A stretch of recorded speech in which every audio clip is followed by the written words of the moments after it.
I think Twitch is going to make me connect it. Oh, look. Nope. Come on. Here. I'll just do it like that. Come on. Bro. There it goes. Well, welcome back. And we are here for the Dr. Glidden Marathon, Day 2. The Marathon of the Binds. And as you can see, there is a goal at the bottom there. Try to get 5 new members here for Dr. Glidden's membership site.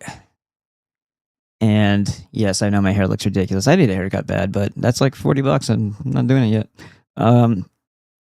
Thank you very much, Edward. You are phenomenal as a human being in so many ways, and I greatly appreciate it. And you're super smart. And yes, you did make a really good point yesterday when you said with the hologram, it means whole, and it's just an H.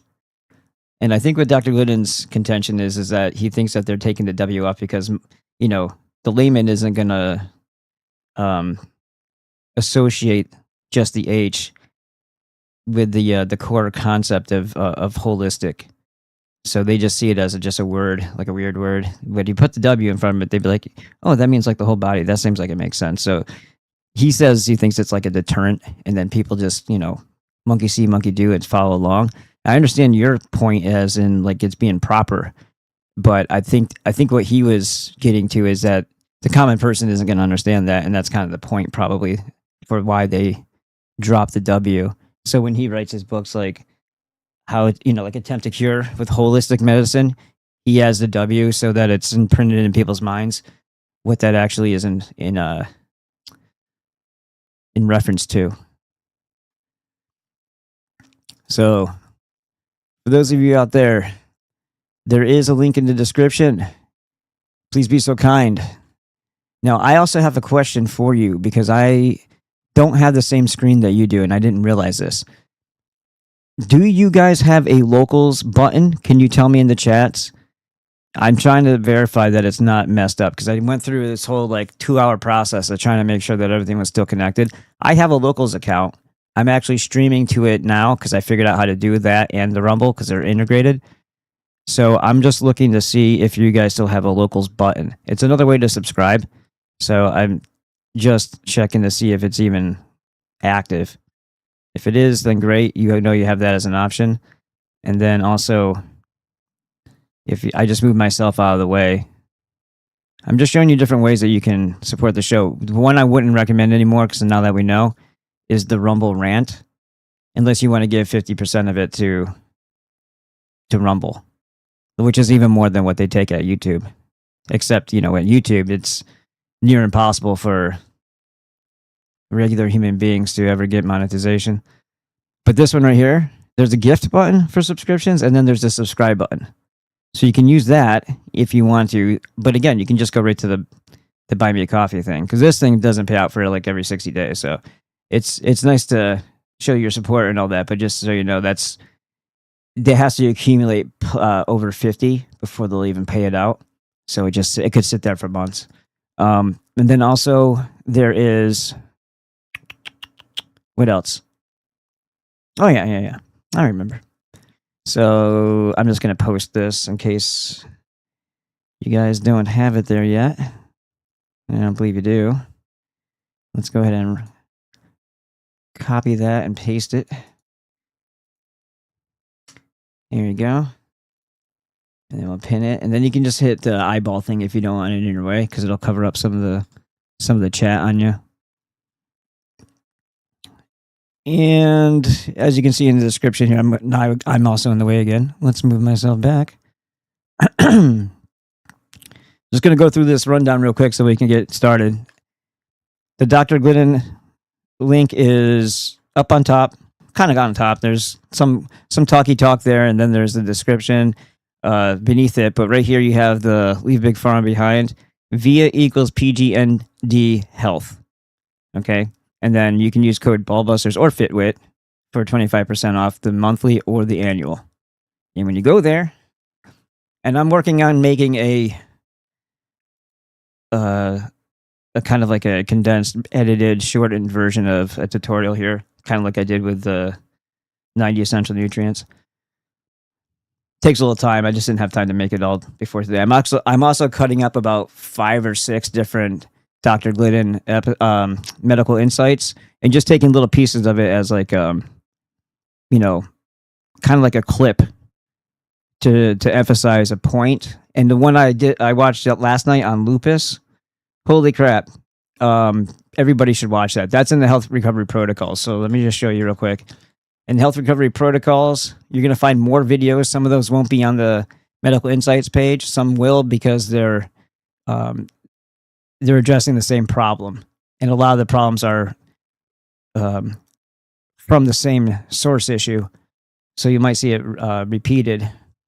So if you know the core concepts of this one idea, then it should help all these other different ailments. But the lupus one, this one is super eye-opening. I haven't even gotten into the autoimmune disease one. I think this one might be on some other page that I may have seen it before, where the topic was covered in reference to something else. But this one's solely based on that idea. But this one, there is so much to learn in this. And like I said, the the topics that you see, they're not confined just to that one thing, because of the lead up and the explanation and the understanding of all the things that are involved in what makes them think this way, meaning the MDs, and what the reality of the situation is if you just think of it in a rational mind. And it takes a lot of background sometimes. But in that process, you learn so much, and it's so much easier to spot bad advice from the medical profession. And to me, I think that's like priceless information, because it keeps you and your family safe, and not to be fooled by like the spell, and that's kind of the whole point. We want to save the innocent from being subjected, and we want the parents to be smart enough to protect, and we want the parents to be smart enough to protect themselves as well. And also, limit suffering by not getting ill in the first place, simply by following some simple core concepts of not getting your body inflamed by eating the wrong foods, getting enough sleep, eating the things that they've told you is taboo because that helps your health, and then also making sure that you have the 90 essential nutrients with a great emphasis on the bioavailable, absorbable minerals. So, and those, mine should be coming tomorrow, I hope. Should be here no later than Tuesday, I would imagine. And I'll be able to show those to you. I'll even demonstrate, I did it in the past, how to take the phobic humic. But yeah, there's a lot of good information in this lupus one. That alone, I think, is worth the price of admission. You even learn a little bit about the planetary model and how we've been deceived there too. Like the sun isn't stationary. It's moving as we're like spiraling. It's if any of that's true, well, this is the other element of it, I wasn't up there, so I don't know. That's how much of that's how we have to be speculative about. We have to be, skeptics. It's like, oh, I wasn't there, so until I'm up that high to look down, I'll let you know what I think. Tinnitus, vertigo, Bell's palsy, tic-de-roo, and laryngitis, loss of voice, loss of smell. These are all very good, very good. And this, like I said, not all of these, like that one's not on the medical myth-busting page. And then you have the medical myth-busting page right here. The live Q&A, so he has Tuesdays and Thursdays that you can write in your comments, your questions, and then you can have a open dialogue basically when he's answering your questions, because he's going to ask you more. Because remember, it's all about the symptoms and really thinking about symptoms and not dismissing or omitting something because you don't think it's related. Because if you have a sore throat, you're not going to tell them about your pain in your toe. But it could be the pain in your toe that makes the difference between one homeopath recommendation and another homeopathic. So all elements are important, and he'll be the one to decide whether or not those are something else or they're not, Let's see. You can get to the store right from here too, so that will take you to like Eiffel Health if you're looking for. It gives you the book, and then beneath that, there's the Eiffel Health link. You can click that to go to that, but call and use extension 101 for Brenda if you want to go that route. And like I said, I use the plant-derived minerals and the Beyond Osteo effects, and I think it's been pretty obvious that in the past I have been calcium deficient because I used to get muscle cramps a lot. And I associated it, or I wrote it off as being, yeah, it's too much caffeine and probably dehydrated. And that can be it.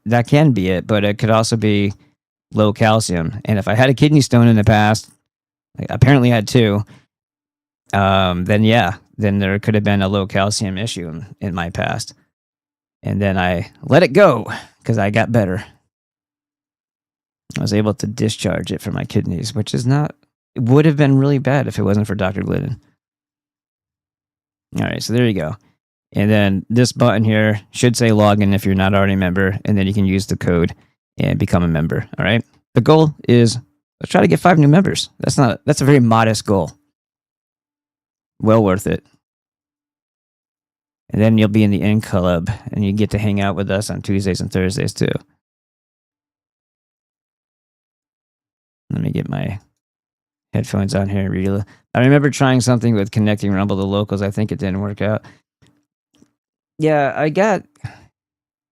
so I don't know if you guys see it or not. If you see the button, it used to be there, and I still have like 2 members, but I've never put anything on it. And well, it's been like years since I put anything on it. So I just started figuring out how to cast to them as well. And there's nobody there, but if people know that there's going to be stuff going there, that might change, right? So, but if they don't have a button to click onto locals, because I don't have one on my screen, so I don't know what you see.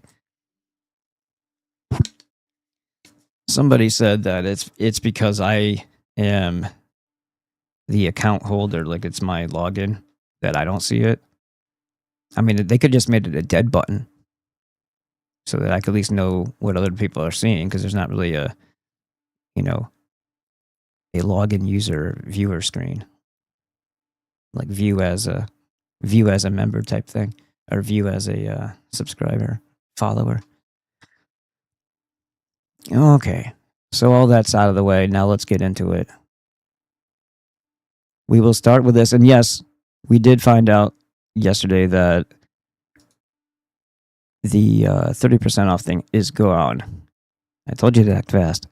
But nonetheless, this is still viable information. Is that the right word? Probably not. It's still good information because it tells you about the stuff that you need. It tells you about the other add-ons you can select. And everything on the site for Azure, you can use the discount code BB54. And it's still going to save you in relation to other methods of getting your 90 essential nutrients. And from what I gather, both are very bioavailable.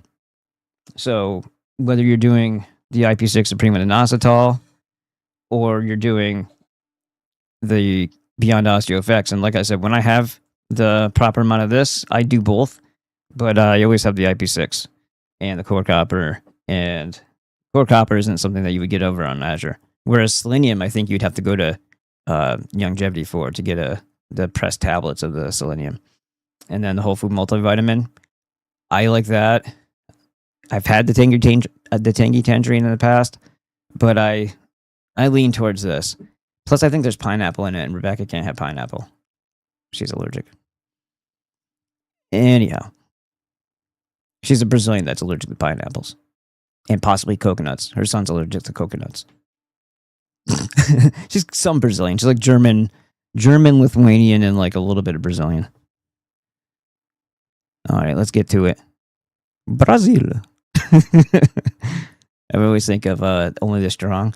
Banana way, banana way. I used to tease her. I'm like, is that what people do? They just walk around Brazil, like doing what they call that? I forgot the name of that fighting style. Capoeira? Is that what it is? They go. Do they all walk up to each other and go banana way?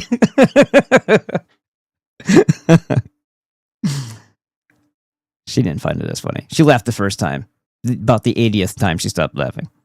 Yesterday on stream, I was doing a tutorial of the Azure Standard website where you get the 90 essential nutrients in the whole food form. I stumbled across a massive sale that they have going on, coupled with my EB5 discount. It's going to be huge. On my website, semperfryllc.com, in the top right corner, you'll find a clickable image for Dr. Peter Glidden, and that'll take you to his membership site. Use code FITWIT for 25% off the monthly or the annual membership. And right beneath that, you'll see a picture of Dr. Monzo and the Azure Well symbol.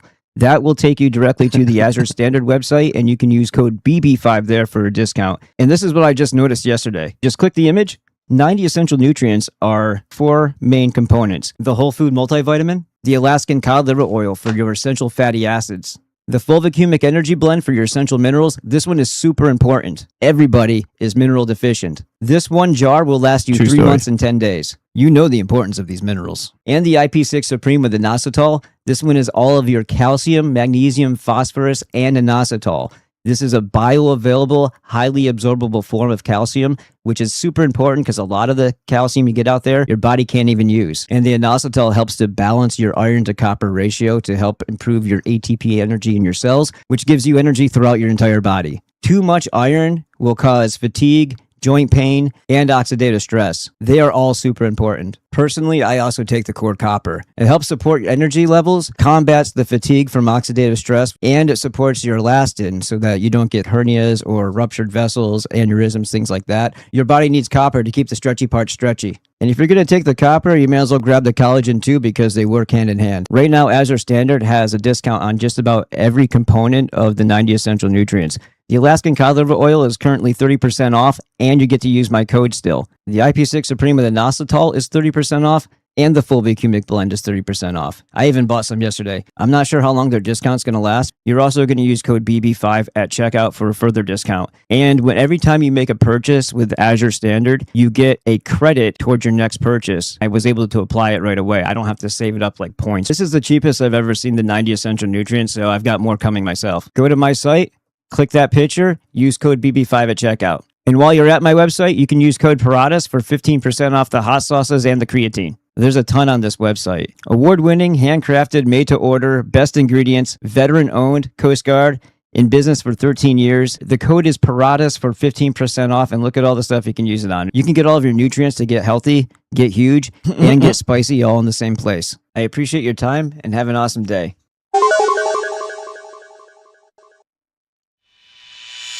Whoops. There we go. All right. Press the wrong button there.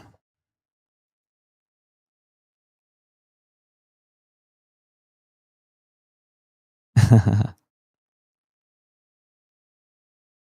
love Brazilian rodizio cuisine. I probably pronounced that wrong, I'm sure. All right, so we have the chronic disease, epidemic, origin, and solution, a Dr. Glidden special. This is just him doing his thing. This is was made for public view, so I'm going to utilize this one. We'll start off with solo Dr. Glidden, and then we'll move on to some of our talks. I'll have to figure out which ones we're going to pull from here. There was one I was trying to find, and I was trying to remember which shirt I was wearing to make sure I got the right one. Some of the older ones, the audio on Dr. Glidden's side wasn't the greatest. There used to be a creaky chair, I remember in the past, but we've got this one too, and this is the Mike Adams, Dr. Glidden, and Dr. Monzo epic talk. I'm going to try to, I'll ask you guys what you want to watch, if you have any special requests, but I think we're going to probably hit one of these. And this one was more recent, Secret to Life with Dr. Glidden, and I liked the way this one came out. And maybe the one I'm thinking of isn't as old as but it was prior to me having this banner. So it was the older one with the hexagons in the background. Let's see if I can give you an example of that. See, like that background it had, where I put up his image there, and it had the little Of the fake old time phone, because it's not actually a rotary phone. It's one of the ones that they make to look antique with modern accoutrements.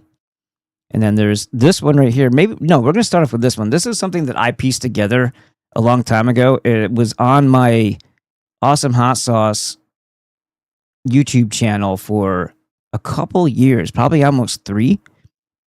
And then one day they deleted it for medical misinformation. Yeah. Very, very sensitive, very touchy. Ever since then, but then again, everything I do on YouTube is just a wasted effort, typically. It has to be a grassroots effort to get people to really get to that Fitwit channel, because it's not going to happen based on YouTube's blessing. I can tell you that much.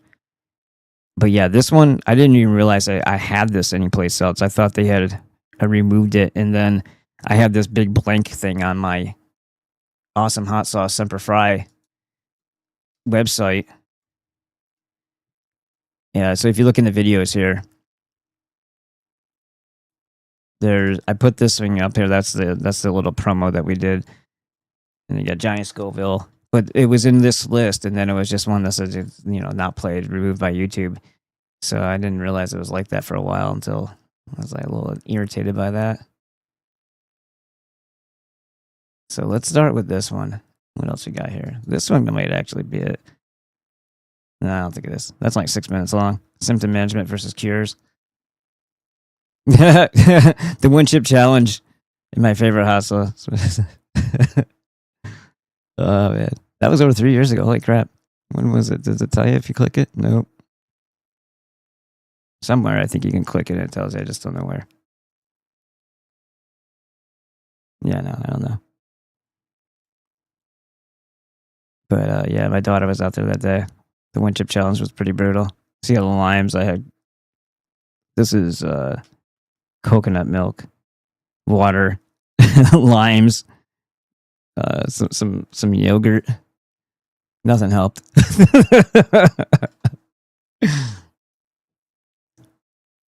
And wow, 53 likes on that one. There must have been something about that one. All right. Start off with the shorts. Fashioned incorrect theory What happened? about how the human body is and how the human body operates. Allopathic medicine is oppositionally defiant, and it does not believe in natural law. It doesn't. According to the medical... Hold on, it's not even the beginning. Let me start over. We'll get to where it belongs. Dr. Peter Glidden, your steadfast advocate for naturopathic medicine and, more importantly, a free medical market. I have 3+ decades of clinical experience as a licensed naturopathic doctor, helping people to recover their health using science-based, clinically verified, licensed and regulated naturopathic therapeutics. And listen, don't be concerned that you don't know what naturopathic medicine is. Most people don't. Why don't you know what naturopathic medicine is? Because for the last 110 years, since 1912, in the United States of America, we have existed inside of a medical monopoly brought to you by the pharmaceutical industry. And it may interest you to know that naturopathic doctors can prescribe drugs. It's not the drug, it's how it's used. Inside of a monopoly, well, absolute power corrupts absolutely. And by the way, the pharmaceutical industry, well, too big to fail, too big to jail. Does that sound like an optimal situation for you? It would perhaps be prudent for you to educate yourself about alternatives to MD-directed pharmaceutical centrist medicine. Because when you're sick, you're scared, and you're basically going to do whatever the man or the woman in the white coat tells you to, right? Right. By the way, you're a medical doctor, maybe the nicest person God ever created, but your medical doctor doesn't practice healthcare. Your medical doctor practices disease management. There's a giant difference between the two. I explain that and so much more in the offerings here on this channel. The information that's available on my YouTube channel is kind of teasers to pique your curiosity and to get you interested. so that you will in fact want to learn more. There's a lot to know here. It's very good information. My profession doesn't have the answer to all human ailments, but this is a very sophisticated type of medicine. And I've always said that if by some genie in the bottle magic we were to wake up tomorrow and there was equal access to naturopathic medicine, it was taught, it was available in all hospitals, your insurance paid for it, universities did research on it the way they do on drugs, within a couple of years, medical doctors with general practices would be out of a job. Because in a free market, people gravitate towards the better system. Naturopathic medicine for chronic disease is the better system. Let me explain why. You know, there have been a lot of stupid theories over time. Scientific, social, medical, just stupidity. The earth is supported on the backs of 4 elephants. Was that really a thing? Did people actually believe that, or did people just say that that was a thing? Don't really know. But you see where I'm going with this. The effective income tax rate should be 90%. Nonsense. How about this in medicine, that all disease is caused by an imbalance of humors in the body, and to cure disease, you just have to bleed the bad humors out. That's how George Washington was killed. Can you imagine? After everything that George Washington went through in order to birth the United States, the medical doctors killed him because they bled him to death. And nobody went to jail. More's the pity. Chemotherapy is the latest medical myth, right? Mythology exists not just in the past, but in every... I'm going to say it before N-word does. It's a little interesting that he was surrounded by what we would consider at least metaphorical vampires, and he was bled to death. And when I say that, I'm obviously thinking about Alexander Hamilton. Decade and every century. And there are an abundance of medical myths, social myths, which we are experiencing right now. Conventional medicine in the United States, MD-directed medicine, is the leading cause of death and the leading cause of bankruptcy. And how can that be so? Well, what's the most expensive type of medicine? It's the one that doesn't cure anything. Your medical doctor may be the nicest person God ever created, but your medical doctor doesn't practice medicine. Your medical doctor practices allopathic medicine, and allopathic medicine is based upon an outdated, old-fashioned, incorrect theory about how the human body is and how the human body operates. Allopathic medicine is oppositionally defiant, and it does not believe in natural law. It doesn't. According to the medical doctor, life begins whenever the doctor says life begins. Oh, it's when the baby can survive outside the womb. Oh, it's when we hear the heartbeat. Oh, when is it? Well, the doctor decides. It has nothing to do with a set in stone fact of natural law. It has nothing to do with that. And oh, by the way, consciousness itself is a function of biochemistry. There's no such thing as God. There's no such thing as anything metaphysical. If it can't be measured, it doesn't exist. When the body dies, consciousness dies. The body doesn't have the ability to fix itself. Otherwise, it never would have gotten sick in the first place. And it's the doctor's job not to cure anything, because that can't happen. It's the doctor's job to manage symptoms with synthetic, man-made, extremely expensive pharmaceuticals. How's that working for you? Not so good, right? You have been brainwashed to believe that life sucks and then you die, and the older you get, the sicker you get, and thank God for big pharma. Conventional medical doctors are trained to exert a hostile takeover of the human body, forcing the body into a corner that the doctor thinks is appropriate with pharmaceuticals. And look, thank God for insulin. Thank God for lidocaine and general anesthesia, for goodness sakes. The wheelhouse of MD-directed medicine is trauma care and surgery when it's necessary. That's what the MDs are good at, but for everything else, they're horrible. And, oh, by the way, if all you have is a hammer, everything looks like a nail. So from my point of view, most of the time, surgery is not necessary. But that's all the MDs have, and that's what they're going to do. Chemotherapy doesn't work. The numbers are in. Chemotherapy is a failed methodology. Millions of people have died in the last 20 years, not from cancer, but from chemotherapy. Medical doctors don't even know how to cure heartburn. How effective do you think they're going to be at curing cancer? Did I hear you say completely ineffective? That's correct. Oh, but a cure is just around the corner. Now it's genetics. It's all about genetics. Well, guess what? Biochemistry orchestrates genetics by way of a phenomenon called epigenetics. It is how your genes turn on and off based on metabolic biochemical stress. These facts are lost upon your MD. And more is the pity here. Because as you follow these people's advice, your health gets worse, your bank account gets shorter. I mean, how much money are you spending for medical insurance every month? How much? And while you were paying those large sums for decades, you got sick. And then the medical insurance that you've paid tens, if not hundreds of thousands of dollars for only allows you access to MD-directed medicine, the intention of which is not to cure anything. I mean, these people don't even know how to cure heartburn. But let's go to them. Let's take their advice. Yeah, I don't think so.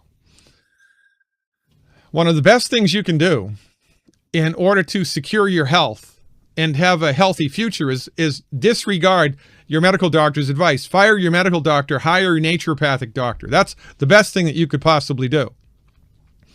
Because they do not practice healthcare. By definition, your medical doctor practices disease management.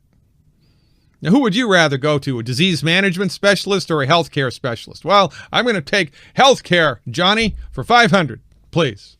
If it can't be measured, it doesn't exist. Thus spake the MD. So since nobody's ever dissected the soul out of the human body or seen it with an MRI or a CT scan, it doesn't exist, and there's no such thing as natural law.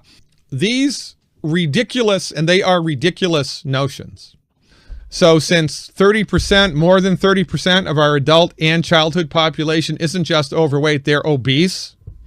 Now, obesity is the new normal, and it's a normal thing. It's not an abnormality. It's not an illness. It's not anything that needs to be fixed or changed. It just needs to be embraced and accepted. BS.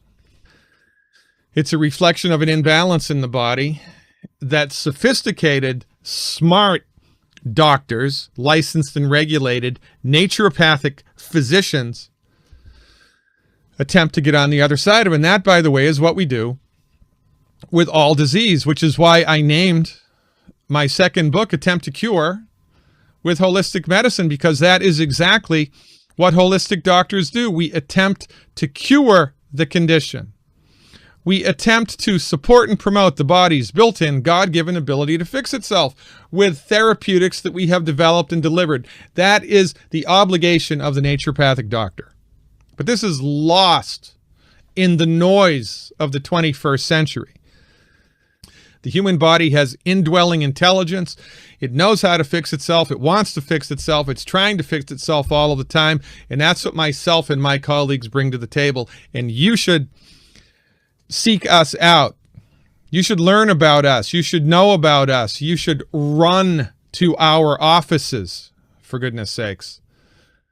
This is the best thing to happen to science, medicine, since the invention of the sterile technique, the naturopathic medical profession. But Big Pharma, while they've been in charge, look what's happened. Life expectancy getting shorter, Alzheimer's through the roof, autism through the roof, just as much heart disease now as there was 50 years ago before the advent of statin drugs.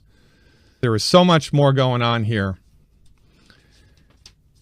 than meets the eye. God willing, the creek don't rise, I'll see you around campus. Keep the faith. I have an...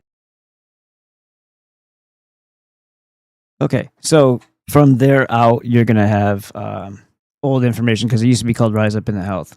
That's how long I've known Dr. Glidden. It's been a while. So yeah, instead of looking for that, you're just going to go to there. Leave Big Pharma behind. Hey, keep it up, bro. Thanks, G Savvy. Yeah, so just go to that one instead. So I'm gonna break that one right there. Where are we at? Where we be? There it is. All right, that one's done. Kapow. This one's only 6 minutes. Let's have a look at what he had to say. The audio might not be the greatest because it's a little bit older. So when you say homie, and I have a messed up, like I told you yesterday when we were going over the scoliosis one, I go, I got that. Yeah, I've got like, so they told me when I was like 14 that I had whatever they consider compressed discs.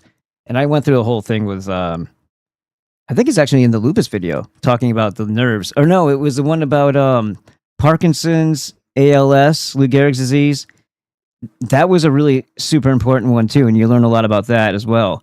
So the cushion in between, they told me I had compressed discs when I was 14, and the only thing I think of, maybe I was 16, is that there was an old barn up the road from my house, and we as kids, because I wasn't the maniac, unhinged, unparented wild child, but the kids from up the road who moved up from the New York City were, and everybody was like, oh, jump out the there's like a second floor trapdoor, so they had the bright idea of throwing a bunch of the old hay bales down into a pile at the bottom of the, where the window was hanging out, and kick the window open. It was like a wooden hinge type thing, like a shutter, and we all jumped into the pile of hay. That's the only thing I can think of. If in fact that's what happened, but apparently has a little bit of a twist in my spine. When I look at myself now and I stand straight up, I have to realize. I look down and I realize it's not like completely symmetric. I'm tilted a little bit like that. So if you see me adjusting a lot, it's because I typically always have some sort of pain in my back. I'm probably fidgety too, because it takes me 15 gallons of coffee to feel awake sometimes, but not all the time. My sleep patterns are really weird, but I also do a lot of exercise, so I think that contributes to being tired. But when I have all the 90 essential nutrients, I feel a lot better. There's still times where I have energy dips, and I think that may have something more to do with stress and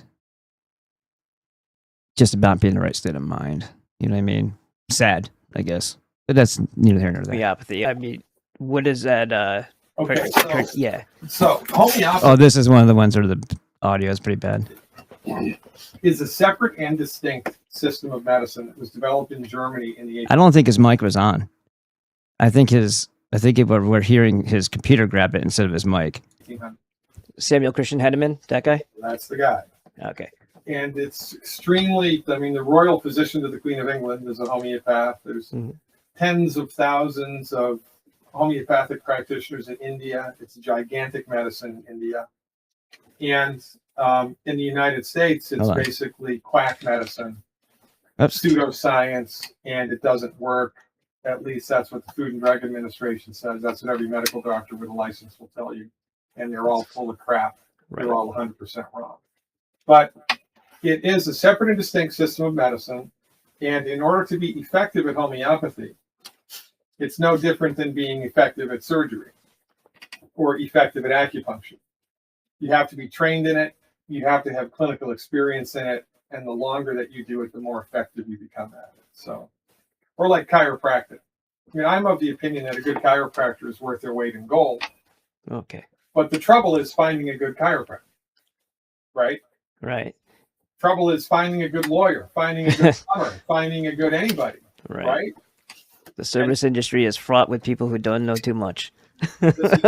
This is triply so when it comes to homeopathy, because it's really, I'm not going to say difficult, but I'll tell you, I've been doing homeopathy for 34 years, and I'm just starting to get good at it.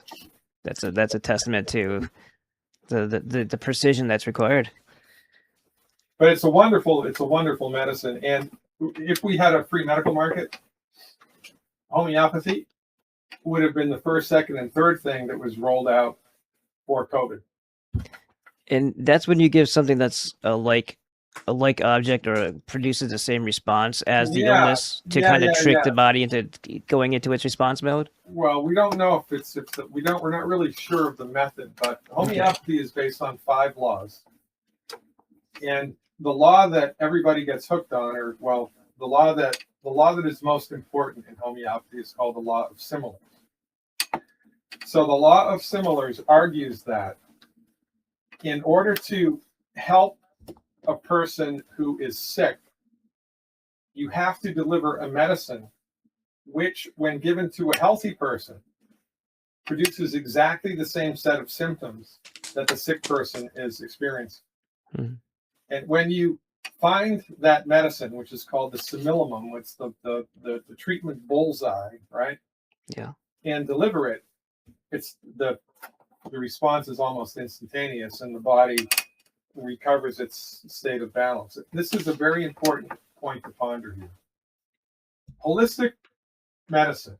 Well, conventional medicine argues that illness is a separate nosological entity. Illness is like a bird that's sitting on somebody's shoulder. And it's the job of the doctor to develop a medicine that knocks the bird off of the shoulder. And the medicines which are delivered are all they're all oppositionally defiant, right? You get an antibiotic, an anti-inflammatory, an antidepressant, an antihypertensive, an inhibitor of some sort. It's like the war model. Everything's at odds. 100%. And the illness is seen as a separate and distinct thing from the human being. But it's not. I mean, you know, and I can prove that to you right now. Would you like me to? Yes. Okay. If you'd be so kind, for Christmas, could you please send me a case of Chateau Neuf du Pape 2008 from France? Something tells me it's pretty expensive.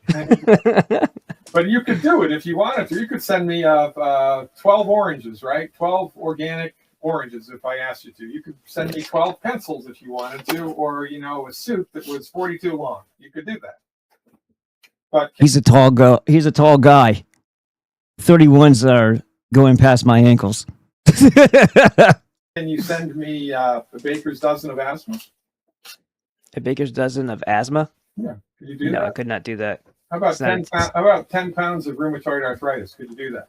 Nope, it's not a tangible thing. That's right.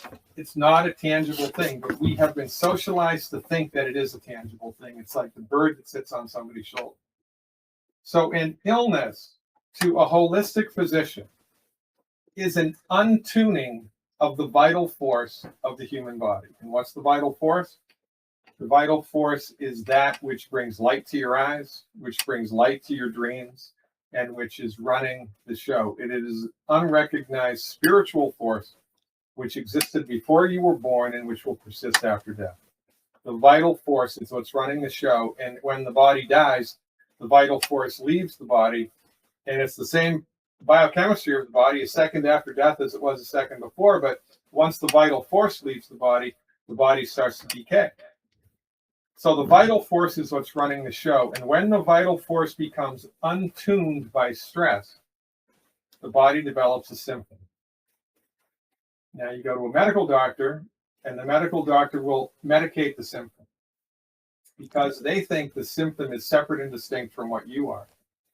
But the symptom is what you are. You are the symptom. Your body is generating whatever it's generating, whether it's high blood pressure or a migraine headache or a rheumatoid arthritic right knee or a tumor in your pancreas or whatever the hell it is. Your body is generating that symptom because the vital force has been untuned. Mm-hmm. And every holistic physician in the world attempts to retune the vital force. Because when you retune the vital force, the illness disappears. So chiropractors do that one way, acupuncturists do it another way, traditional Chinese medical doctors do it another way, Ayurvedic practitioners do it another way. Homeopaths do it by virtue of something called the law of similars. All right. So now that one is, I thought that was good for the whole explanation of what is homeopathy and what is their, at least what's their grounding logic and what do they apply and how do they apply it? What's it all mean? And does it make sense to you? And it makes too much sense, doesn't it? Except for the mechanism of similars.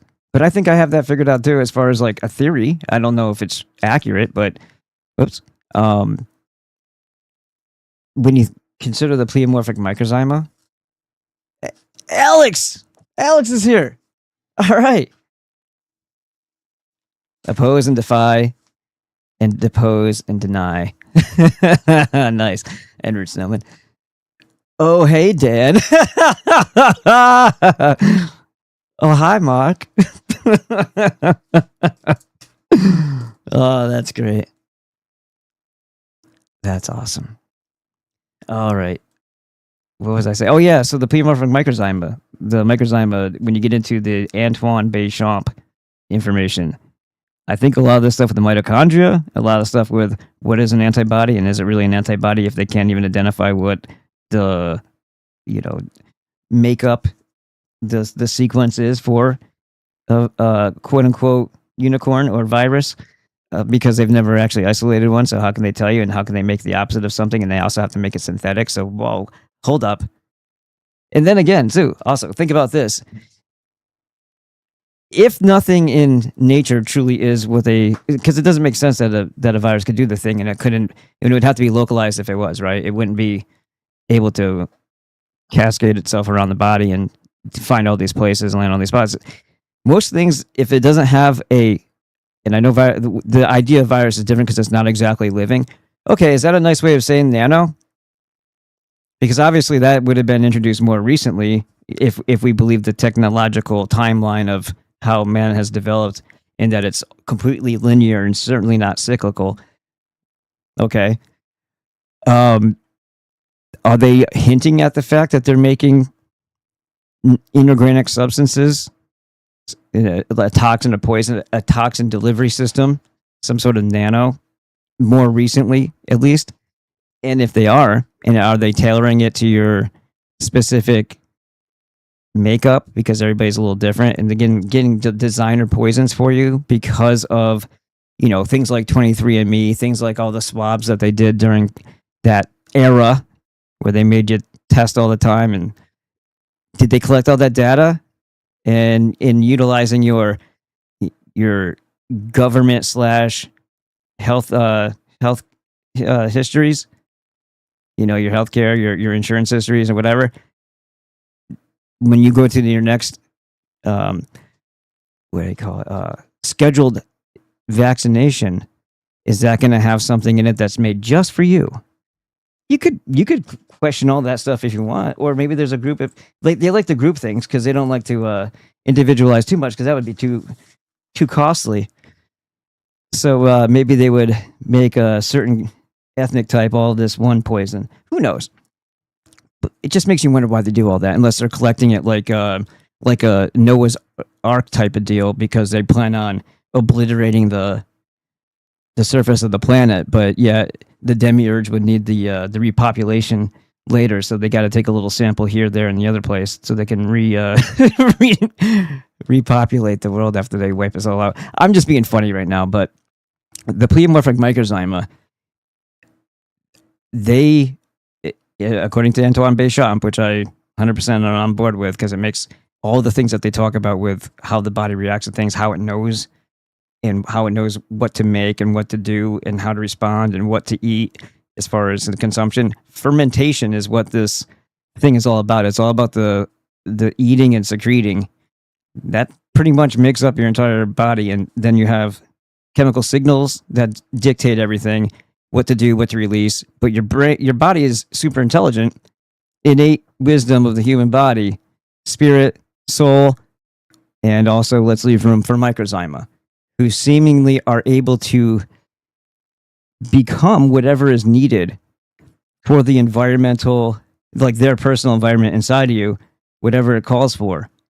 They will make something that will become adapted to whatever the food source happens to be. So if it's a toxin that is building up and changing their environment, they will send something out to eat that and do away with it, basically.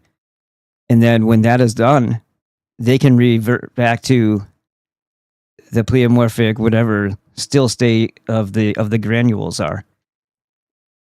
In addition to that, I think Béchamp was even saying that they can go all the way up to a simple parasite. But it's not the it's a symbiotic one, because it's trying to maintain its environment, which is you, wherever it happens to be. And they're everywhere in your body. So I think that lends credence to what the like maybe where the mitochondria actually even come from, or how they're developed in the first place, because they have their own DNA. I also think that maybe this is where you get a lot of the other reactions in the body, that and its ability to carry out millions of signals and processes that you never have to think about. It's because there's like billions of these microzyma doing the job. So I think that might lend credence and actually make all of this other stuff make sense. Because if you use almost a non-existent homeopathic, and is that not a signal, or like a ionic, in a sense, chemical, or like a frequency signature that alerts the body? And it's like the instantaneous action at a distance. Like everything happens, the whole body is aware of something once the intrusion comes. And if you don't make an environment for a bad bacteria to flourish, meaning there has to be something there for it to eat and enjoy. It has to have an environment that sustains it. So if your body is in a state where it can do that, there's already something wrong. A lot of the things that they say would be intrusions, like quote unquote virus or bacteria, a lot of those things would be dead on arrival. But not so much if they bypass your digestive system and hit you right in the arm with it. You know what I mean? Just little things to think about in between. Let's see. We got here. I got to be careful what I say here on the other side, too. I like my Fitwit channel.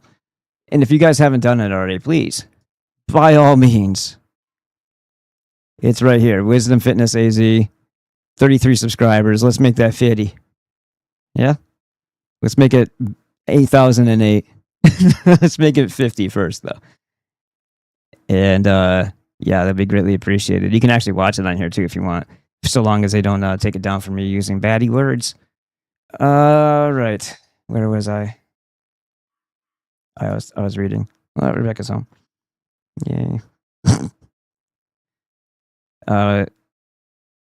Alex said, been binging on Dr. Glidden's videos on Rumble. Somehow got months behind.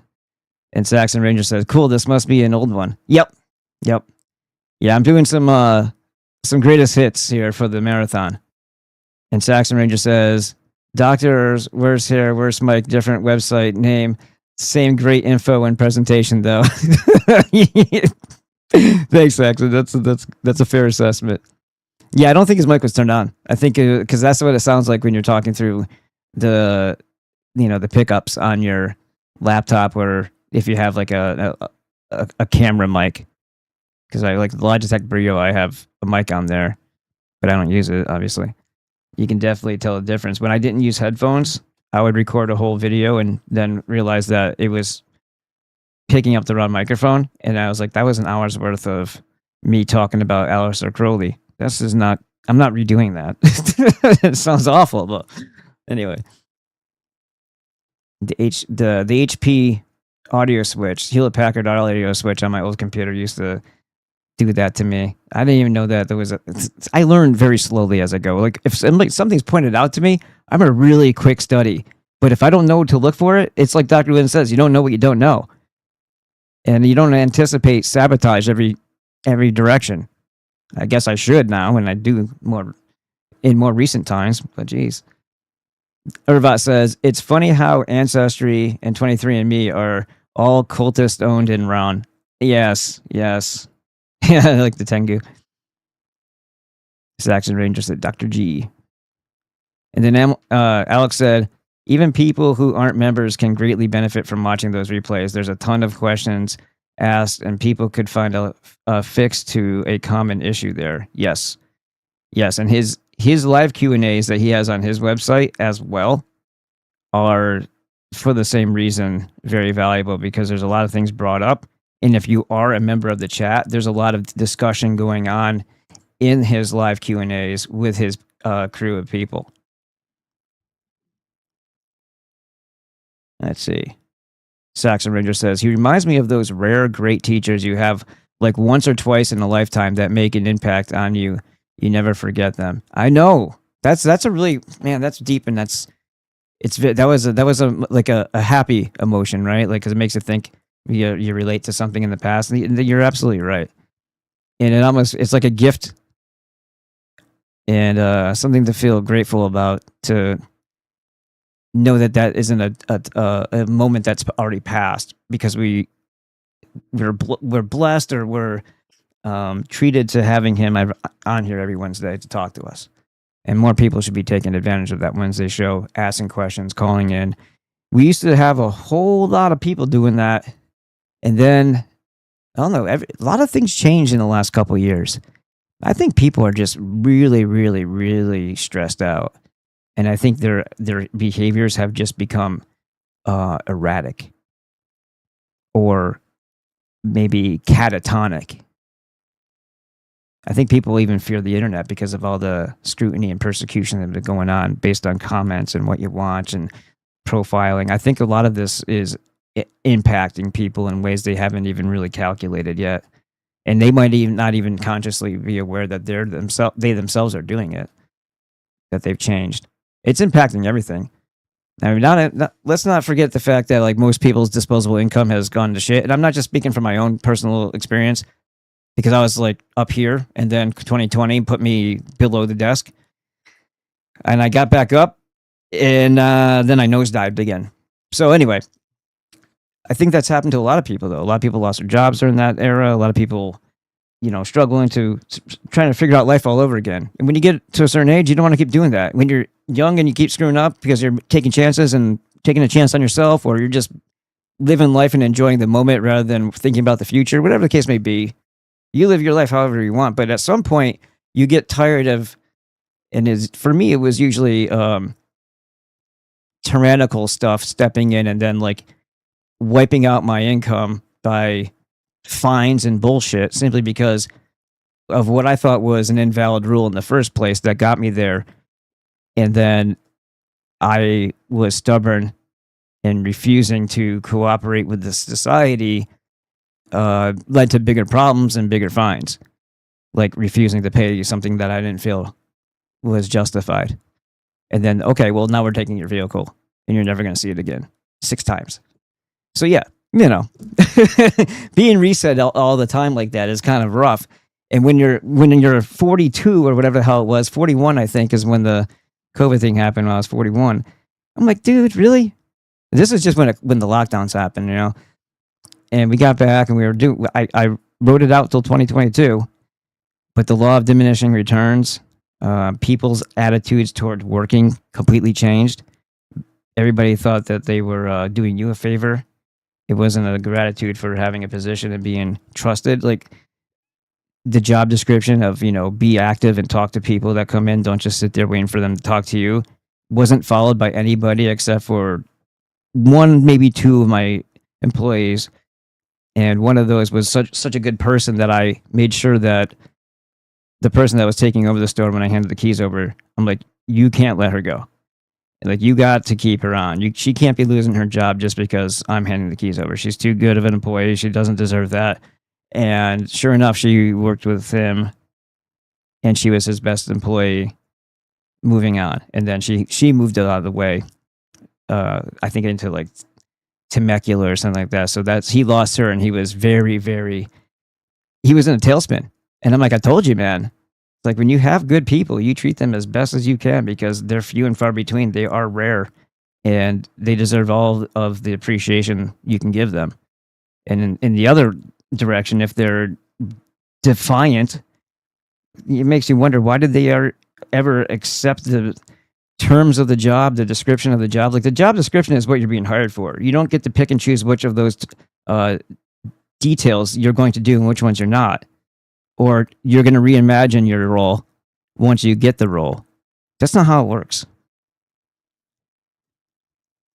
Anyway, that was really good that you said that, Saxon Ranger. And then yeah, he even said it right after. He says, except we get to talk with him weekly still. What a gift. I don't read ahead, so it's funny when I catch that. Alex says, Amwals. Laz. I can't pronounce that. Laz. A W to an L. It's like, I'm just going to say Aflac. Does that work? That's why I call him Alex, because that's his name. Dan, is it true that your sauces are hot enough to wipe out the nanobots and the? Yes. Well, at least the the micronutrients. Is there phytonutrient? I don't know, whatever the word is. Yeah, but there's a lot of micronutrients in the red peppers too, and there's copper if it's in the soil in the peppers as well because they have affinity for absorbing that. So yes, allegedly.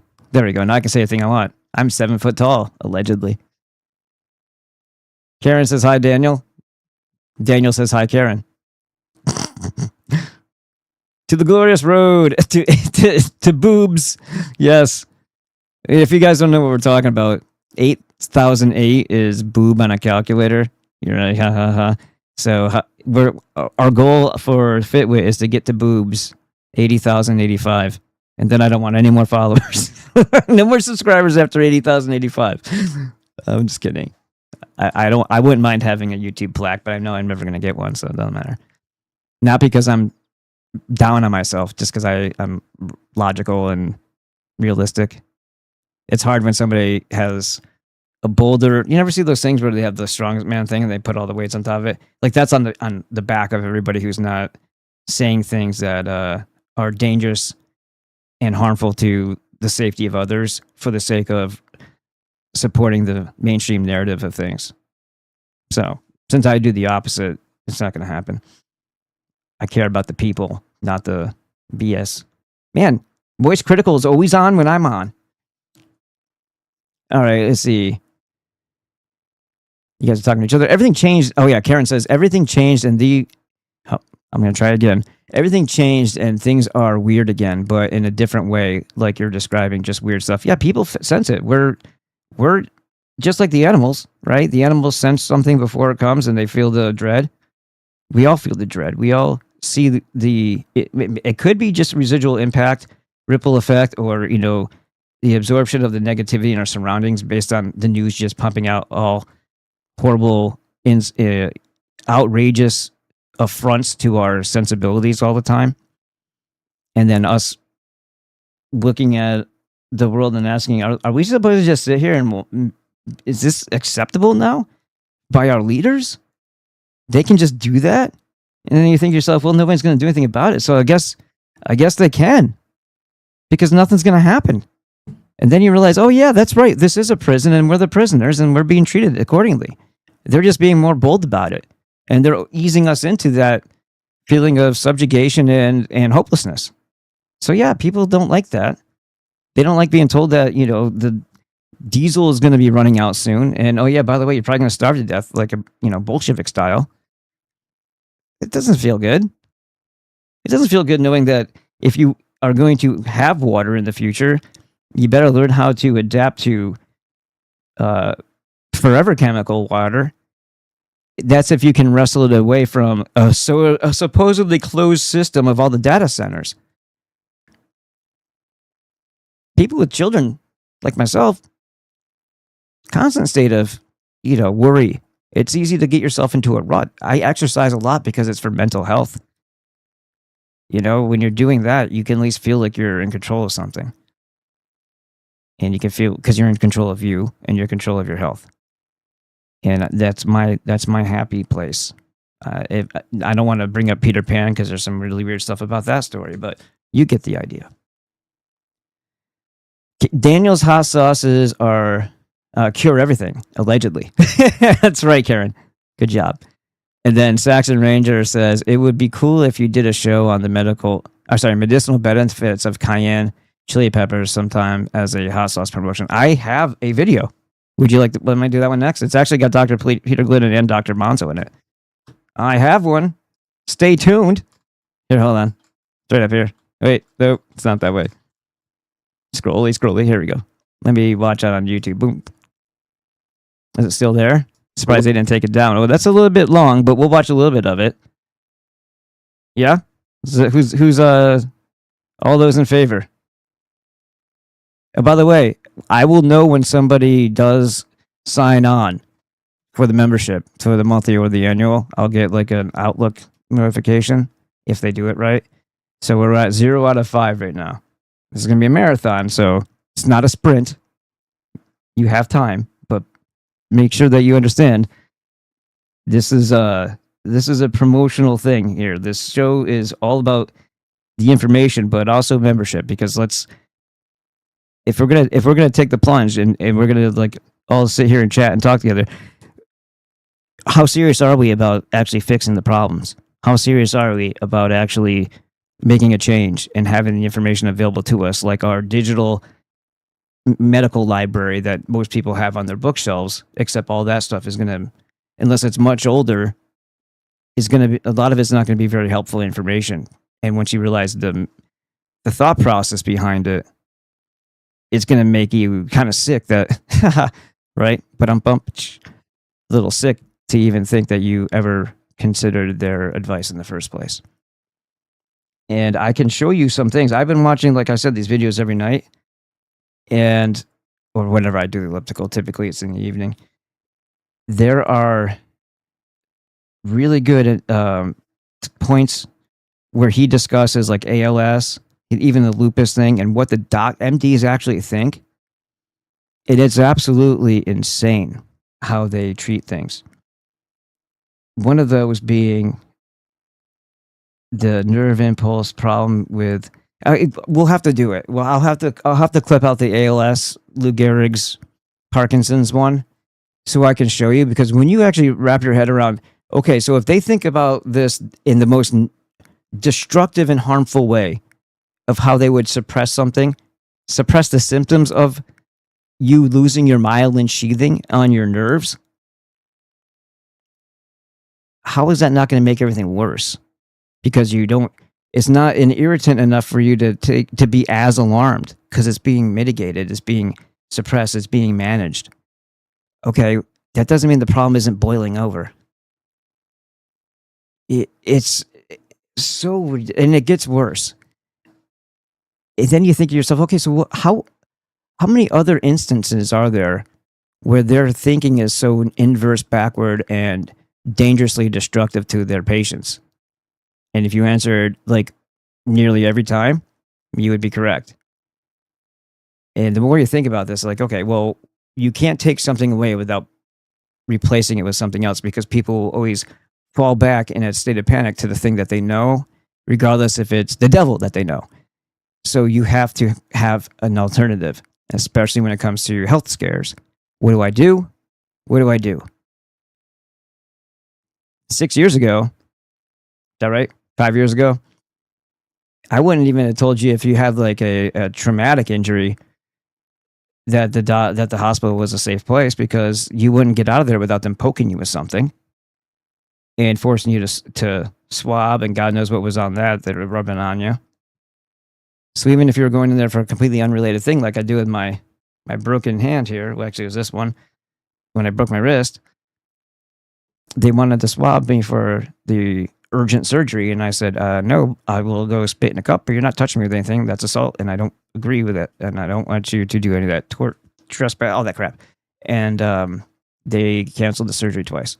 They rescheduled again, and then the board member, what was her name? Chapman, Liz Chapman.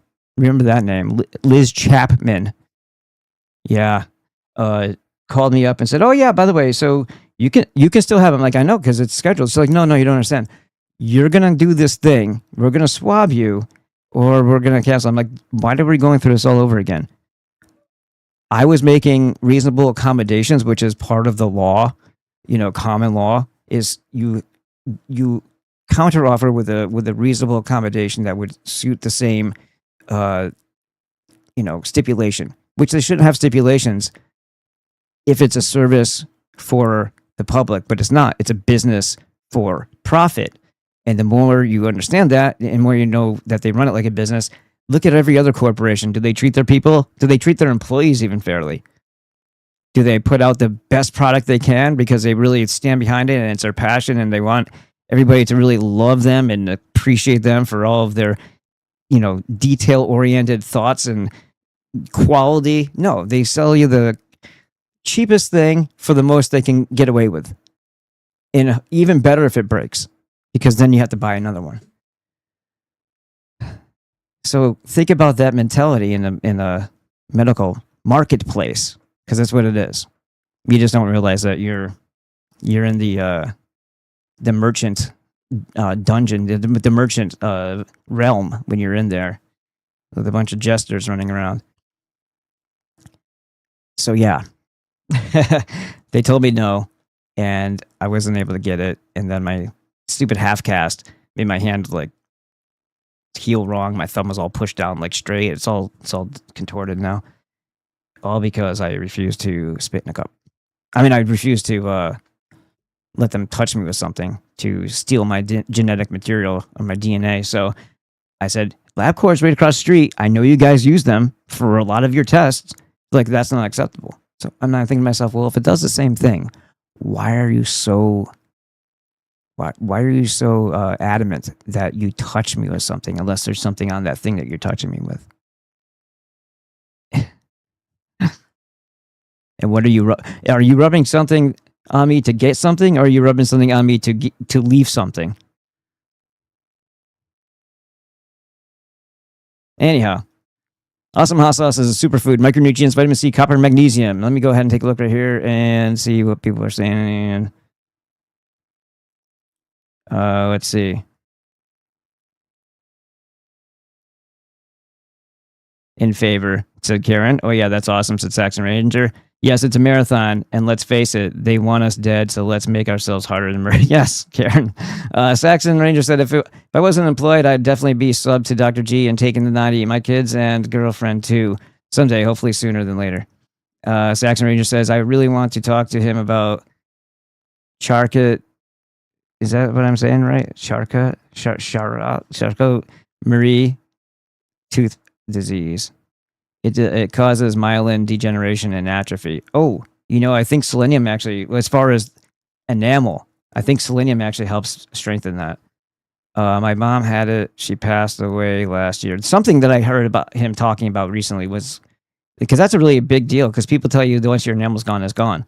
And Dr. Glidden was like, no, it isn't.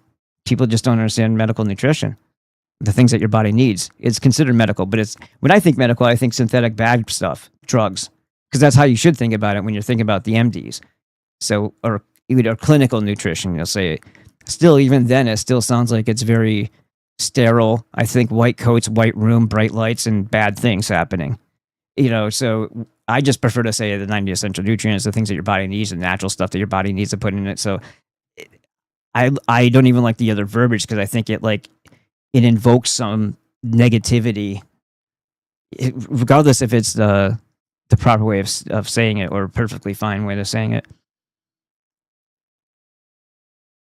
My mom had it. She passed away last year. They say my grandma has it too, genetic, or you guys all have the same common deficiency that's causing it. I don't know. You'd have to talk to Dr. Glidden on that one. Let's see. I'd be interested to learn the best ways to prevent having to deal with it myself, since I may end up with it. I knew somebody had softening of their enamel, and they said that was just a common thing. And I'm like, well, it could be common or it could be meth. They didn't do poop to help her. Just gave her pain meds for years, which helped take her out sooner. Let's see. Oh, you didn't say sooner. Alex says they could have tested your poo-poo. Oops. For it like they do the sewage. Right.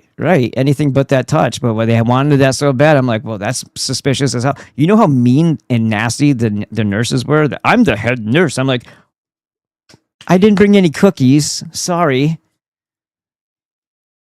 Do I have any? Hold on. Let me go get my polish so I can, so I can polish your ego for you.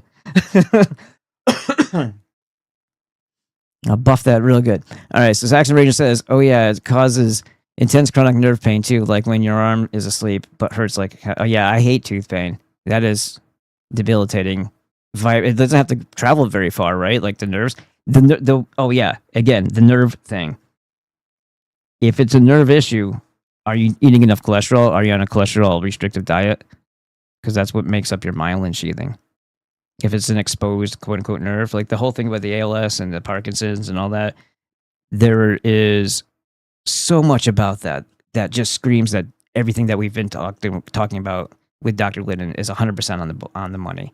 And when you realize how juvenile the other people's, positions are in the mainstream, it's you feel like you're in a sandbox with children. It's so sad, and it's sad that we're all stuck in that, whether we want to be or not. Can I have your genetic material? They say. Oh yeah, it causes intense chronic nerve pain too, like when your arm. Yeah, like you say, it says, who? What the hell? It keeps moving. Fuck! Stop it! Who? What? And where are you gonna rub? Yeah, don't worry. I'm the person of the human. Well, isn't meth still common? Yes. No, myelin sheath degeneration. It's a tooth disease and it's a nerve disease. I know the name. It's confusing. CMT. Alex says, I declined freaking x-rays at the dentist and then they got weird.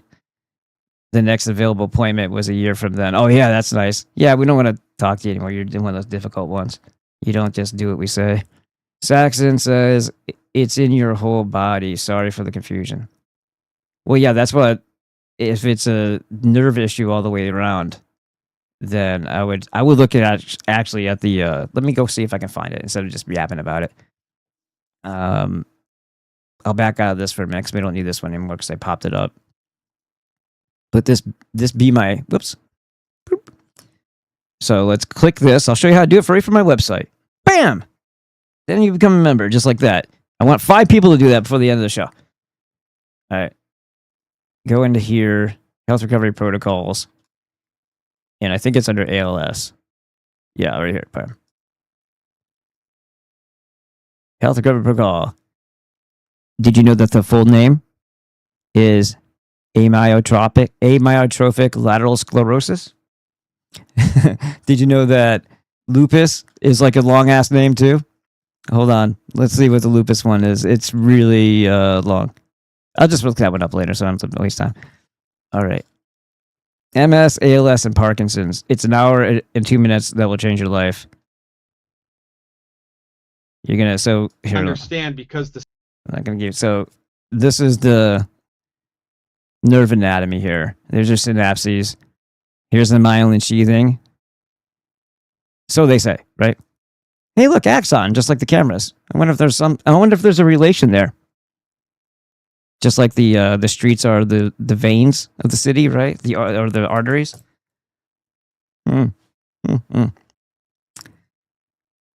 Guess it all depends on how high up you are looking down, right?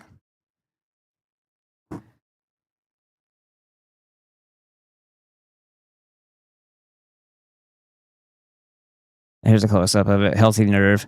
And you see the myelin sheathing. And what I look at is like this is the insulation on your on your wire.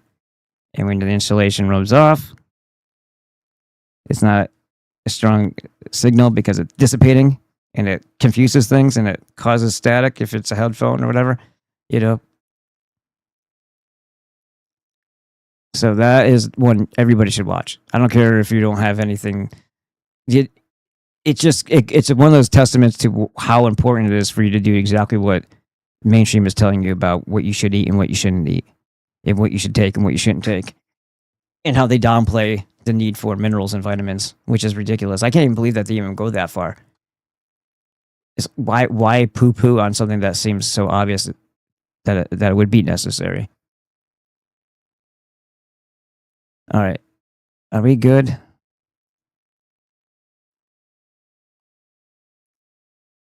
I couldn't confidently check for cavities without x-rays. They couldn't confidently check for cavities. Well, yeah, it doesn't seem like they really know their job then, huh? Well, Alex, radiating you makes complete sense. Because science and stuff. Well, yeah, and billing your insurance and stuff.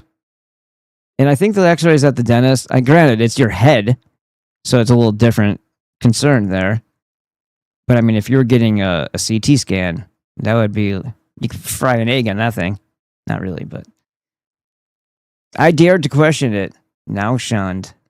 Yep. Hey, look, unless they're counting me, it looks like somebody on Locals is watching. Cool. If you get, oh yeah, no one ever answered me. Is there a Locals button underneath the video? because I don't see it, but I'm also I'm the account person. So they could just be suppressing it. Don't worry, they still billed for it. I'm sure they really. If you didn't even get it, can you fight that? I had VA insurance, and they tried to give me some sort of scan. I think it was an MRI, and for like 2 years they were calling me. I'm like, dude, I gave you this thing, and then I came back in and gave you the information again. Then I went back to the VA and got more information and brought it to you, and you're still this diagnostic place. I'm like, or whatever, like imaging place. I'm like, how many times do I have to do this? Oh, well, this is, it's like, it sounds like an operator error on the clerical side. If you can't figure it out by this, whatever. I'm not playing that game anymore. That was about this hand, actually. I tried to get her on medicinal mushrooms with B vitamins for years. It's supposed to be one of the few things that can build new nerve cells. We'll bring these questions and these ideas to Wednesday with Dr. Glidden, because like I said, when he gets to the intricate stuff, that's his wheelhouse, right? If I knew all the answers, well, that'd be great and everything, but we need Dr. Glidden for a reason, and plus he's an amazing human being and a very good human being too. I only see Rumble Premium button. That's messed up. That's messed up because it should be these stupid little dots here, right? And it's everything is set up right. And one day the button was there, the next day it wasn't, and then never came back. And I don't know. There's no way to fix it. And apparently Gemini is retarded because they wasted like an hour and a half of my time telling me to go the wrong directions. And because I question things, I'm like, hold on, that doesn't make sense. I kept on showing screenshots. And they're like, oh, yeah, you're right. We sent you down the wrong path. Oh, wait, by the way. Because I was like, how do I get it for every one of my channels so that all of them have a locals button? And they told me how to do all these things. And they said, well, start on locals and start a new account and then bring it over there. I go, all of my channels are under the same account login. How do I change? Like, oh, yeah, you can't do that. So the last hour and a half that you're trying to tell me to go find these things that aren't even on the, these categories that aren't even in the settings. It doesn't. It's thanks for wasting my time. So anyway, yeah, there's a red button that says join, and then you gives you the option to sign up for premium. So yeah, there is no one that looks like that then, huh? No locals. I don't know how to make it reappear. It's whatever. It's cool because we still have. Where the hell am I? Yeah, so it should have been like right around here. Maybe in this strip, but it's not. Okay, well, screw it. That's why I said we have the subscribe button here. You can hit that one. Gotta try to get rid of it now. And then there is the gift one. Don't use this one unless you want to give 50% of it to Rumble. And then there's, of course, the Buy Me Coffee. But really, you should be signing up for Dr. Peter Glidden's membership site or getting your 90 essentials from this link right here. And the 90 are actually described right underneath it. And I already played the promo one, so we don't need to do it right now. Let's get into the one that you guys said, yeah, let's do it too. Where'd I put it? Son of a bitch. Oh, it's this one. We don't have to watch the whole thing. It's kind of long. Maybe we will. I'll stop in the middle and see what you guys think. Let me get myself off the screen again, though. Oh, what the hell? That was crazy. It like selected everything in my scene instead of just doing that. Hello, this is Dr. Alfonso Manzo. What's up? I am a naturopathic doctor in Ohio. I have a background in electrical engineering and went to seminary for theology. Old school. I've had my own health issues, which is why I got into natural medicine and naturopathy. The thing in the middle there is your mitochondria. Yeah, you can't see it on the white. That is the power grid of the cell. It really looks like a power grid. That's what they think it looks like now. And you can see like the little lines coming off of it. That's what makes your ATP energy. To make energy, you need two things. Well, you need a lot of things, but these are the big things that they don't talk about. Iron in the body is red. You also need copper. Copper in the body is blue. Do you remember Dr. Martin's speech yesterday where he was showing you that copper? See, most people think copper, you think metal copper. But when you see mineral copper is blue. The iron and copper mix in something called the ceruloplasmin, which is that nice colorful thing right there in the middle. And the ceruloplasmin is a protein enzyme, the most powerful antioxidant in your body, the one they won't talk about because they changed all this understanding in the 1940s. And Right after what? Exactly. When the banking overlords conquered, got rid of nationalists, if you will, utilizing our fighting boys in order to eliminate those who should have been our natural allies against the wicked, evil enslavers, debt enslavers. Yeah, those people. And a lot of things changed after the 40s, didn't they? But this is, almost even looks like a pill. And you should be taking the purple pill. Not just the blue, not just the red. You take them both. And there you have the facts of life. this is not taught to anyone anymore. Copper is extremely important in the body. In the 1940s, they started using pesticides, which pull out copper, and they started adding iron to the food supply, fortified iron. You need retinol, which is animal-sourced vitamin A, to load the copper into the ceruloplasmin to make the copper bioavailable. And you also need magnesium. That then will make ATP energy, and ATP energy gets attached to magnesium, and it's called magnesium ATP, which is the only type of energy your body uses. And everyone is almost deficient in magnesium. Guess what depletes magnesium? Stress. Guess what depletes copper? Fear and anxiety. So on the screen here, if you want to take a look at this, these are things that you can do without even seeing me, things you can get into your body. Good old cod liver oil, high in retinol. It has copper. Grass-fed beef is 2 times higher in copper than iron.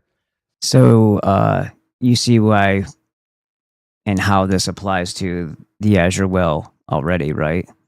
How they have the copper, they have the beef liver, they have the Alaskan cod liver oil that's nitrous infused, so you're not nitrous oxide infused, so it's not going to be oxidated. It won't be oxidized when you take it and give you free radicals. And the fulvicumic is in there, plant soil based, not rock. You get it. Yeah. Okay, cool. And it also has retinol. Great. Trace minerals, magnesium. IP6 gold is great for getting iron out of the body. Whole food C, get some copper in your body. The big thing is we really want to stay away from synthetic vitamins. It's the synthetic C's and the synthetic D's. You don't want real high doses of zinc. You want to balance that with the copper. Yeah, cataracts come from too much zinc, and they figured that out after the wackadoodles who pretended to be the good guys during that thing that happened in 2020. A lot of people started developing cataracts because of their, take a bunch of vitamin D, take a bunch of zinc, take a bunch of vitamin D. Yeah. And then everybody had problems, including being very deficient in copper because vitamin C, when it's synthetic, which is the crap you buy at the stores, will strip your copper because it has an affinity. I actually looked it up on my phone last night to verify that was correct. And sure enough, that's what the mainstream says about it. Yes, the traditional whole food has at its core, in its center, what I think it was described as a vibrant copper.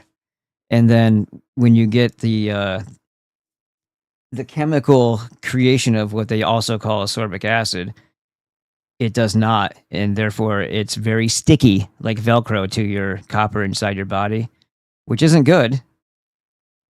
For the reason being that it's going to steal your copper from your mitochondria or wherever else they find it, and it's going to make it so that your energy is going to dip. So let me see. What did I ask? I'm going to read it to you real quick. So the difference between ascorbic acid and a citric acid. This molecule, ascorbic acid, has a specific structure that allows it to easily give away electrons. This unique shape is what makes it an antioxidant, allowing it to neutralize harmful molecules in your body. Citric acid, even though the chemical formula looks very similar to ascorbic acid, and they're both found in fruit. So usually if you're getting a whole food, you're getting both. And citric acid is what they tell you, like the Millards that I have. It's made from, allegedly, a food source, like a whole food source or some. I think it's lemons, if I'm not mistaken. But that's what they give people when they're on like cruise ships and they all start getting the food poisoning because it's, you know, people are gorging themselves at the always open buffets.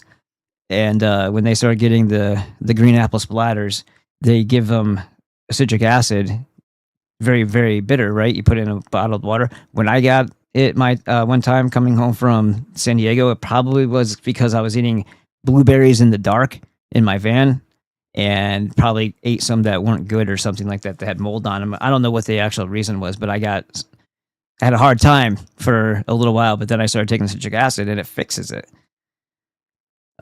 This shape makes it a tricarboxylic acid, which binds well to minerals but cannot act as a vitamin, as what the citric acid is. So I'm trying to find. Yes, from the holistic perspective, the naturopathic medicine whole food vitamin C contains copper. High doses of synthetic ascorbic acid can deplete your body's copper stores. Hold on. I need to be able to hear myself when I say this so I know how I'm sounding. Let me go ahead and just do this real quick while I'm talking so it's not as creepy. Is that you, God? No, just me. The specific concept is a core teaching in the root cause protocol. I believe that's actually, I think they're talking about,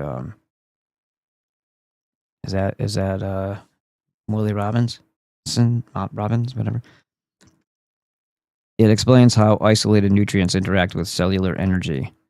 In naturopathic, they keep on saying theory. It's reality. In naturopathy, it's as if it's like a different reality from actual reality. There's only one reality. The MDs want to be hidden in the cultic, Kabbalistic reality, whereas we like to live in reality. But we just don't know the difference because everything surrounding us is painting an artificial projection of the world on us, right? Or in front of us. The shadows on the wall of Plato's cave. In naturopathic theory, in naturopathy, in reality, vitamins are not single isolated chemical compounds. They are complete packages made of many parts working together. Whole food, is this perspective teaches that perspective. I hate the way they keep on framing this. Vitamin C is a complex structure. The ascorbic acid part is just the protective outer shell. Deep inside this natural complex sits the enzyme tyrosinase, which holds an actual copper atom at its center. When you eat whole foods like camu camu or acerola cherries, you absorb the whole package safely without disrupting your body's minerals. Synthetic ascorbic acid, synthetic vitamin C is just the isolated laboratory-made outer shell. Because it is missing the rest of the natural complex, including the copper-rich core, it enters the body empty. Taking large isolated doses of synthetic ascorbic acid, and remember, Linus Pauling was injecting him, I believe, and teaching people to do 10,000 big, like, also slow drip the bag in you, right? You know, that he also had saggy jowls, and he died of like an aneurysm or something in his 90s, didn't he? Well, he didn't have copper. He was the experiment for the Rockefellers, and they don't mind sacrificing their own. Taking large isolated doses of synthetic ascorbic acid over time can create a mineral imbalance. Deficiency, you mean? Imbalance. That is an imbalance because they have to have a certain ratio to work and operate and function right. I get that. There's a balance, but your body figures that out. It's so long as it has enough, right? Having not enough is what throws things off. It's not because you had too much of one. It's because you didn't have enough of the other. Does that make sense? Or however many components are in that formula. The stripping effect. I hate how AI talks. Because the isolated synthetic shell is missing its natural core parts, it acts like a magnet once inside the body. It binds to free copper ions in your tissues to reconstruct the complex vitamin C. the complete complex, vitamin C complex. Mitochondrial impact. Your mitochondria, the powerhouses of your cells, rely heavily on copper. Specifically, an enzyme called cytochrome C oxidase requires copper to help your cells turn oxygen and food into ATP energy. The result? Flooding your system with high-dose synthetic ascorbic acid can pull copper away from these vital mitochondrial enzymes. Doesn't really make it a great antioxidant anymore, does it? So they figured out a way to make something so that it'd be something that would naturally be in its natural state, very helpful and supportive of your body. They made it hollow and very symbolically, right? Like there's a lot of interesting things there in the metaphorical way that does more harm than good,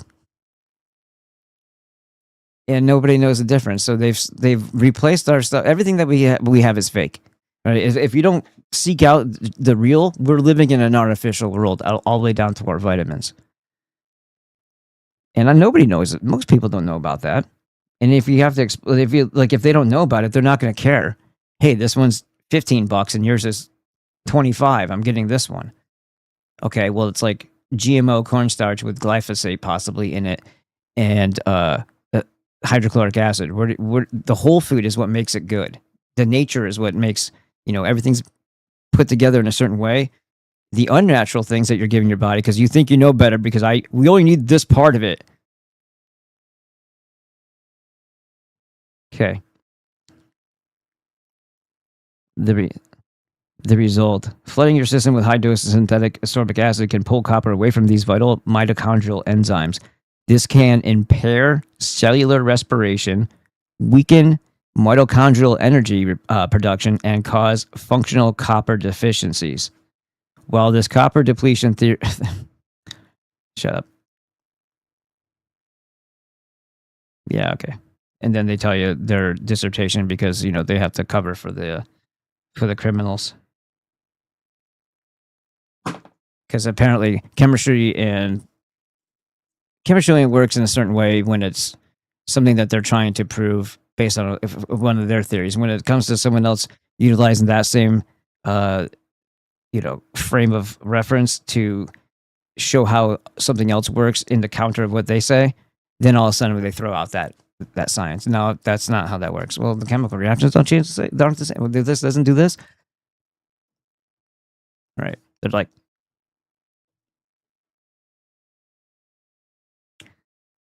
Certainly no problem there, right? That's completely on the up and up.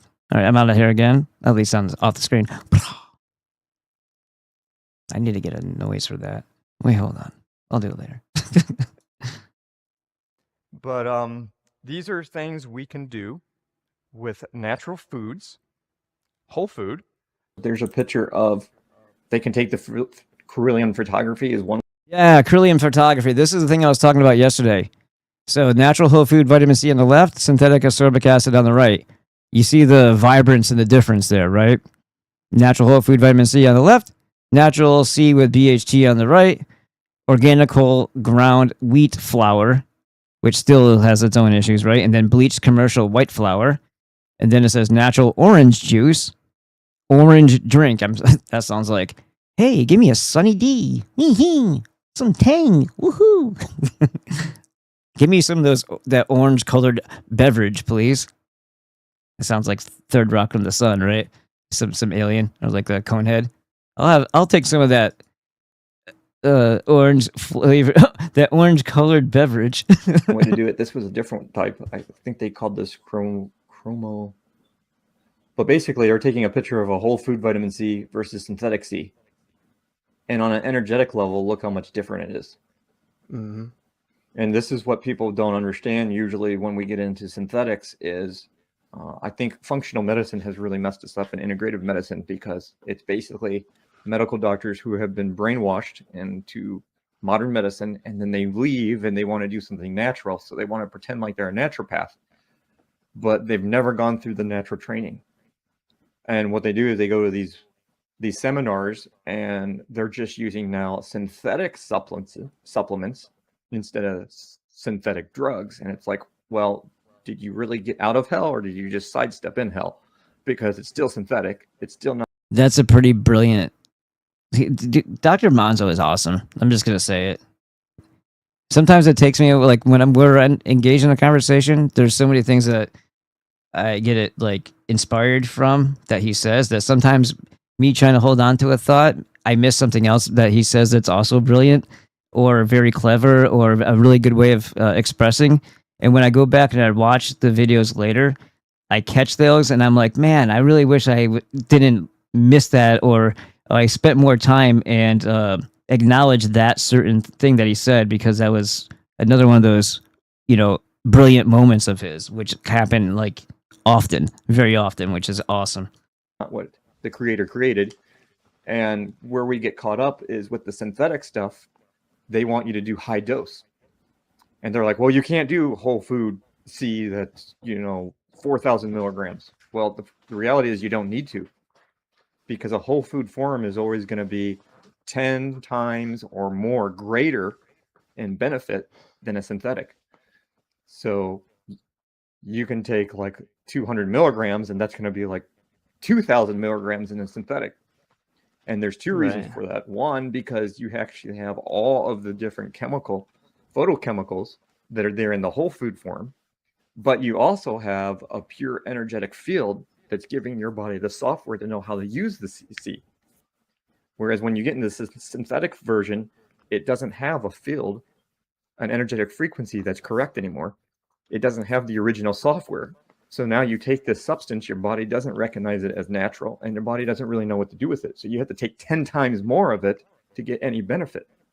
Can I ask you a question? A lot of times it can push your body very powerful in a certain direction, but it might not be treating the cause, and then it might be doing other damage down the line. Right. And the way they do that, they change the structure so they can patent it, right? So I think me and Dr. Peter Glidden on Tuesday were talking about this. So when they wanted to take all this naturopathic medicine and they wanted to take it back into the wheelhouse of the MDs, and they said that we're gonna patent these things, we're gonna change them, we're gonna make them synthetic. Well, then you're changing the structure. That means that they have to add atoms to it. So I don't know if it's always carbon or if it's always hydrogen or whatever the heck they're doing. Now it's an insoluble protein or whatever the heck it is. Now it's poison inside your body. So whatever the naturopathic, benefit of that would have been, when they change it to try to patent it, they're going to destroy the whole entire efficacy of it. The whether or not it's beneficial rather than harmful, all these things. They're turning it into, Codex Alimentarius again, where everything is going to be poison. Yeah, and it's very hard for people to understand, because it doesn't matter if you're talking about a synthetic drug that the pharmaceutical company makes or a synthetic supplement that the pharmaceutical companies are making. They will both have a very powerful effect on the body still. And they can force the body. It's a forced stimulation. So people will take something and say, well, I feel great on it. Well, yeah, because it might be taking away symptoms. But then the question is, what are you damaging? And how long is it going to take for that damage to catch up to you? And when you stop taking it, did the problem actually go away, or were you just covering it up? Right. Like I was talking about the other day, the copper iron correlation. Yeah, this is what I wanted to talk about too, because these types of deficiencies and what the actual elements and trace minerals do in your body, even because there's so many practical applications about health. And right now we're sitting here with a naturopathic doctor and a chiropractor and a nutritionist. This is a time to have conversation where we can have really good insights for people to help them cope with their health problems that are just the chronic illnesses, fatigue, and all that stuff. Things that a lot of us have, and it seems like it's only getting worse lately. And healthy people who are in shape, feeling like garbage all day, like me, we should talk about that stuff and how important it is and what might be depleting it. Is it the technology? Is it the fact I'm sitting from a computer screen with LED lights all around me? Like, why do I feel so horrible all the time? How can I fix it? What's the deficiency? And what do I not eat? And what do I stay away from so that it's not being pulled back out of my body again? Like this will be a really good way to interject that into a conversation about the evil plot as well. You know what I mean? And then that way there's practical plus the speculative all in one shot here. almost every side effect of major diseases around the world, including cardiovascular diseases. Exactly. And why it is you should be supplementing copper. And he had a version or brand called Sovereign Copper. And this fits right in line with Dr. Tau Braun. Dr. Tau Braun has created what's called copperine. It's a vaporized zinc and copper vapor that you inhale. And it has been life-saving, life-changing for people. He knew the weaponizing of the venoms was going to cause zinc and copper deficiencies that was going to lead to overall strokes, hemorrhages, and aneurysms of blood vessels in the body as you deplete copper. So this is a part of the cardiovascular side effects of losing those two. Hello, everybody. This is Daniel with the Ballbusters, a radio show podcast, Roku TV channel, Joshua TV channel, and growing Rumble channel. Yesterday, I had Dr. Alfonso Manzo III, naturopathic doctor, and Scott Shara on with me to have a really cool discussion. The prior conversation I had with Dr. Manzo and some of the other ones that you can find on my Rumble channel, and I highly recommend starting with the first one and working your way up, started back in November. He has enlightened me on a lot of things, and I've made a lot of changes in my vitamin intake because of it. And come to find out, and this is where the tie-in is here with the awesome hot sauce and SemperFryLLC.com, is that I may have forgotten this because I know I did a bunch of research when I was first starting my business about 9 years ago, but I wasn't in the frame of mind to think that there was anything such as synthetic vitamins. And vitamin C is one of the big ones. Ascorbic acid is not a natural thing, and it's not going to treat your body the same way. Your body doesn't know what to do with it. And I was taking the crystalline forms of citric acid. I was actually doing that as well, the Millard citric acid, but the vitamin C in the crystalline form, because I thought it would absorb more because it didn't have to digest an outer shell gel cap or something like that. So I was taking it that way, thinking that I was doing something positive. Can you tell my face is inflamed? I probably had a little bit more weight on me back then. This is when I first encountered these guys, and look at the change. It's a big difference. I noticed it. And there is some results that are positive, but there's also negatives whenever you're putting something synthetic in your body. Come to find out, capsicum. Yes, the spicy peppers are quite high in whole food vitamin C, and that's the one that you want to try to go with rather than something synthetic made by man and not creation. All right, so let's go ahead and take a look at a couple of these. That's the video with Morley Robbins and Dr. Manzo on Kate Daly, covered by me. And this is also found on our Ballbusters channel. So let me go over here and start showing you what I wanted to show you. Back then, I only had just under 2,000 followers. Here. All right, so this one says, what are the health benefits of capsicum? When they say that, just think hot pepper. All chili peppers and bell peppers belong to the genus Capsicum. People around the world use capsicum in traditional medicine, and preliminary research suggests it may have value in Western medicine. Why would it be different? It's about how it affects the human body, just because they have different categories for their medical. Studies indicate capsicum, including capsaicin, may help reduce pain and... Oh, and by the way, that Patreon is now patreon.com/Christos Cast, KRISTOS CAST. lower the risk of metabolic syndrome and cancer. Research also implies it may reduce the risk of death as well as fight bacterial infections that are resistant to antibiotics. Antibiotics are terrible for you. They kill your bacteria, your healthy bacteria that are trying to detoxify your body. So just because your symptoms clear up, it doesn't mean they got rid of the toxins. So then those toxins get deeper into you and they manifest as something much worse later. You don't want to mess up the purging process where you say you have symptoms. That's your body fixing itself. Anyway, capsicum is a plant genus in the botanical family Soanaceae, I guess, that comprises all chili and bell peppers, ranging from sweet peppers to very spicy varieties. Black pepper comes from another genus of plants. Yeah, that's piperine. The chemical in there that makes it spicy is called piperine. It's also an activator for other types of, supplementation. Like if you're taking curcumin or what's the other one called? The Turmeric. yellow one. Turmeric and curcumin are basically the Curcumin, same I think, thing. is another name for it. But that will not work in your body. It won't start to absorb or break down without the piperine. That's why you see that added to a lot of those supplements. All right, so let's move down here. The name capsicum derives from the Greek. So just an update on that. My understanding of that has been expanded. The black pepper extract actually suppresses two functions of your liver that would have destroyed the turmeric or curcumin before it could go anywhere. So that is probably not the best thing to do, just simply because why are you messing with nature? Word for a capto, which means to bite. So a spicy, it bites. Okay. Capsicum genus includes an array of species, The food that bites you back. but the most common is red pepper, which is part of a group of peppers with the scientific name Capsicum annum. Bell peppers are not hot peppers, but other peppers in this group have a range of heat.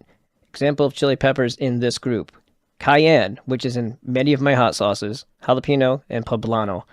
A second group of peppers known as capsicum, it looks like it says Chinese, but it's Chinese, I think, the way they pronounce it. This includes habanero, datil, and Scotch bonnet. The third group is capsicum frutescens, includes Tabasco peppers. Apparently, there are standalone peppers. Nutritional information. Chili peppers are an excellent source of plant compounds called phytochemicals, many of which have antioxidant and Phytonutrients, it sounds better and it's more accurate. anti-inflammatory properties. Although researchers do not view phytochemicals as essential nutrients, researchers don't really want you to know anything except for allopathic MD nonsense, so there's that. As they do vitamins and minerals, the compounds may be valuable for protection against cancer and cardiovascular disease, things they make money off of, so why would they want you to know about it? Phytochemicals in chili peppers include capsaicinoids, which is the overall group, such as capsaicin, which is the main active ingredient. So that's another funny thing. When you do an extract of a pepper, it's going to be hotter than the pepper itself because the capsaicinoids aren't all active.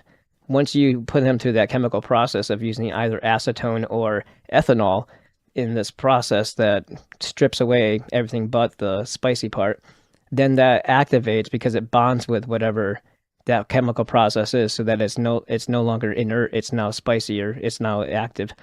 It might be the other way around. It might be that it breaks it down to it's usable, so it becomes active. It might already be like a closed circuit kind of thing, and then that stripping away makes it active because it's like, it's breaking a bond rather than attaching to something. I'd have to look that up again to know for sure. Like I said, my understanding of these things has grown since this recording. This is the characteristic. This is probably 3-4 years ago. Pungency and taste that many plants in the genus have. Other capsicum phytochemicals include anthocyanins. I'm going to try to do this better. Anthocyanins, flavonoids, phenolic acids, and Phenolic. carotenoids like beta carotene, right? Carotenoids such as lutein, lycopene, and zeaxanthin. Additional nutrients in capsules. I'm not going to go through each one of these and define them because I know a lot of people who watch this stuff on my Rumble are well aware of what these definitions mean. And if you're curious, just type those words and hit Google search or whatever search engine. Additional nutrients in capsicum. Vitamins such as vitamin B's, plural. Vitamin C, which is high in red peppers. Vitamin E, which is high in dried chili peppers. Fiber. You see that? So you want an orange? You want a grapefruit? Yay, you can get vitamin C from your red peppers as well. Minerals such as iron, calcium, which is a huge thing. You're probably most likely calcium deficient. Almost certainly copper deficient, which is the next one. Manganese and it's molybdenum. Amino acids such as tryptophan, like the stuff that they put in, that's in turkey, right? That they say makes you tired. Phenylalanine and lysine. L-lysine is definitely an amino. Phenylalanine and lysine. because I use that for working out. Many cultures use capsicum in traditional medicine. In addition, studies indicate it may help prevent and treat many conditions. Below are some of the discoveries. Metabolic syndrome. I'm just going to go past this a little bit. Diabetes, cholesterol. There's a lot of things about cholesterol that they're talking about here that I don't agree with. Cholesterol is an essential thing in your body. You shouldn't be trying to kill yourself with statins to try to get rid of it. High blood pressure and obesity. And it says also it's good for reducing pain. Yeah, as far as if you're trying to lose weight, spicy peppers are beneficial in assisting you there. And I bet you a lot of it has to do with not only maybe increasing or speeding up your metabolic rate. Did you know that your metabolism actually works harder when you're a larger person? I guess that kind of makes sense, right? Because it's working with a lot more material to process. The problem is you're putting way too much in all the time. That's why it's having to overwork. But apparently the peppers can help to boost your metabolic rate. And then cancer. And it says in a 2020 study reviewed research on the effects of capsaicin on cancer. A majority of the investigations involved high concentrations of the compound in cell cultures. Overall, the findings indicated that capsaicin is anti-angiogenic, which means it helps prevent the growth of blood vessels that cancer requires for growth. And mortality. In 2017, examined the association between eating hot red chili peppers and mortality. The authors used data from the National Health and Nutritional Examination Survey of more than 16,000 participants. Analysis of the data showed a significant reduction in mortality in individuals who consumed the peppers. Because the research was observational in nature, the results suggested did not prove that eating chili peppers may lower the risk of death. Well, death from what? Usually it's some kind of mineral or vitamin deficiency that actually causes death because it's one of those things that directly affects something down the road that manifests as a disease. Antibiotic-resistant infections. Apparently that helps that too. And blah, blah, blah. Okay, let's move on to the next one. So this one is called Capsicum, Benefits, Nutrition Types, and Healthy Recipes. And this is healthifyme.com /blog/capsicum. And now let's just get down to the nutritional value. Calories, 30 cal. Total carbohydrates. They don't actually explain like what okay, so this is in the 1 cup value. Fat, protein, 1.3 grams in 1 cup serving. Fat? What? So vitamins and minerals. This is the part I wanted to stick on. Capsicum not only contains high amounts of fiber, but it contains high amounts of micronutrients that are extremely beneficial to your body's function. Capsicum is extremely high in vitamin C and covers about 213% of your... Hold on 1 second. There's something I need to do here.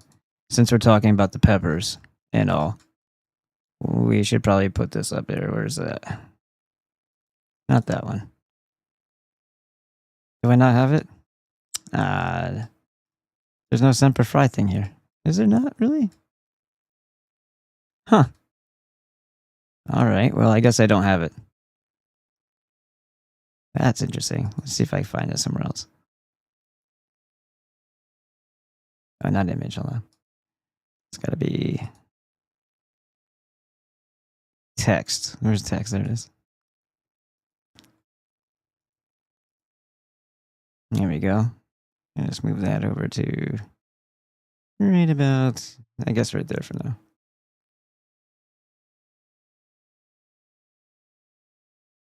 So now you know where to go to get the best hot sauce while we're talking about it.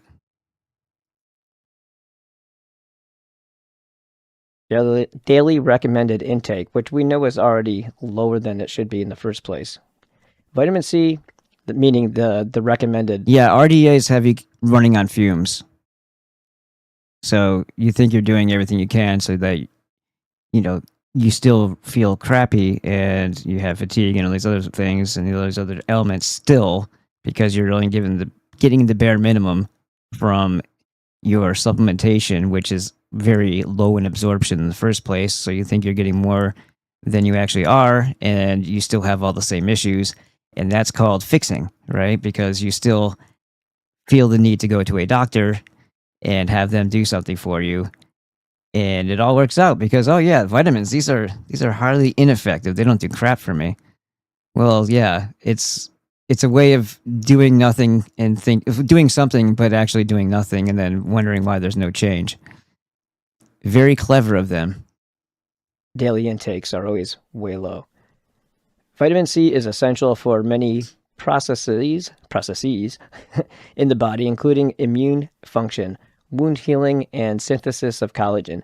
In addition to vitamin C, capsicum is also high in vitamin A. Now we're talking about whole food vitamin C, whole food vitamin A, real stuff, comprising 93% of your daily recommended intake. Vitamin A is vital for immune support, reproduction, and vision strength. Red and orange peppers are especially high in carotenoids, because that's what makes it red, the beta-carotene carotenoids, a form of vitamin A. Also, capsicum is relatively high in vitamin B6, and we're not talking about synthetic B6 that you take in pill form. We're talking about whole food vitamin B6, which is great for energy. A vitamin that is significant for the metabolism of protein, fats, and carbohydrates. That's part of the getting your energy, right? The ATP energy. Folate, which is a crucial B vitamin required for the production of white and red blood cells in bone marrow. Sounds like it's pretty... Oh, and by the way, if anybody tells you that folic acid is bad, maybe a synthetic form of it or some crappy form of it, but folic acid, and most people say, well, take the folate, not the folic acid. So if they see it on like an ingredient thing, they're like, oh, folic acid, that's bad. Well, people also thought that, and I did too, that sodium benzoate breaks down into benzene and salt, but it's benzoic acid, which isn't the same as benzene. And the reason why that myth was, or that rumor was spread and everybody believes it, and as did I, because that's what I was told, is because there was a water contaminant issue in a soda bottling manufacturing facility, and their water was contaminated with benzene. So when they say it was left out that the sodium benzoate, the preservative, broke down into benzene, and come to find out it was actually contaminated water. And God knows how long that was going on, because that's a really powerful carcinogen. But the myth has stuck around for so long to the point where I even believed it.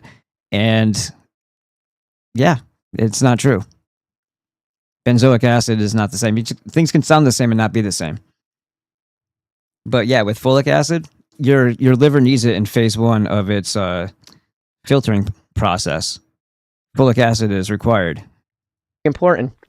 Capsicum also contains trace amounts of niacin, riboflavin, thiamine, and pantothenic acid. Sorry, I got stuck in my throat. Antioxidants. Free radicals are produced by the body through oxidation and exposure to toxins like pollution, certain food, overexposure to sunlight, and alcohol. These free radicals can produce chain reactions that can damage cells. Antioxidants help stop this process by inhibiting oxidation and protecting cells from further damage.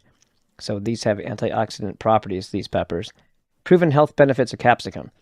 Capsicum contains a whole array of vitamins, minerals, and antioxidants that protect our cells and boost the immune system.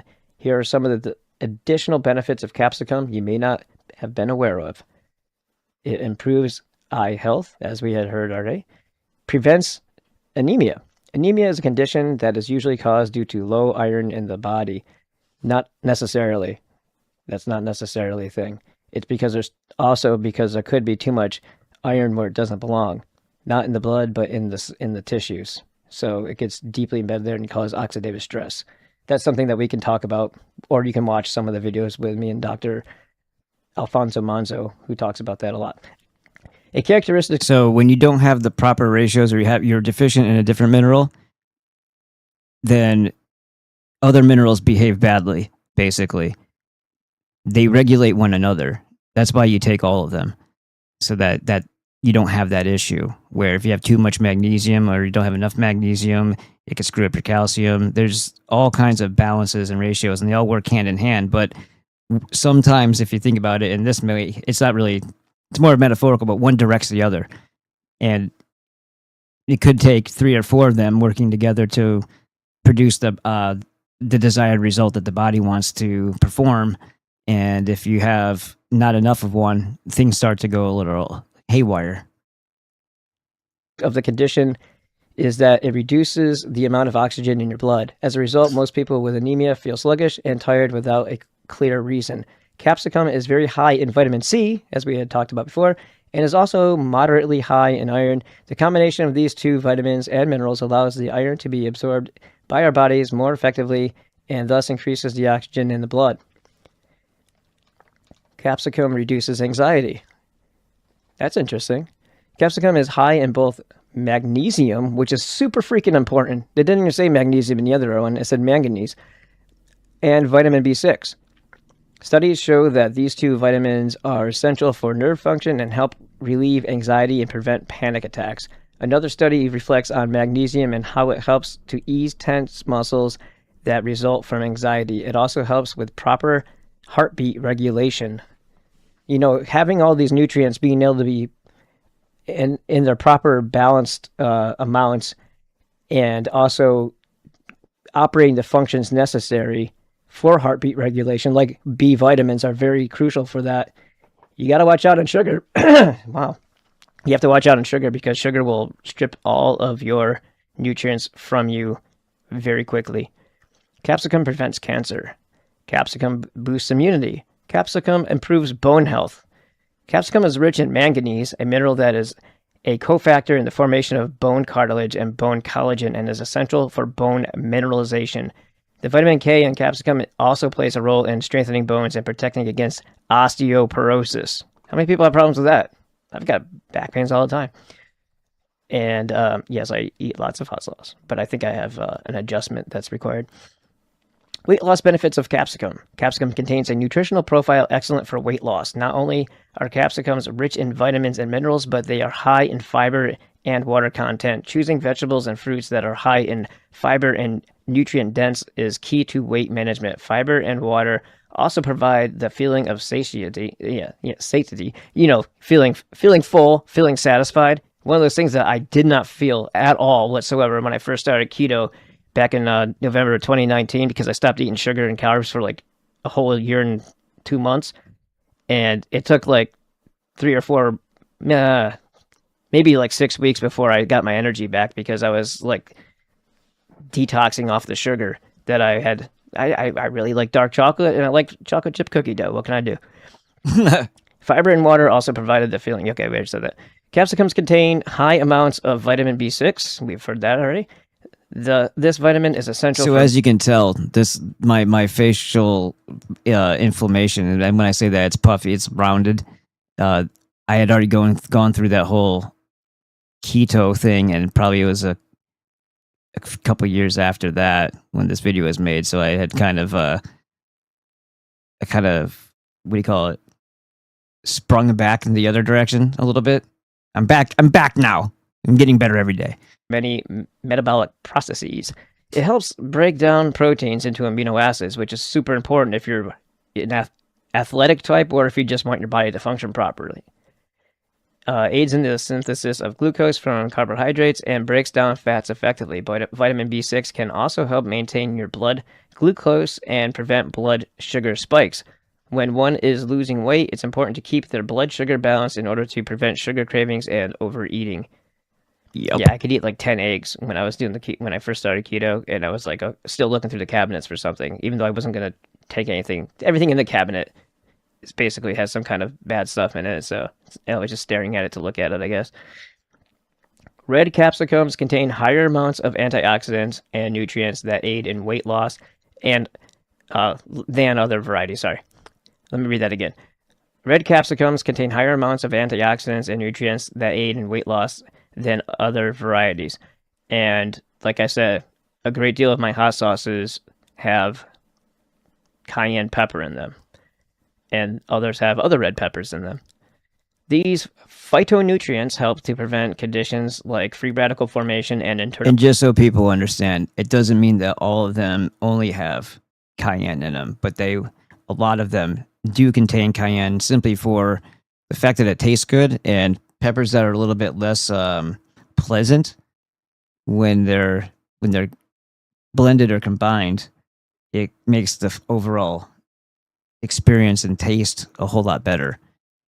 And come to find out, or partially aware of it, I guess, that it also had these benefits. So why not use it?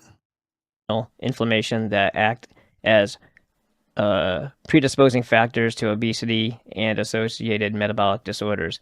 The reason why you have buildup of some sort of cholesterol in arteries and things like that is because there's an inflammation process happening in that area. And See, I've been talking about this for a while. The cholesterol isn't like fat in a grease trap. What it's doing is it's trying to mitigate the inflammation so that you don't die. So that's why and if you just get rid of the cholesterol, you didn't address the root cause of why you have inflammation there in the first place. Something to think about. The method of a lot of the MD methods are just backwards. Yes. All right. Which goes along with our title for this marathon here today. Incorporate capsicum in meals.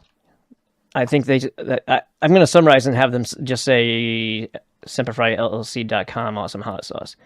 And that can be found here. Use it on food. So simplifyllc.com. Use code HSFamily. Oh man, look, I used to have copperine on here from that other doctor guy. That's way back. Updated 2/12/23. Off orders of 3 or more bottles plus bonus. We always put little half-ounce bonuses in there. But if you are Let's move it ahead. we're going to talk. That's scorpion peppers. There's no extract in that one at all, and that's probably the hottest one that doesn't have. That's behind the scenes. All right, so the 12 bad foods, 3 steps for health. This is Dr. Peter. See, things look a lot different here, and this is back when it was still called Rise Up Into Health. But make sure that you remember that the other code, the actual URL link for Dr. Glidden is in my description. It's the one that's leave Big Farm behind, and then that little gobbledygook, and then it's VIA equals PG as in Peter Glidden, ND as in naturopathic doctor, health. All right, that's the affiliate link, and then you use code FITWIT for 25% off either the monthly or the annual. We're looking to see 5 new people show up and become members. Glidden ND. You guys have seen the video on here that I posted from snippets of his other videos. We watched that anti-aging one yesterday. But you also have seen him, if you're on my Rumble channel, many times talking to me. And over here, health recovery. So these health recovery protocols. Oh, look, this is back before the detoxes were on here and the beet juice protocol and all that. Point and click your way to a whole new world of possibilities. And then all of these symptoms, all these conditions or quote unquote diseases, these all have something that you can do in a more natural way to help get to the root cause of all of them. Okay. And without heavy doses of poison they called pharmaceutical drugs. Acid Prescriptions. reflux, acne, anxiety. Candida is a big one for a lot of people. It is because a lot of people think they have it when they don't, or they'll call themselves celiac when they don't. It's because it's the thing that you say when you don't want gluten is a celiac one, right? I think I got that right. Candida, I think vinegar can screw that up a little bit. When I was 14, anyway. The Dr. Glidden Show, your bi-monthly dose of medical reality. And right now it's on episode 6 here in the replays. And then you have all these here, and then there's more available on his YouTube channel. But these are the ones that are behind the pay window that I'm showing. And then there's the Q&As. There's also a public chat room. So when you're asking these questions, because you're allowed to ask Dr. Peter Glidden directly any of your health questions, right? And if he doesn't get a chance to get to them, then you have this whole group of, veterans who have been here for a long time who may already have some answers for you. So if he doesn't get to answer them in that 1 hour, maybe these people in here can help you. And then you have this nice community of people wanting to help others. going around here. So that's another benefit of that, is you get to meet other people of like mind, and when it comes to your health. Affiliate info, blah, blah, blah. So there you go. All right. Now, if you guys like and know about the Rumble channel, because I'm going to post it on my Rumble, Fry, Awesome Hot Sauce. One, read everything, believe nothing until you yourself can verify it in your own research. I think that's a very important thing that everybody should keep in mind and follow. A lot of people don't want to do their own research, so they get led astray because there's trusted sources. And if it sounds good, you might as well roll with it. And by golly, we might as well repeat it too, because now we feel like we have a nugget of knowledge that we can share and feel like we're intellectually gifted or have an edge, right? That's something that a young teenager like myself did a lot. And then my stepfather, who was a very logical man, he would ask me a couple of questions and completely dismantle it because I was just repeating what I had heard. And he taught me at a very young age that don't do that. You know, if you hear something, before you start spreading it around, just because it sounds good and just because it sounds like someone said it with confidence in an authoritative way, as if they know, doesn't mean that it's accurate. Lots of people are very confident and they're completely wrong. And they have a whole establishment that does that all the time. They're called doctors. Even independent media sources or so-called patriot and truther channels that are just as guilty of misdirecting, maybe by accident sometimes, maybe not so much other times. Man, I was really nice when I was making shit tons of money. I turned into quite the abrasive person since then, haven't I? So maybe I just got laid. Maybe Rebecca and I were actually getting along back then. Read everything. Listen to everyone. Read everything. Believe nothing until you can prove it in your own research. So there you have that. So yeah, I've been doing that over on that channel. And okay, I think we're good on that one. You guys asked for it. I delivered. There's a lot of good information there from Dr. Glidden, though, eh? And there's the place and the thing. I gotta put myself back on here. It gets weird when the ominous voice is there without the person. Oh, no. There we go. I got that Nirvana shirt on. And yeah, some things have changed on this site. I don't say updated blah, blah, blah anymore.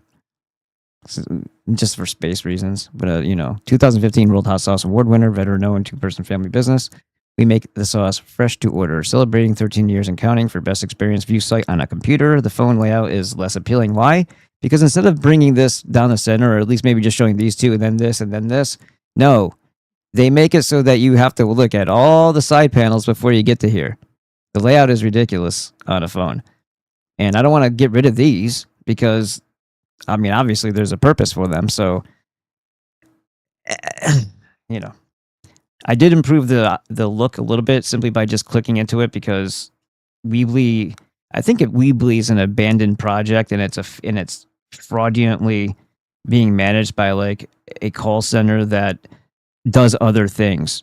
And then when they get a call from that particular number, they pretend like that ghost shell has a staff, because I was asking them questions about navigation and they had no answers and they were getting irritated with me. And it clicked in my head. I'm like, you don't, like, this is the tech support. You have, and whether this makes any difference or not, but they were women. And I was said, okay, so how do I fix this? How do I navigate? Is there anything I can do? If I do this, if I change the theme on the phone, the mobile app, will it change the desktop?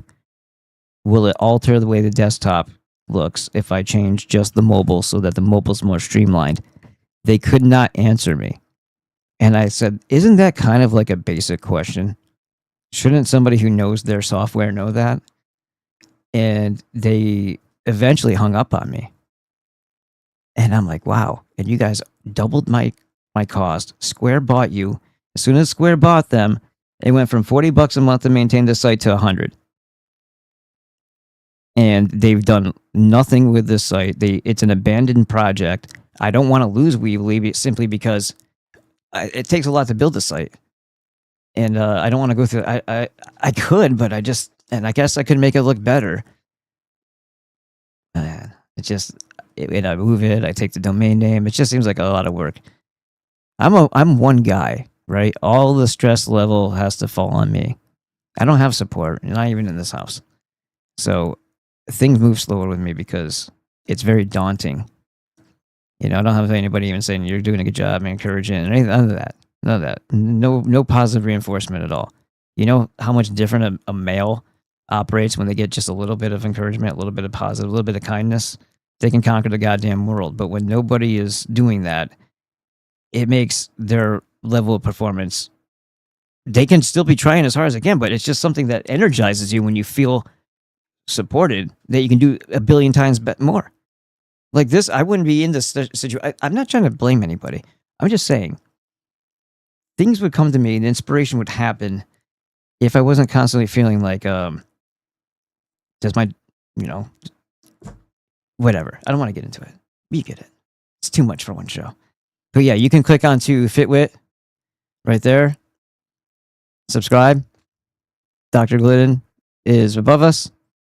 And then it says code Fitwit, 25% off. And then BB5. Bam! Bam! I wish I was your lover. Boom. And Whole Food Multivitamin. The core copper is an add-on. Alaskan cod liver oil. Keep an eye on this, though. This is the 415 milligram per soft gel, so there's tinier ones. And if you're an adult, you would take 3 of those. So if you don't want to do that, then you just get the bigger one, which I believe is right there. And they're telling you 2,400 milligrams, but that's because they're telling you to take 2 of the 1,200, I believe, is what they're getting at there. Because there's 60 soft gels. It's a 30-day supply. So adults, bigger pills, you could swallow them, probably no problem. These would be if you're having your children take their essential fatty acids. And I do have a couple questions for Dr. Glidden on Wednesday about that. And it has to do with omega-3s. There's ALAs, EPAs, and DHAs. And ALA, let's see, the DHA in his brain. And then there's the omega-9s. What's the deal? You can make them so they're not considered essential. And then there's also, and I'm trying to find it. Oh, yeah, the GLA. So omega-6s typically are inflammatory. So you need some, but you don't need to overload. And there's this whole thing that I discovered way back in like 2014 or so about, first of all, almonds aren't great for you. And trying to make a vegan anything because you're into the fad of San Diego or California and farmers market, the farmers market vibe, there's this thing called bitchin' sauce. They're probably everywhere now, but I know the people, and they use grapeseed oil. Grapeseed oil is a seed oil, yes, and it's also marketed as a health food, but it's omega-6, and it's nothing good about that.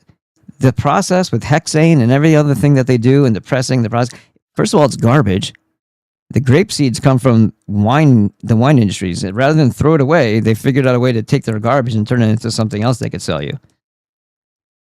I'm sure there's somewhere they're selling the grape mulch after they cracked the seeds and pressed them all.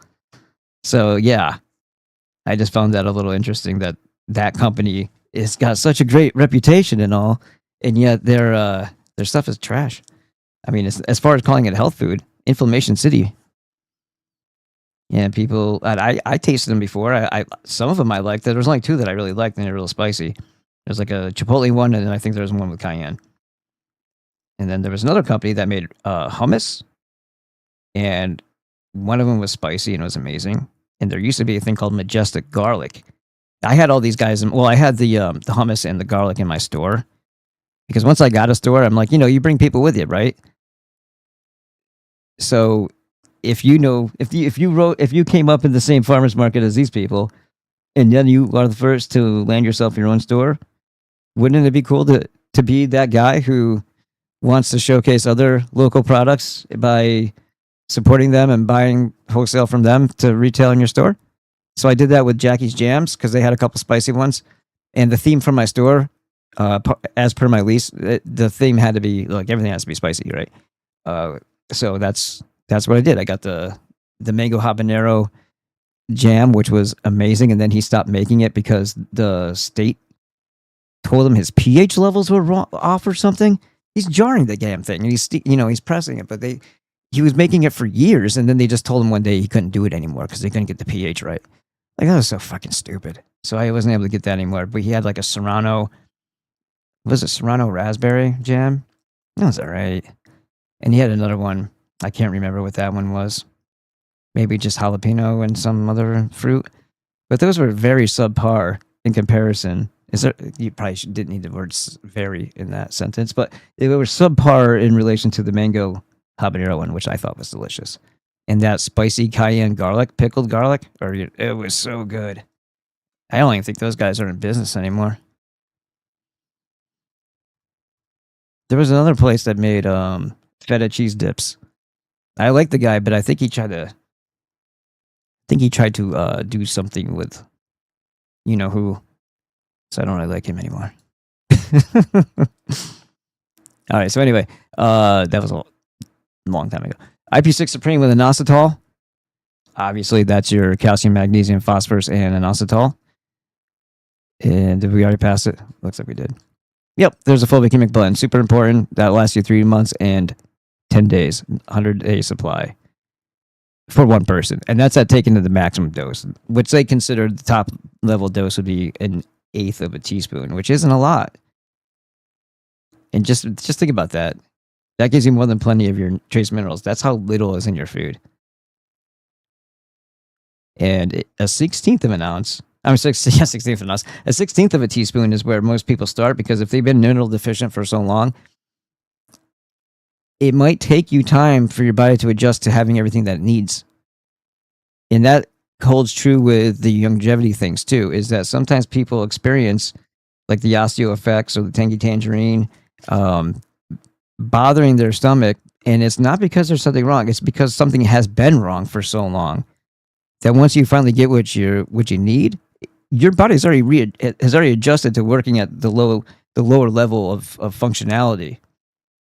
It's smart like that, right? It's not in a state of constant disappointment with failure to execute tasks. It just does those tasks at a much lower level of efficiency and not as beneficial to the overall system. When you start giving it everything it needs, there's a period of adjustment. And sometimes that period of adjustment might feel uncomfortable, but you're going someplace. You see what I'm saying here? You're going to a more positive, healthier you. And I think that's an important thing to bring up, simply because I don't know how bad off other people are who might be watching this. I don't know how much toxin you've taken in from your food intake, your environment, breathing it, drinking it, and everything else. So it might affect you differently. And if you're going through a weight loss journey, well, these will help you with the toxic overload that's going to be dumped back into your system once those fat cells release the toxins that were stored in it back into your system. And in that case, you probably want to up your fulvic humic for that particular reason, for that purpose. You want to give your body more at times because it has a heavier workload. And one thing that they don't have on this site, and I'm going to check to see if there's a selenium somewhere that might just be off-brand. Yeah, they do. Okay, let's see. So there's liquid ionic selenium. I've had that very type before in the past. There's an animal salt for the selenium. What are these? Coffees? Mulled barley. Oh yeah, no, I'm good. It's organic barley. Who cares? It's also one of the 12 bad foods. I'm good. Do they have enzymes in there so your body can actually digest it, so it doesn't destroy your gut biome and mess up your microphilia in your small intestine? Then I'm good. Yeah, I would go to longevity for this one. I mean, not longevity, to Eiffel Health. And so, just real quick, so you can see what I'm talking about. If you're in the members, you just go here. You go to where it says store. You click that. Scroll past this book or buy it, and then hit Eiffel Health. That's one quick way to do it. And then from here, you will see there's Brenda, and there's Dr. Glidden, and there's the Eiffel Tower. Smooth operator. He proposed to her in Paris. Nice. That's the number. and Extension 101. Wait till Monday to do that if you're going to get the 90 essentials from him. And there's the Healthy Foundation Pack. I'm just telling you that it's a little bit more cost effective with the Azure Well, and this Tangy Tangerine is not going to be, it's not going to be whole food. If that means anything to you, if it matters to you, the whole food multivitamin is available from Azure Well. Also, that price might include shipping, but that's still double what the whole food multivitamin is, and it lasts you the same amount of time. I'm not cutting down either one of them. I'm just giving you the reasoning behind why I promote the Azure Well. And plus, I had known and been working, I'm sorry, not working with, but I had known and been friends with Dr. Monzo prior to, you know, learning more with and having Dr. Glidden as a regular guest. So for me, it just meant, you know, your loyalty, number one. Number two, I understood Dr. Monzo had the same mindset when it came to the 90 essential nutrients. So I know if he's the one that developed them. So of course, that would weigh heavily into, I want to make sure that I have the best thing I could recommend, because it's my reputation and I care about that, and it's also my health because I'm also going to be taking one of these two.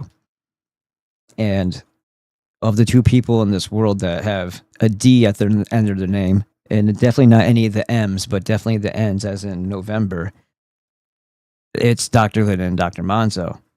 You can't go wrong really with either of them.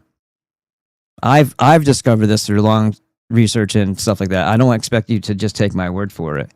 I expect you to ascertain or, you know, come up to that conclusion on your own through your own due diligence. These plant-derived minerals are great. The fulvic blend would be the you know, the alternative to that, or the equivalent, or whatever you want to call that. The Tangy Tangerine would be the whole food multivitamin. The Beyond Osteo Effects is kind of a standalone in a sense because it's a little bit different, but same effect happens with the calcium, magnesium, phosphorus, and inositol. Both are bioavailable. Beyond Osteo, I love it. It's just, let's have a look at that. I mean, that's not something that everybody can do every month when you put it all together. You know what I mean? You save $20 off of that at the very least with the IP6. This thing being what it is, and I would go for the 2.5 if you're going to do either. You're saving 40 there. And then the planter, this is for 1 month, right? Well, you'll be like, well, yeah, but the fulvic humic is $50.83 for one jar. Yeah, but that jar lasts you 3 months. So what's that, like $17 a month? You see what I mean there? So it's still, each one of these items you're saving more, or it's less, I should say. And then the EFA Plus would be like the Alaskan cod liver oil, which I believe both are doing the same thing with the nitrous, so that's not oxidative stress. Because Dr. Glidden and Dr. Monzo are on the same wavelength, and Dr. Monzo is the one who developed these for Azure Well. It wasn't just some willy-nilly hippie. It was somebody who knew what they were doing, who understands things much deeper than probably even we do. And then the selenium here. Now, this selenium is a top-notch selenium, and this is not something that I would get anywhere else but here, I think. They're pressed capsules. Let's see. It doesn't show you an extra picture of it. I think they're little tablets, actually. I don't know why capsule is written there. I think capsule, I think things that open up, right? Something you can twist and pull apart. I think those are pressed tablets. I could be wrong. If anybody has experience with this selenium and they know, let us know. And there's a bunch of stuff that I've seen that Dr. Glidden has brought up on these videos I've been watching on his website. And I'm kind of curious because not everything's on here. That's another reason to call. Because they have all the good herbs. They only show the super olive health here. And there's a ton of one. Like there's a whole line for your kidney health. There's a bunch for your liver. There's one for hypothalamus. And there's all kinds of other things. There's so many things that Dr. Glidden has brought up on his show for nerve support and stuff like that. That, or maybe the lymphatic system. That's why I was curious about CL Moody, if she was going to show up again today or not. But she should show up on Wednesday. That'd be good for her to talk to Dr. Glidden. All of that is not shown on the website, but I'm sure if Longevity still makes it, they would have access to it for sure.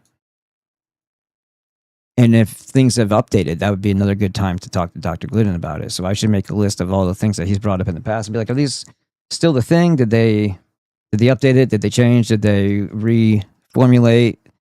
Did they let it drop off? Because sometimes it's not because of the lack of effectiveness. It's just the lack of people buying it, that they would just move on to something else.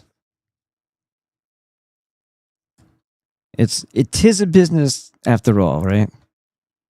If you can bring them to the water, but they do not drink, then you take the drink away. This creatine with that Pradas is super, super cheap, by the way. Like in comparison to what most people charge for 100 grams of creatine hydrochloride. This has only a few left. We have a couple cases, but it's only a few because when a different size is not in stock, it does that. It just throws it on there. There's a lot of archaic things about this website design. I dread having to redo it. And thanks to Noisy Pixel, he cleaned up all my images so they look super, super nice. Like, I don't even like the way they crop these either for the frontal pictures. I mean, it's fine, but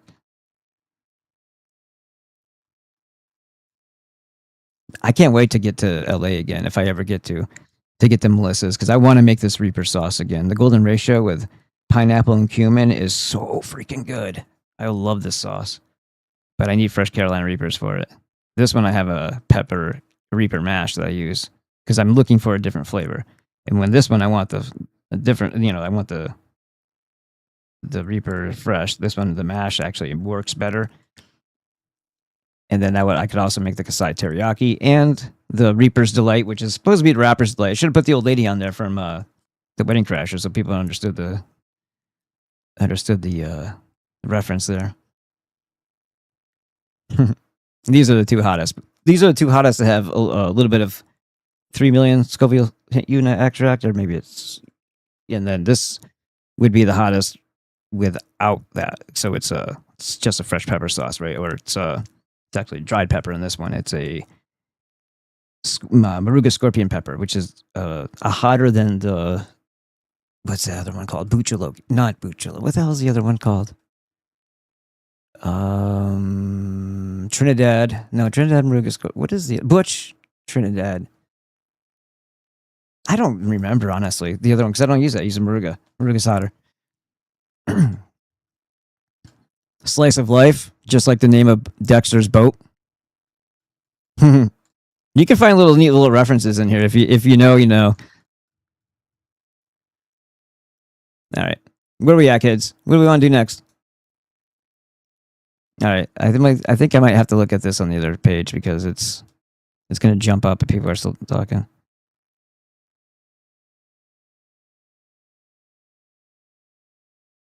I guess you're aware you got to opt out of AI training on your stream.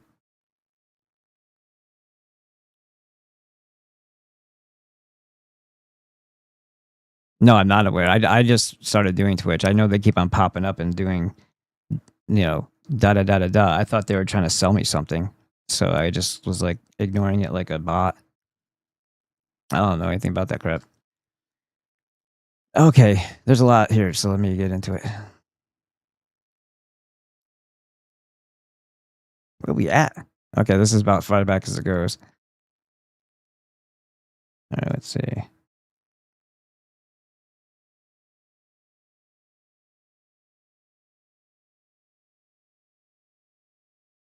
Where are we at?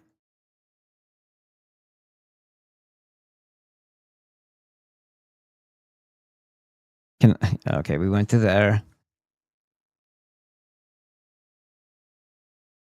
Oh.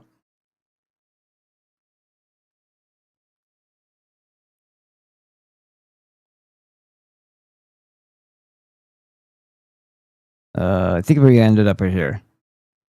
Don't worry, they still build. And then maybe I got this one. I tried to get her on. Okay, yeah, there we go. You only see Rumble Premium. So, Alex said, since insurance covered it, I wasn't really worried about it. Gave me a good chuckle and understanding of who I was dealing with. Yeah, right. They'll ding your insurance. They don't expect people to look at it. Yeah, there's a red button that says join. Then it gives you an option to sign up for premium. See, I don't have that button either though. So maybe there's now 4 dots that looks like that, and there's nothing that if you click it, it goes to locals. Well, that's different. Man, I mean, they may have changed the way the button looks, but suppose I have like a little thing that says locals on it.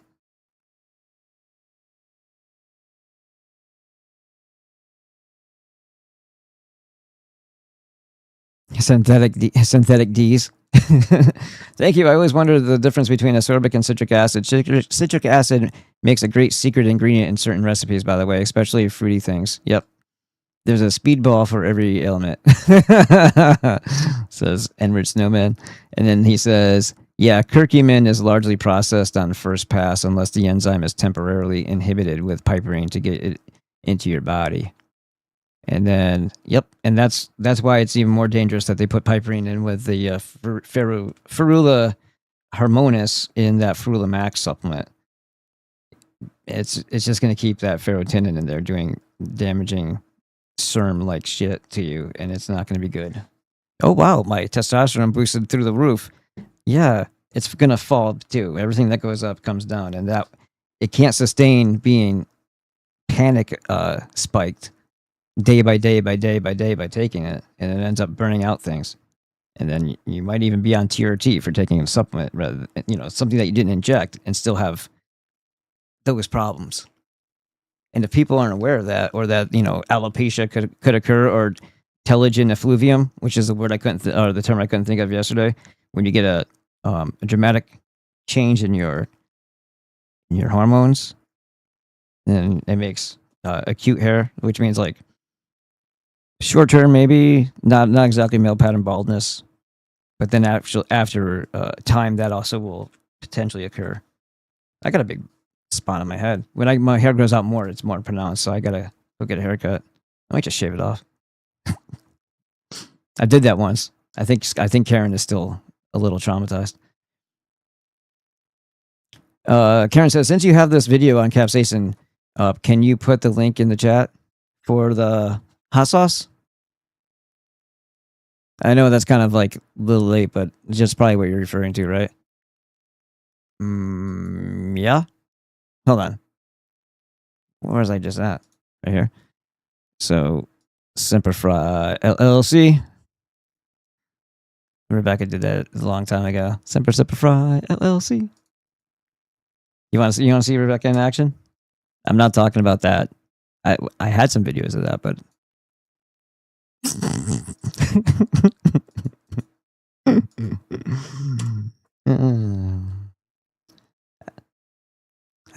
it's nothing wrong with a young man wanting to be living the life of a porn star. There's nothing wrong with that at all. Let's see. Speaking of, let's go to this real quick.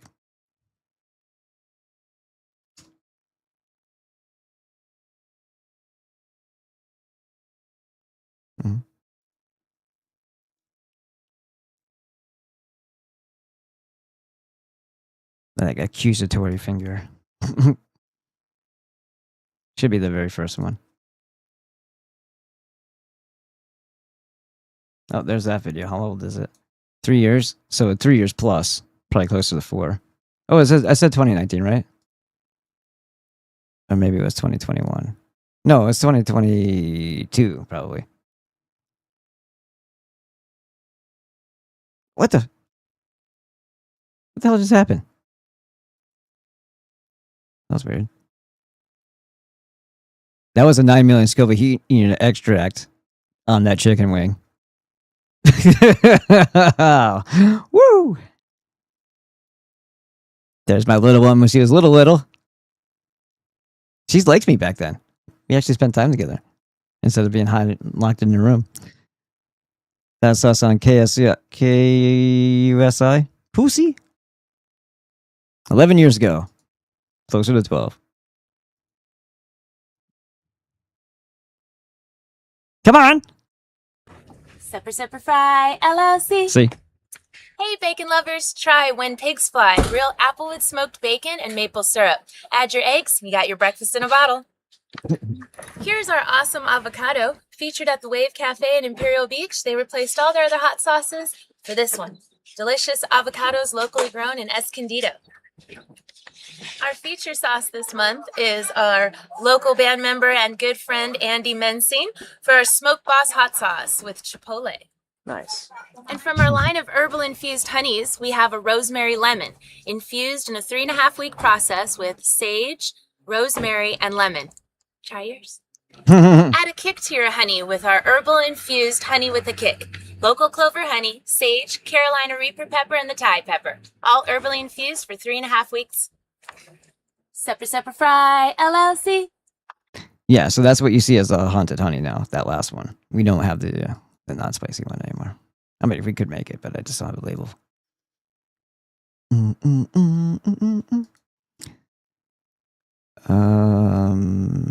I'll try to read from here.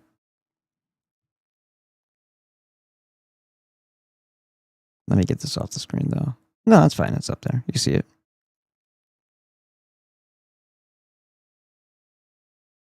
What are you saying? Well, maybe not, since you're adding more to it, right? What are you talking about? You're making me want something spicy. I better get some Semper Fry. Thank you, Edward. Yeah. I'll show you some extras. Karen says, me too.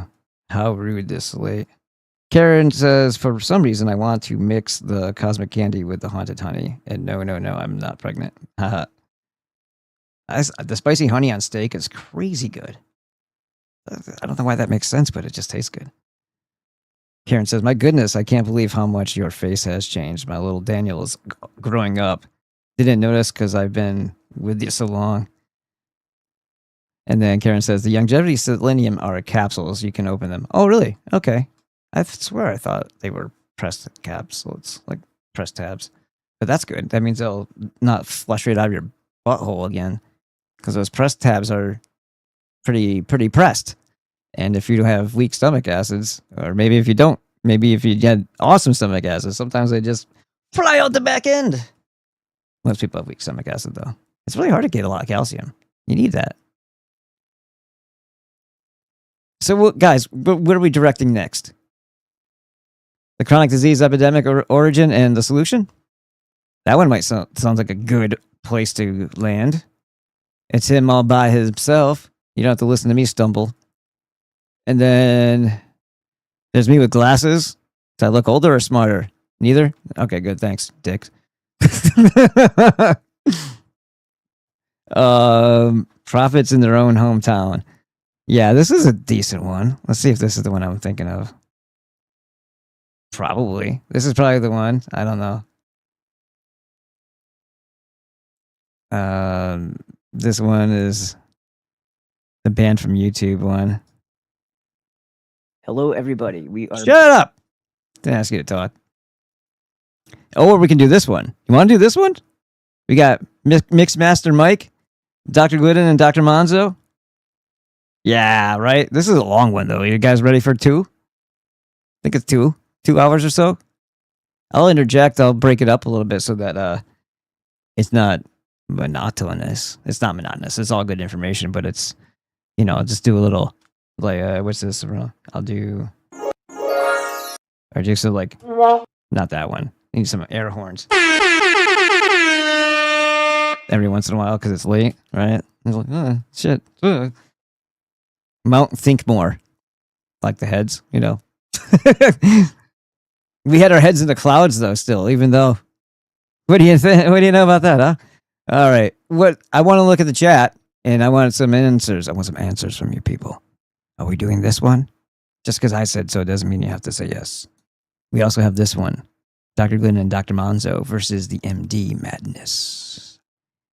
I don't know when the original air date of that one was. Let's see. Not that long ago. long enough for it to be their other background. And then there's Secret to Life, which was more recent. And then there's Q&A from his thingamabop, a little sample here. And then there's, that's not even a thing. And then, again, me with the glasses. Not sure how I feel about that. That's not one of them. And then there's Think Outside the Box, the casket, because that's where the MDs put you. And this one's got 53 likes for some reason. Let's see how the audio sounds. No, high quality extra virgin olive oil is one of the worst. Okay, I like this one too. This idea of this one.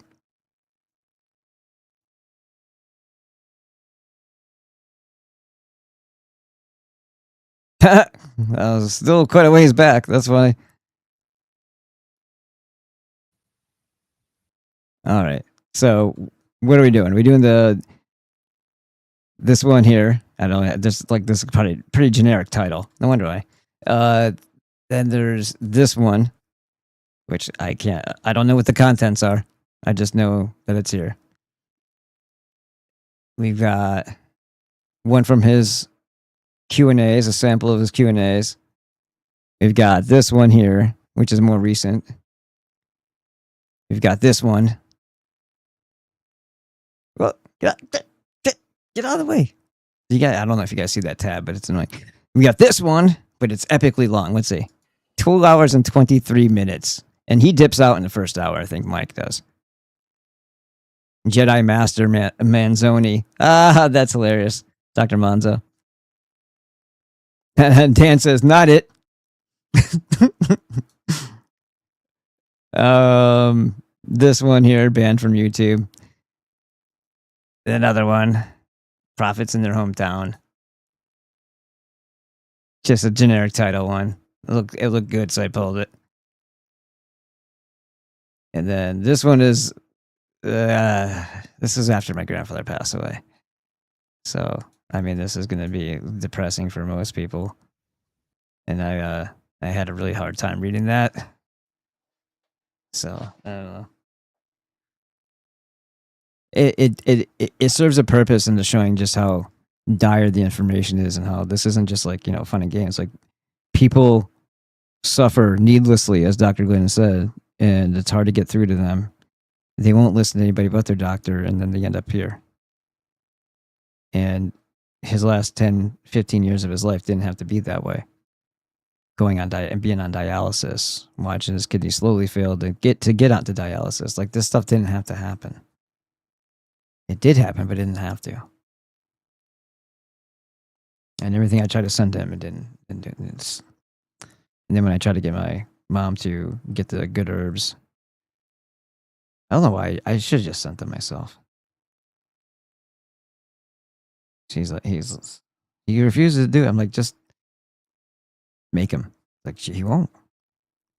Doctor said you can't have this and can't. They told him that all the wrong things. I saw it when I went to visit. I looked in his cabinet because I was actually I had my old room that I was staying in, but I would go down there, and my daughter and I would play on the computer or something like that, or do whatever, and we'd make popcorn down there when everybody else was sleeping, so we didn't wake him. And in his cabinet with all of his prescriptions, there were statins in there.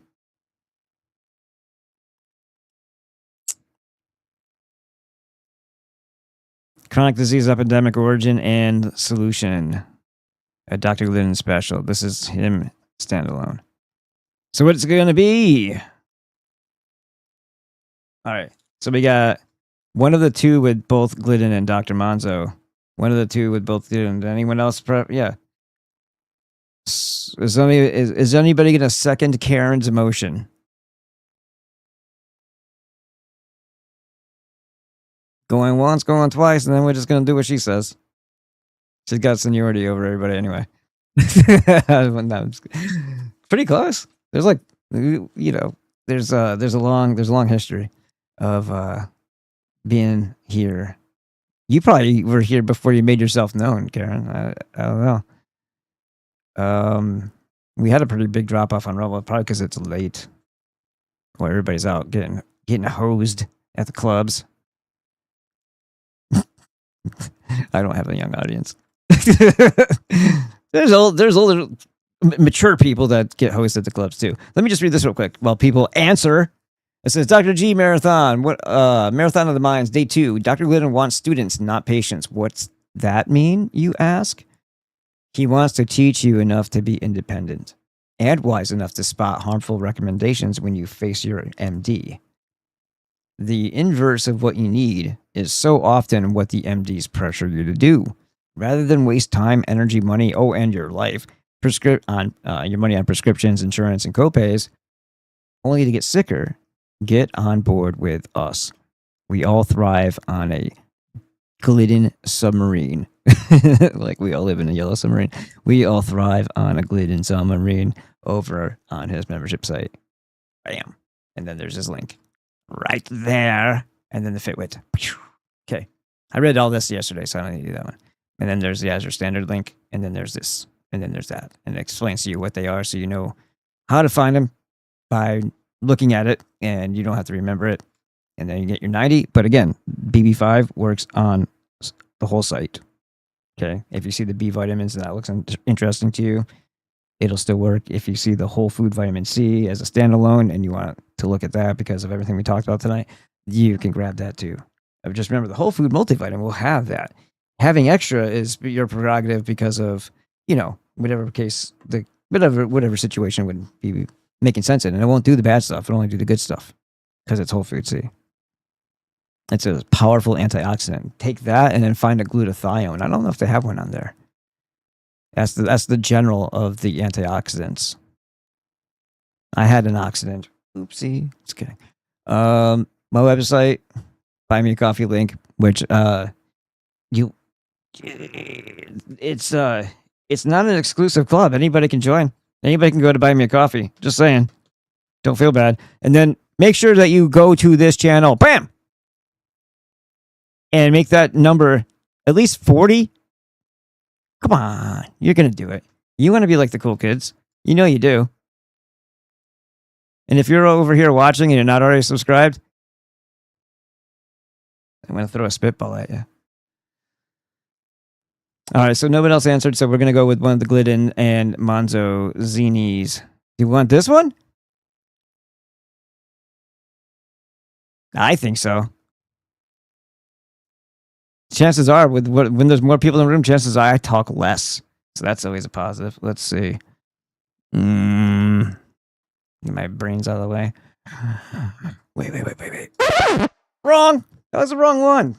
I didn't even know I had that. A record scratch? That's awesome. Jeez. Shit. Oh, yeah, that's cool, though. Hold on. I was trying to do something more polite. There we go. Now I sound like a fairy. Like a fairy godmother or tooth fairy. And I should have stuck with the other one. All right, here we go. Strap in, grab your alcohol and your girl or man, and get jiggy with it. Let's go. Do a refresh here real quick. 198. Yeah, we can at least make that 200 by the end of the night, right? Dr. Glidden and Friends Health Solution Show. Come on. Oops, I wasn't trying to do that. Hold on. There we go. Bang! Look like I'm old or something. That shirt is not tailored, as you can tell. And I have a different looking body, I guess, because of all those. Athos is Dr. Glidden, founder of Brighteon AI. Mike. Hey, Mike. We know you're founder of Brighteon and Natural News. Will you forget about Natural News? And then Dr. Monzo is a Jedi Master. Jedi Master Manzoni. And I'm not it. Not it. There. We are live. Today is Ask Dr. Glidden +2. We have Dr. Monzo here. It says, only you can prevent allopathic reductionism. I love that button. I need a couple of those. We have Mike Adams, founder of Brighteon. He is the host of Health Ranger Report. All around great guy. Dr. Monzo here with this LTOF body system here. And Dr. Peter Glidden, whose new book is called How to Leave Big Pharma Behind. It's also the name of his website. It's leavebigpharmabehind.com. And you'll see in the description there is a link for that, and also a discount coupon code. So, hello, everybody. The phone number to call today is 619. Big book. Yeah, there it is. I have it on electronic copy. That way, that's why I didn't hold mine up. 619-431-0334. If anybody would like to go around and say hello and do their thing, and then we'll drop into the next topic here. Take it away, Mike. Well, hello everybody. Mike Adams here from Brighteon, and we've got the only AI engine now that's free and trained on natural medicine, complementary, alternative medicine, and we eliminated the entire big pharma bias by mind wiping open source base models. So that's what we're up to. That's awesome. Cool. Is that all, Mike? Come on. Yeah, there's more coming. We're having fun with this. That's for sure. Yeah, that's a huge project. I mean, no matter which way you slice it. I remember when I was in naturopathic medical school back in the early, late 80s, there was a naturopath. He was a couple years ahead of me. I'll remember his name in a minute. He was compiling a huge database. What was it? What the heck was his name? I'll think of it in a minute. He compiled a huge database with Joe Pizzorno, who was the founder of Bastyr University of Naturopathic Medicine. And they put it all together in the natural, I think the name of it was a Naturopathic Medicine Healing Handbook or something like that, but it was a huge volume. It's been published in like 40 different languages. This was way before the internet and way before anything even remotely like AI. And, you know, it's a huge project is what I'm laboring at trying to communicate here. And you are absolutely 100% correct that because of the medical monopoly that's been in place for over 110 years, the information that is available to the mainstream is 100% biased and tilted towards the allopathic, reductionistic, materialistic pharmaceutical standpoint. It's very difficult to get objective information. You know, this has been a big problem. If you do if you ask Siri or Wikipedia about homeopathy, it'll tell you that it's pseudoscientific and placebo, all of which is a lie. I mean, it's just a lie. It's not even a distortion of the truth. It's a 180-degree lie. Right. And this is a problem because most people, I mean, let's be honest, ladies and gentlemen, we all know this. Most people don't even know how to pronounce naturopathy, let alone know what it is or what it can do. And this prejudice, this research prejudice pro-allopathic medicine certainly isn't helping anything. Well, we found, Dr. Glidden, we found some really great sources of information that might be surprising in order to train the models. So, for example, some of the very best research on herbal medicine and phytochemistry comes out of China, but it's all written in Mandarin. So what we did is we acquired hundreds of terabytes of science papers in Mandarin. And of course, my wife's from Taiwan, so we can collectively read and speak Chinese. And so we use AI to translate it into English, and then we trained our model on that. So in America, you know how the National Science Foundation and the NIH, they won't fund studies that talk about natural remedies and cures. But in China and in India and many other places, they are very much doing that. So all we do is we just bypass the US pharma bias to get good information. You know, I remember when I was studying, and I think it was 1987 or 88, and I'm kicking myself because I've lost the reference to this information. But there was an interesting study that was done. There was a group of people wanted to show the bias in conventional medicine. And so they fabricated a research study. They made up a drug. They made it up out of whole cloth. They faked the research. They faked everything. And they submitted it to a medical journal for approval, and it got approval. Of course. And then it got cited. Yeah. But then here's the kicker. They took exactly the same paper, and instead of a pharmaceutical, they put a homeopathic medicine there. That's the only thing that they changed. It was the only thing that they changed. They submitted that for approval, and it was rejected. Of course. Right. Because you can't have any of that holistic healing stuff enter into the mainstream. And Monzo and I were talking about this a while ago, and Daniel also. I think that the only thing that makes sense to me as to how the medical monopoly maintains its stranglehold, because, I mean, let's be honest, right? The cause of the chronic disease epidemic is allopathic medicine.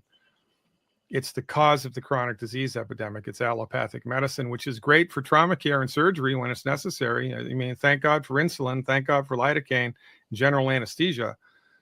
But for most of the conditions that most people go to the doctor for most of the time, it's a failed methodology. It is the reason that we have a chronic disease epidemic, and it's the leading cause of bankruptcy in the United States, and it's the first or the third leading cause of death, depending on how you crunch the numbers. And given all of those net negatives and all of that unbelievable failed mediocrity, it's still number one. Yeah. How is that possible? I think it's a demonic influence that's behind the whole thing. I do. Yeah, Clearly. Yeah, and clearly. I your mean, bias. look at the reaction to just RFK Jr. Firing some of the actual demons at the CDC, you know? Yeah. They're having a demon fit. They're having a demon fit. Yeah, people are going crazy. So I think there are other forces that are at work here in keeping, this failed medical model on top. I don't think it's just, money and monopoly and greed. I think their money is human suffering. Like that's what they bank on. Yeah.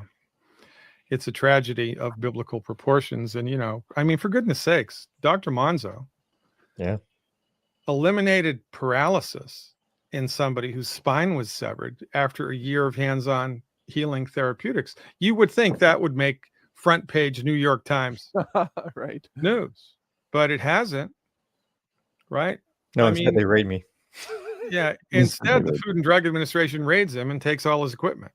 Yeah. And so this is the situation that we find ourselves in. And I was thinking about this before the show. I was kind of projecting forward into what I think the future is going to hold for medical freedom. And I don't know, man. I'm usually a glasses half full, let's go boys kind of a guy, but I'm not that optimistic anymore. Dr. Monzo, what do you think? It's hard to say. It's really hard to know the truth out there. You look at the politics, you look at the Trump administration and Kennedy and what they're doing. It's like, okay, you're doing some things, but are you really making a difference? Or is it just like you say, lipstick on a pig? Is it? Yeah. It seems to me like it's lipstick on a pig. I want to know why we don't have our health freedoms. Right. Look, last year, was it last year? Yeah. Supreme Court ruled against the Chevron doctrine. You would think that all of our health organizations that are fighting for us would be going after all of these unlawful laws that the FDA got passed. Yeah. But we're because not. They're not Congress. They can't make laws. Right. And with the Chevron doctrine out, you could challenge all those and start taking back our health freedom, but no one's doing it. So I'm sitting there going, what are we doing? Why are we waiting for the government to fix it? Because the government's not going to fix it. The system doesn't police itself. Well, and I do know that Attorney Emord, with the Alliance for Natural Health, right? If anybody's going to do it, it's them. They have a playbook to challenge that. Something like challenging the EPA's major decisions, or what's that called? That CO2 is a endangerment finding. That CO2 is bad for plants somehow, which is just the height of anti-science stupidity. But that drove EPA, doctrine for a few decades.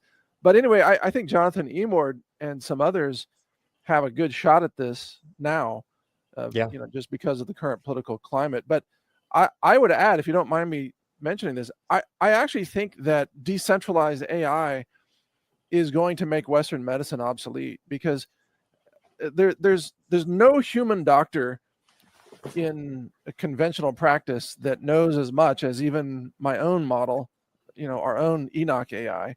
And at some point, all the reasoning models are going to insist that the best way to treat people is to use things that work. Rather than pharmaceuticals and chemotherapy.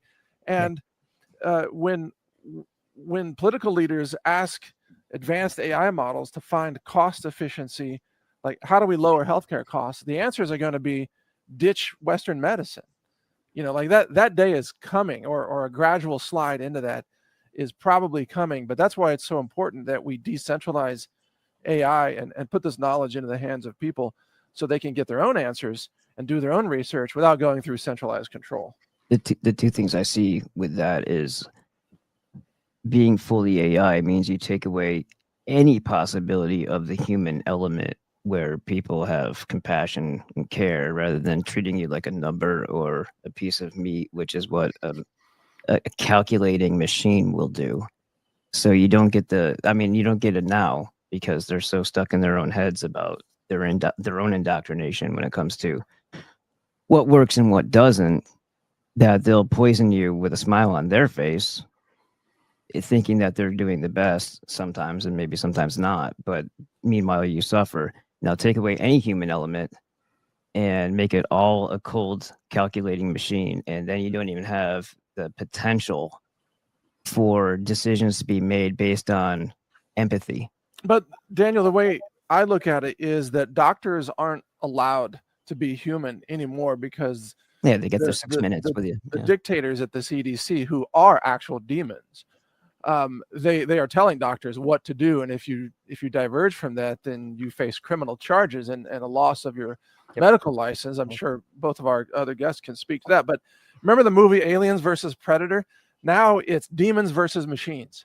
So that's where we are with medicine, sadly. Yeah, I mean, it's a point well taken. From a purely objective point of view, the holistic curative therapeutic is superior to the reductionistic allopathic therapeutic for everything but surgery and trauma care. It's a superior model. And so if we did have open sourced AI that had access to all the data, then those answers would be clear. But then, from a practical, pragmatic point of view, the next step is, well, what are we going to do? Because, and we were talking about this on the last show, that we simply don't have the infrastructure in the world right now to support the holistic medical model. I mean, before the Flexner report, there were 150 homeopathic hospitals and naturopathic sanitariums. The busiest medical clinic west of the Mississippi was a naturopathic clinic in Spokane, Washington. And they were extremely successful, and there were a lot of them, but there aren't any now. Yeah. So even if by some genie in the bottle magic, we all woke up tomorrow and there's medical freedom, right? Insurance pays for everything. All types of doctors are allowed access to hospitals, and universities are encouraged to do 50% of their research on non-drug therapeutics. Even if all of that happened, we don't have the infrastructure to support it. I think it would take 2 or 3 generations. I think you're right. And also, I believe the AMA is going to try to push legislation to outlaw AI systems from offering medical advice. Yeah. And this is going to be a really interesting First Amendment argument or attack. Yeah. But if you think about it from their point of view, they don't mind that conventional doctors don't have the best knowledge. What they love is that conventional doctors are easily bribed with free trips to Hawaii for continuing medical education. Right. So they spend 12 years making them believe that the stuff actually works that way anyway. True, they have no concept of nutrition and no faith in the innate wisdom of the body to heal itself. So they're already pretty much in that pocket or that zone of thinking in the first place. True. Yeah. Well, that's why they don't want open AI either.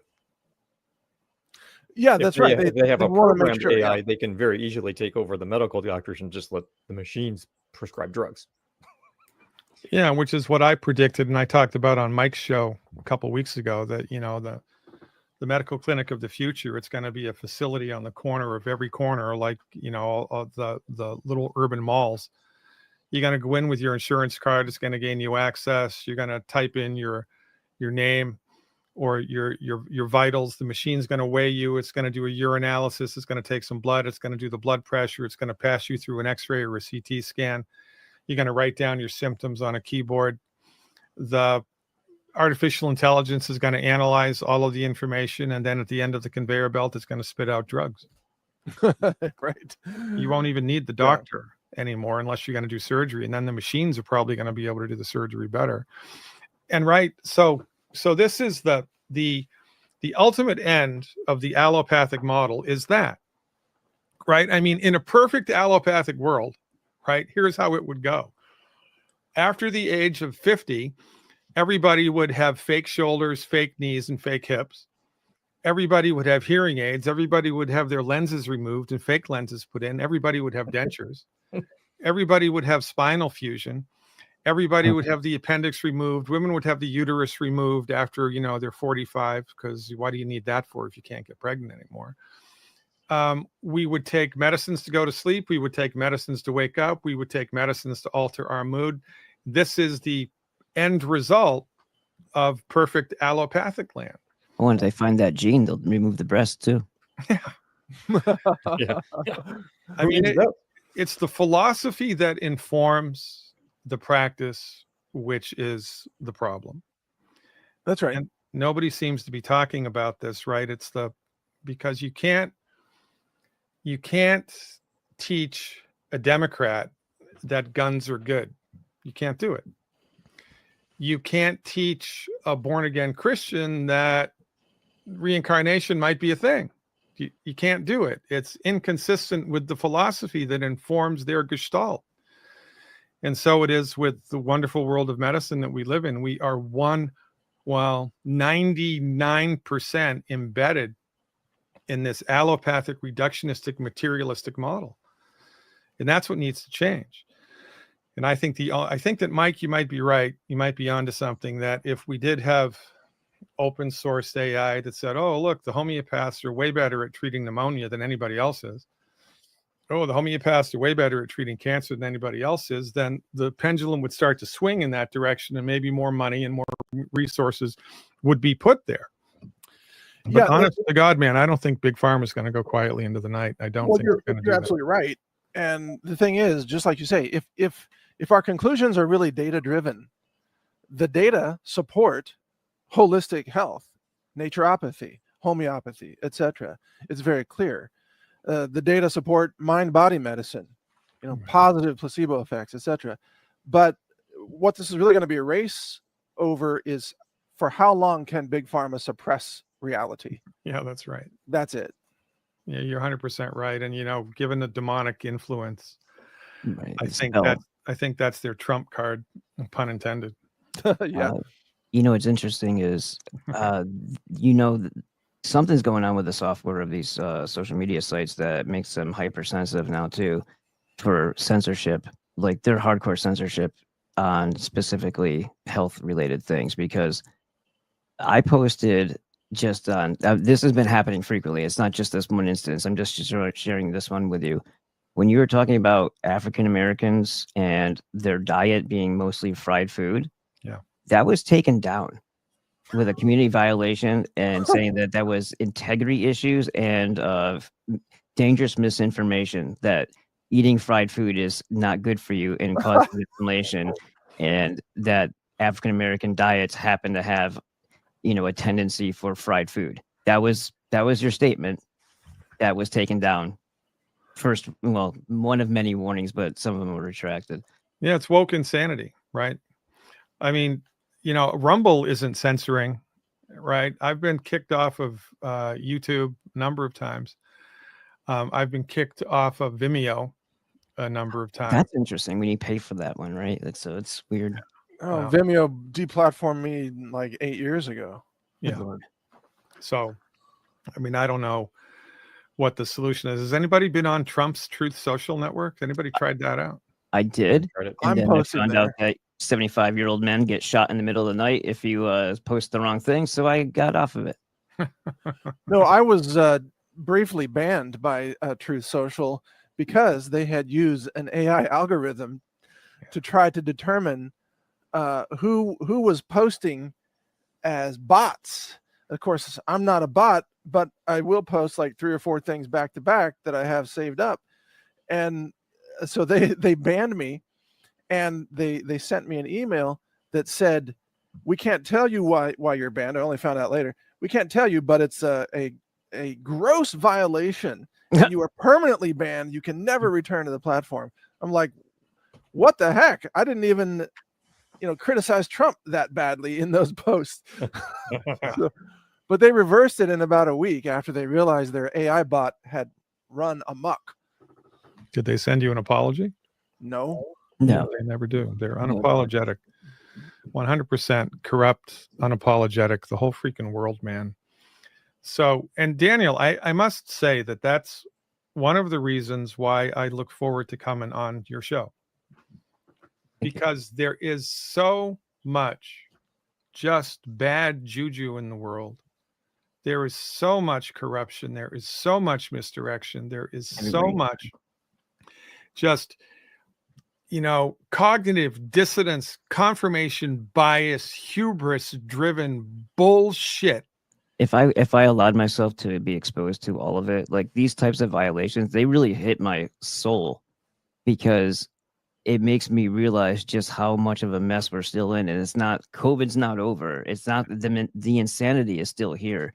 And that's informing people who have control over schools for my daughter's health and well-being. Yeah. This is a mentality that the majority of people have on questioning that they will not even think to question the false authority that's wearing the coats. Yeah. So your show is like a light in the darkness as far as I'm concerned. And that's why I look forward to it. Mike, are you still feeding information into your AI system then? Oh, yes. Okay. All the time. It's so what's happening is the open source models that we capture and then retrain, they're getting better all the time. They're getting larger all the time. And so we are basically now a factory of retraining open source models with some very special approaches. But we're also expanding our data set constantly, because there's new information coming out all the time that's actually good information, and we're discovering a lot of old information. So for example, the best era of knowledge in America was actually the 1970s. That's when people were sharp. Adults could do math. Like the 1970s, it wasn't a big deal to ask somebody to add up 3 numbers. Today they get all offended. What? Let me ask Google.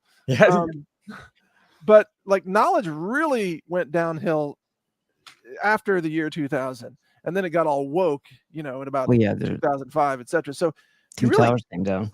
You can't use anything recent to train AI, or you get woke AI. So thank goodness we have libraries and scans of books and journals and things before wokeism. Yeah. So Samuel Christian Hahnemann should be part of that history, especially if it's going to be informing the health decisions. He was what would you call that, Dr. Glidden, the founder of homeopathy? Yeah, he discovered it. He discovered it and he codified it. And law of similars, law of potentization. I don't know if you're familiar with this book, Mike. It just came out, Lessons in Pure Homeopathy, Volumes 1 and 2. Huh, cool. By a colleague of mine, Andre Saine, Saine. This is like a comprehensive history of the evolution of homeopathy. And on the one hand, and then on the second hand, it's a very pragmatic, comprehensive dive into how to use the homeopathic medicines effectively. And it's the best homeopathic handbook I've ever seen. I've been doing this for 37 years. And so one of the things that struck me when I read this, I've read both of these volumes twice. I mean, this is a big book, right? And one of the things that struck me was in the late 1800s and early 1900s, there was these extremely robust conversations that were happening inside of the homeopathic community. And there were homeopathic hospitals all over the United States. They were having remarkable success.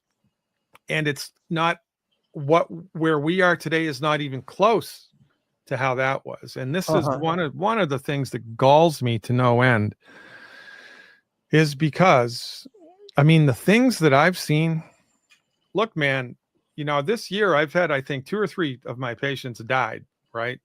And that's normal in a healthy practice. But most of the people that I was treating died from the conventional medical treatments that they had, right? As a kind of a ramification of that. And my profession doesn't have the answer for everything, but most people wouldn't believe the things Dr. Monzo and I have seen our patients recover from. They just simply wouldn't believe it. They didn't think that was possible. And all of this with extremely limited resources, right? Now, the law of similars, which is what homeopathy is based on, is a law of nature. It's like gravity. It's like geometry. It's like electromagnetics. It exists whether you believe in it or not. And because of the monopolization of the medical marketplace in the early 1900s, the advancement of homeopathic medicine was hobbled. And we would be so much further downstream with effective homeopathic treatment had that not happened. Right now, there's approximately 650 documented homeopathic medicines that we have an idea of how to use. And, you know, which is like 1/2 of 1% of all of the things that we could be using in the world. And this is one of the ramifications of the medical monopoly, is that the advancement of homeopathy, the advancement of hands-on healing, energetic healing, the advancement of medical nutrition has been hobbled. And I based on what I've seen in the last 37 years, if we had actually had medical freedom, if none of that nonsense happened by the, you know, after the Flexner report, there would be very little, if any, chronic disease in the world, because we would know what to do for it. And we know what to do for a lot of it with extremely limited resources. And it's just a freaking pity, man. It breaks my heart every time I think about it. So thank God there's whiskey. Another name for that list Mark should be very well aware of is Antoine Béchamp. Yeah. And I mean, I'm seeing this happen a lot. Tom Cowan, I honestly believe that MDs, if they're trained as MDs, try as they may, they cannot comprehend causation. Right. They just can't anymore. Like, that was beaten out of them. He goes and shoots around a lot of different things. He talks about the invisible rainbow book a lot, and there's some room for that, but that's not the only thing. And even when he talks about nutrition, he doesn't have a grasp on it, because he's talking about how during the C word, the C19, it appeared that high levels of zinc, D, A, and C injected was helping people. And I'm thinking to myself, that's not even real vitamin C. That's a synthetic. Yeah. And the way you're doing it, what about the copper? You know, you're destroying, you're removing other things when you're doing that. You're forcing the body, just like an MD you would think would. So he's still not getting it, right? You build the body up through the nutrition that it needs, the raw materials, the minerals, and all that. And then it has its own barrier. And then you balance it out with the homeopathy or the energetic medicine and keep things stable. You don't just hard charge one thing.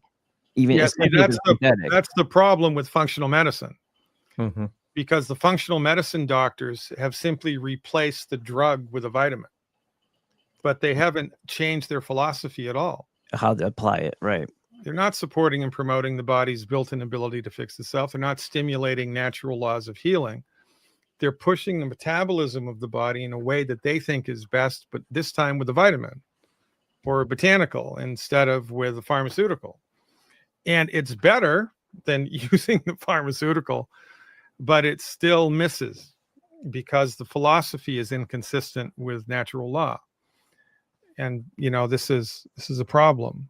It's a big problem because maybe right now in the world, and I haven't been to India for a while, so if we take India out of the picture, I would say maybe in the world right now there's less than 1,000, probably less than 500 holistic doctors that actually know what to do.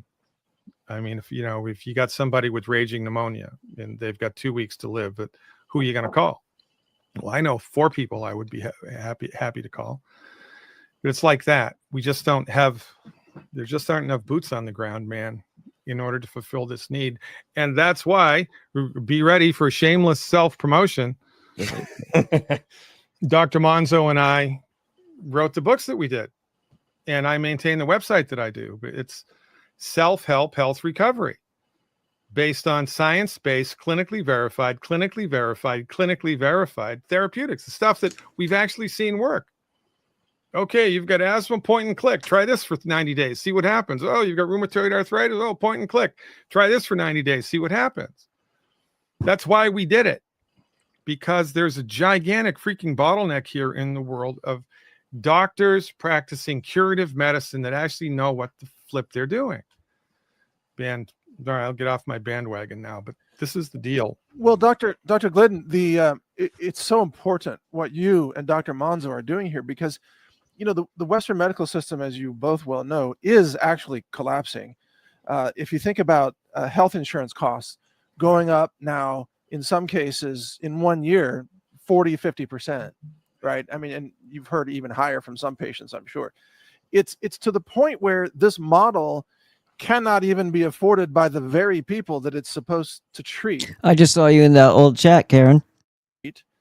And the automation that's coming in, which is going to happen through, initially customer service of health insurance companies, but eventually, just like you said, it's going to be an automated, they're going to remove the human doctor out of it. It's just going to be an elaborate vending machine for pharmaceuticals. That system is self-imploding, right? I mean, the question is, again, how long can they deny reality and keep this going and pretend that there's some kind of economic benefit of extracting 25% of GDP out of the nation while keeping people sick? And I think that it's not going to last that much longer. I hope you're right. I mean, I hope you're right. I'm tend to be a pessimist. I think based on, just my, I have a lot of like bad juju from 36 years to shake off. I mean, for goodness sakes, naturopathic medicine's a felony in Tennessee right now. Yeah. You're thrown in jail if I practice naturopathy in Tennessee. It's a misdemeanor in Florida. And, it's licensed in 24 states now. It was only licensed in 4 when I graduated from medical school. So that's a big advance. But still, 24, why not 50? What does that mean? That the laws of science change when you cross a state line? No. It's got everything to do with money and power and turf, man. It's a turf war, for goodness sakes. Well, how crazy is that, too, that only 4 states? Did he say only 4 states you could be licensed as a naturopathic doctor when he graduated? So what was the incentive back then for people who knew they had to make a living and were going to devote all that time into becoming a doctor?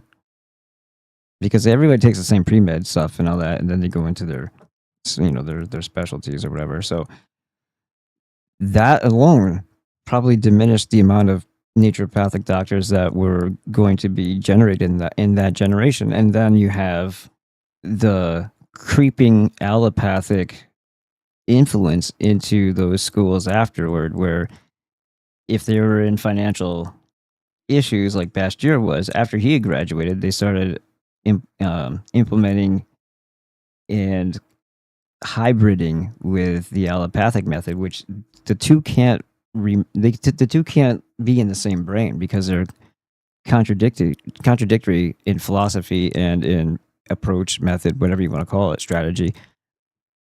And it just doesn't make any sense, but it was allowed to creep in because then that college or those, that institute could take insurance, could take funding and support itself through a time where it was in need of money. And there it is again. The spell and the control of money. corrupted it. Because then, okay, well, if you want this, then we get to do that. We get to express our methods in your school, even though they're in direct opposition. If you find out that your charter school all of a sudden has free lunches for the kids, well, it didn't come out of thin air. Somebody is funding it, state or federal. Well, guess what? They like to teach kids. Is that even a charter school now, or is it a hybrid public school? Do you understand how this becomes a really bad thing? I hope you're right. I mean, Dr. Wallach, who I mentored with for 10 years, in his famous book and audio cassette years ago, Dead Doctors Don't Lie. Remember that? Yep. Yeah. He was talking about all this years ago. And it's the same stuff that we're talking about now. It's the model must fail. And this is what I was alluding to before.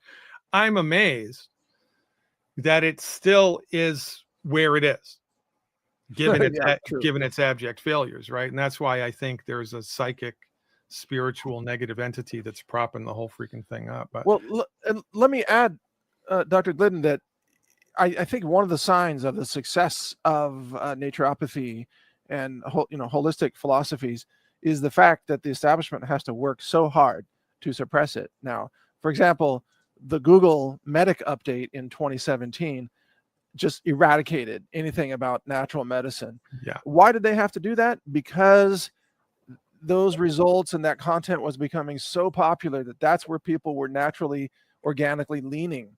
right. And now we're seeing the same kind of push for AI models to make sure they're pushing jabs and official narratives. But as information becomes more decentralized and widely available, and people are able to connect to many different things, including open source AI models like ours, I think the suppression just can't last. And I think we're seeing the beginning of that. Look at what Dr. Latipo just announced in Florida, saying he's going to end all jab mandates in the state of Florida. Going to end them all. This is what he promises.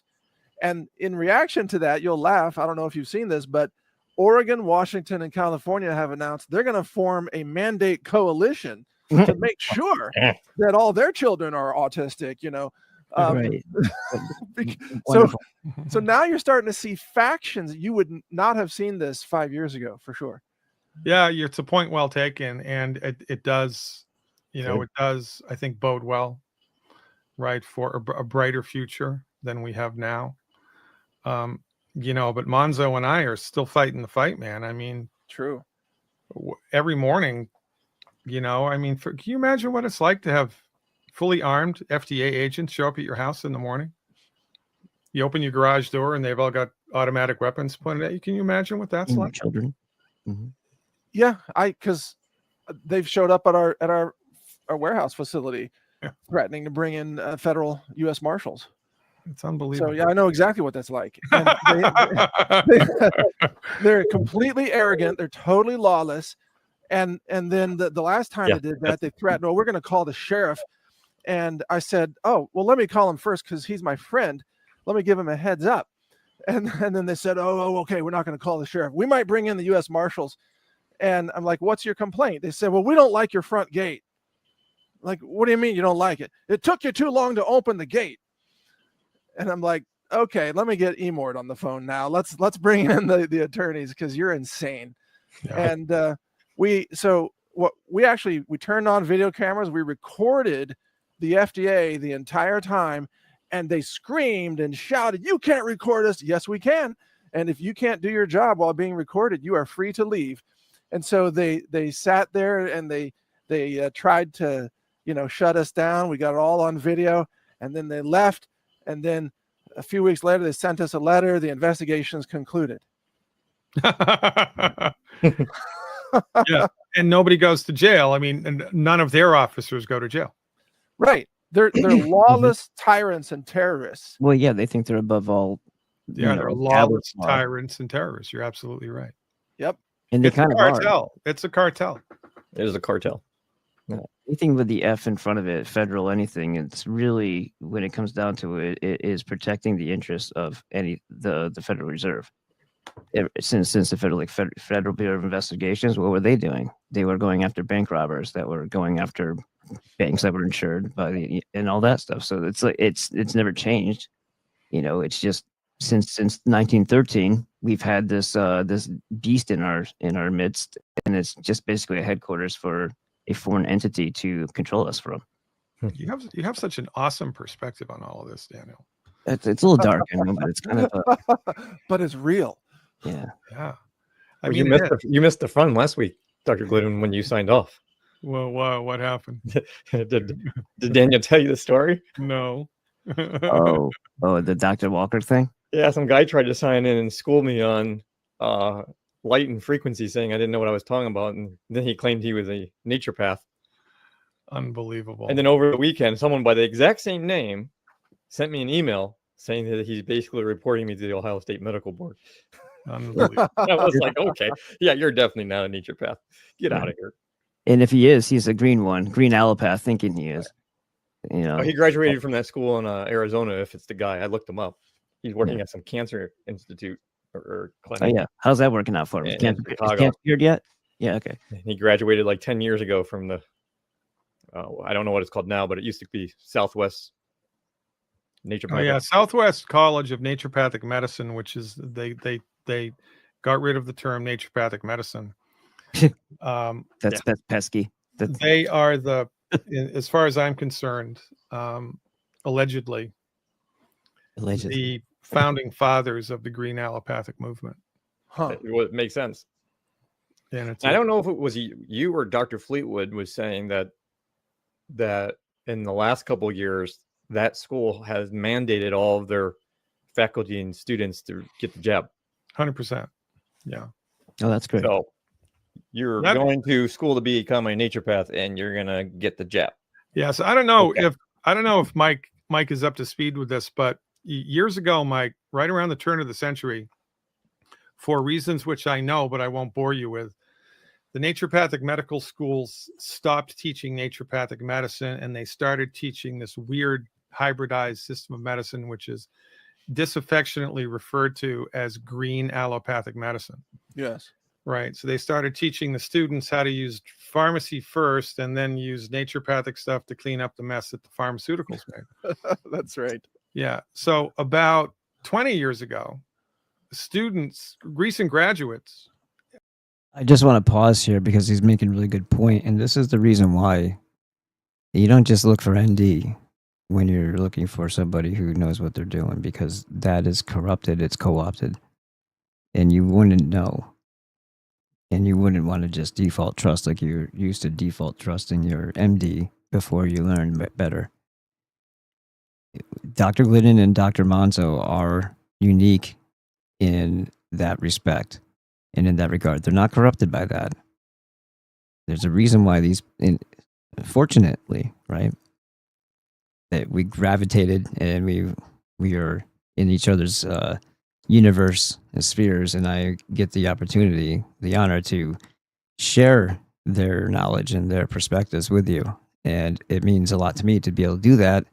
But also I want you to pause and just, reflect on the importance of these particular people that we're looking at right now, because they are the reason and the sensibility that's lost in most other colleagues of their own. I wouldn't even call them their colleagues, because they're not. They're wolves in sheep's clothing, really, the other people. And the more, what do you call it? Reputable monikers that they give themselves unjustly, because they don't deserve them, undeserving titles, it's just going to confuse the situation and the matter even more.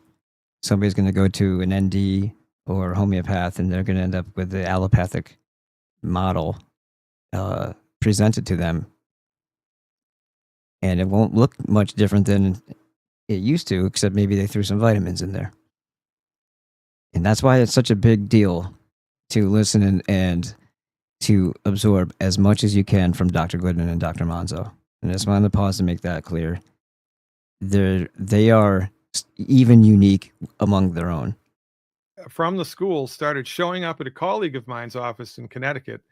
He was the first president of the American Association of Naturopathic Physicians. He was a very good naturopathic doctor. His name was Jim Sensenig. And they said, look, man, we just graduated from naturopathic medical school. We've got our license and our degree, and we have no idea how to practice naturopathic medicine. You need to show us what to do. So, and then more and more students, graduates showed up. So he formed a 501c3. It's now a platinum rated nonprofit called the Naturopathic Medicine Institute. And the gestalt, the charter of the Naturopathic Medicine Institute is to teach graduates of the naturopathic medical schools how to practice naturopathic medicine because they weren't taught it in naturopathic medical schools. Another person with a good soul doing the right thing. Let me think. I think if I just press N. Yep, there it is.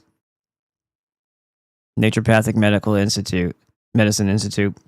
And Dr. Glidden says if you're looking for an ND, check this list first. Like if you're looking for one, find an ND in your area. And then you can zoom. Oh, look at that. And then from there you can scrutinize a little bit more. But I wonder if Dr. Monzo is on this list. He's in Ohio. Did he make the list? I don't know whereabouts he is in Ohio. Holy Toledo. But yeah, they're sparse. It looks like a lot from zoomed out, but it's not very many when you zoom in. And of course, again, these are the people that have been vetted. And even if they are, I would still pass those names by Dr. Glidden and Dr. Monzo before even considering. Oh, that's cool. I think that's a passion fruit flower. I could be wrong.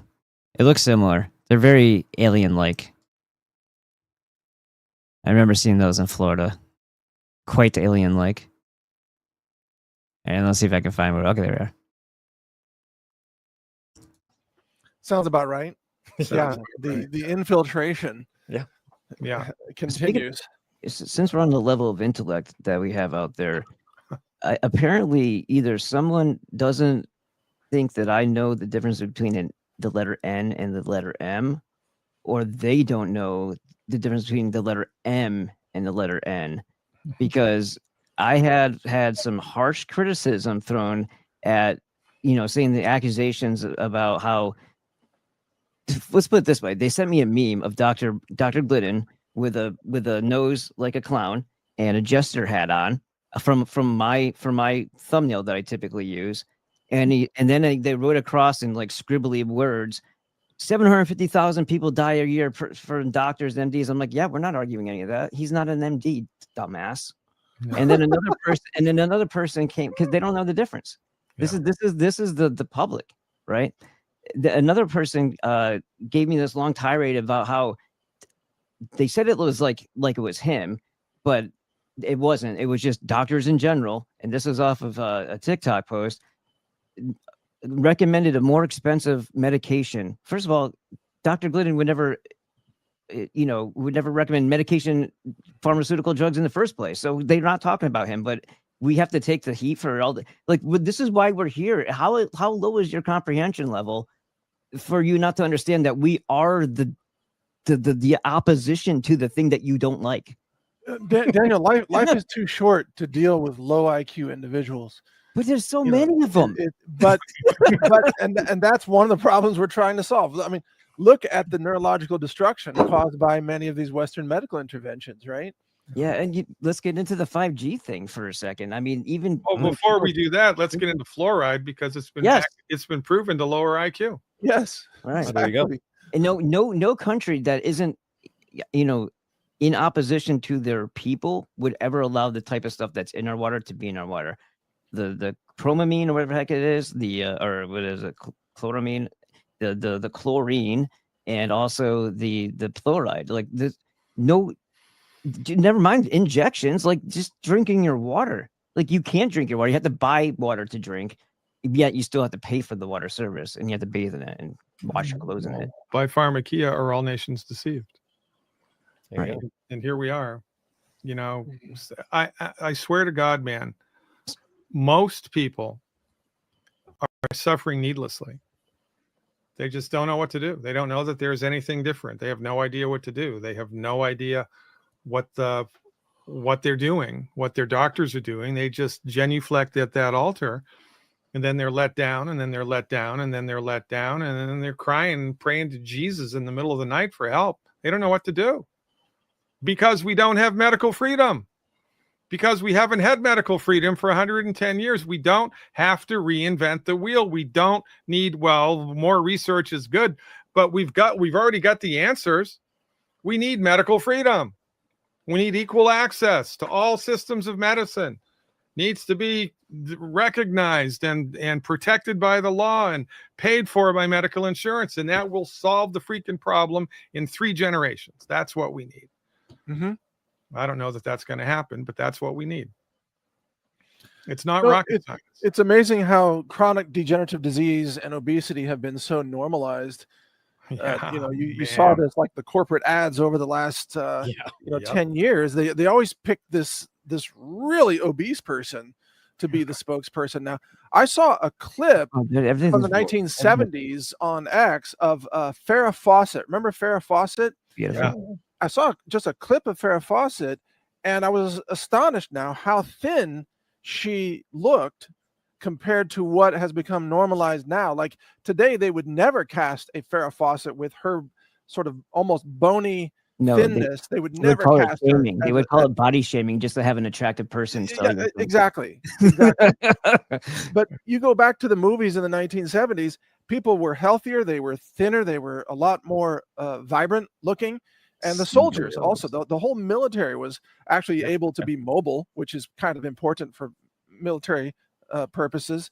You know, if you can't run for cover because I'm not trying to body shame people who are listening to this, who are trying to lose weight. I encourage you, but if you're a soldier, you can't be 300 pounds.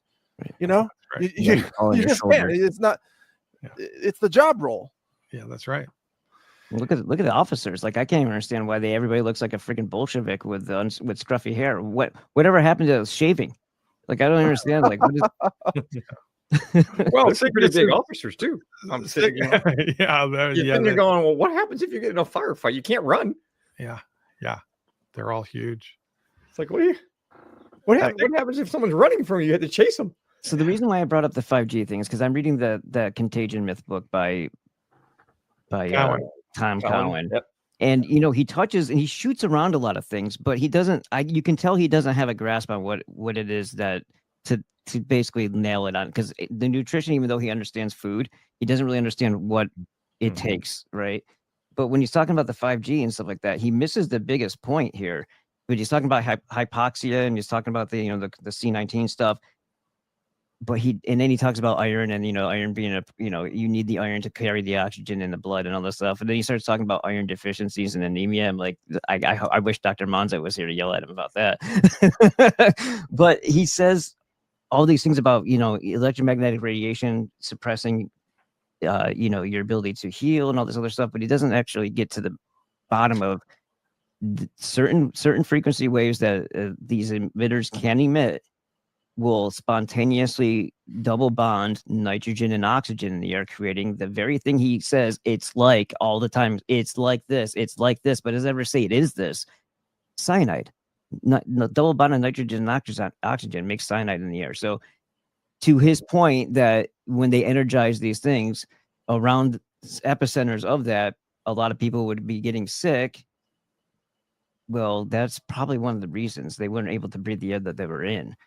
And since it didn't happen to everybody, more nutrified bodies had a better chance at it. More oxygenated blood had a better chance at it. And you know what's really interesting about that? And it's not just that, because they had the shots came out. The flu shots were just before that, so it takes a couple, little bit of time for that to set in and poison you too. Sorry, Dr. Glidden. No. So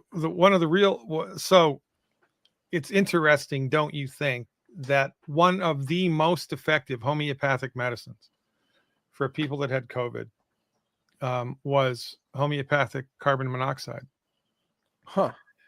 And we weren't giving homeopathic carbon monoxide to people because we knew what the biochemical pathways were that was disrupting the oxygen uptake into their bloodstream. It wasn't about the materials science.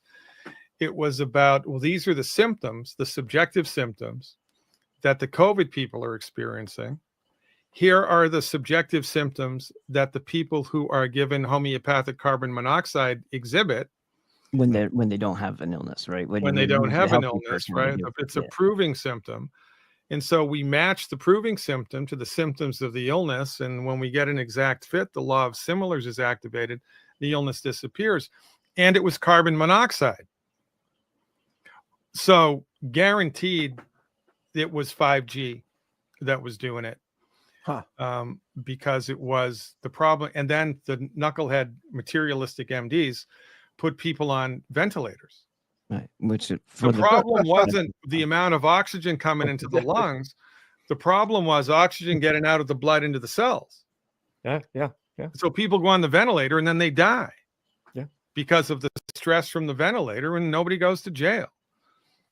And so, here we are waving the flag.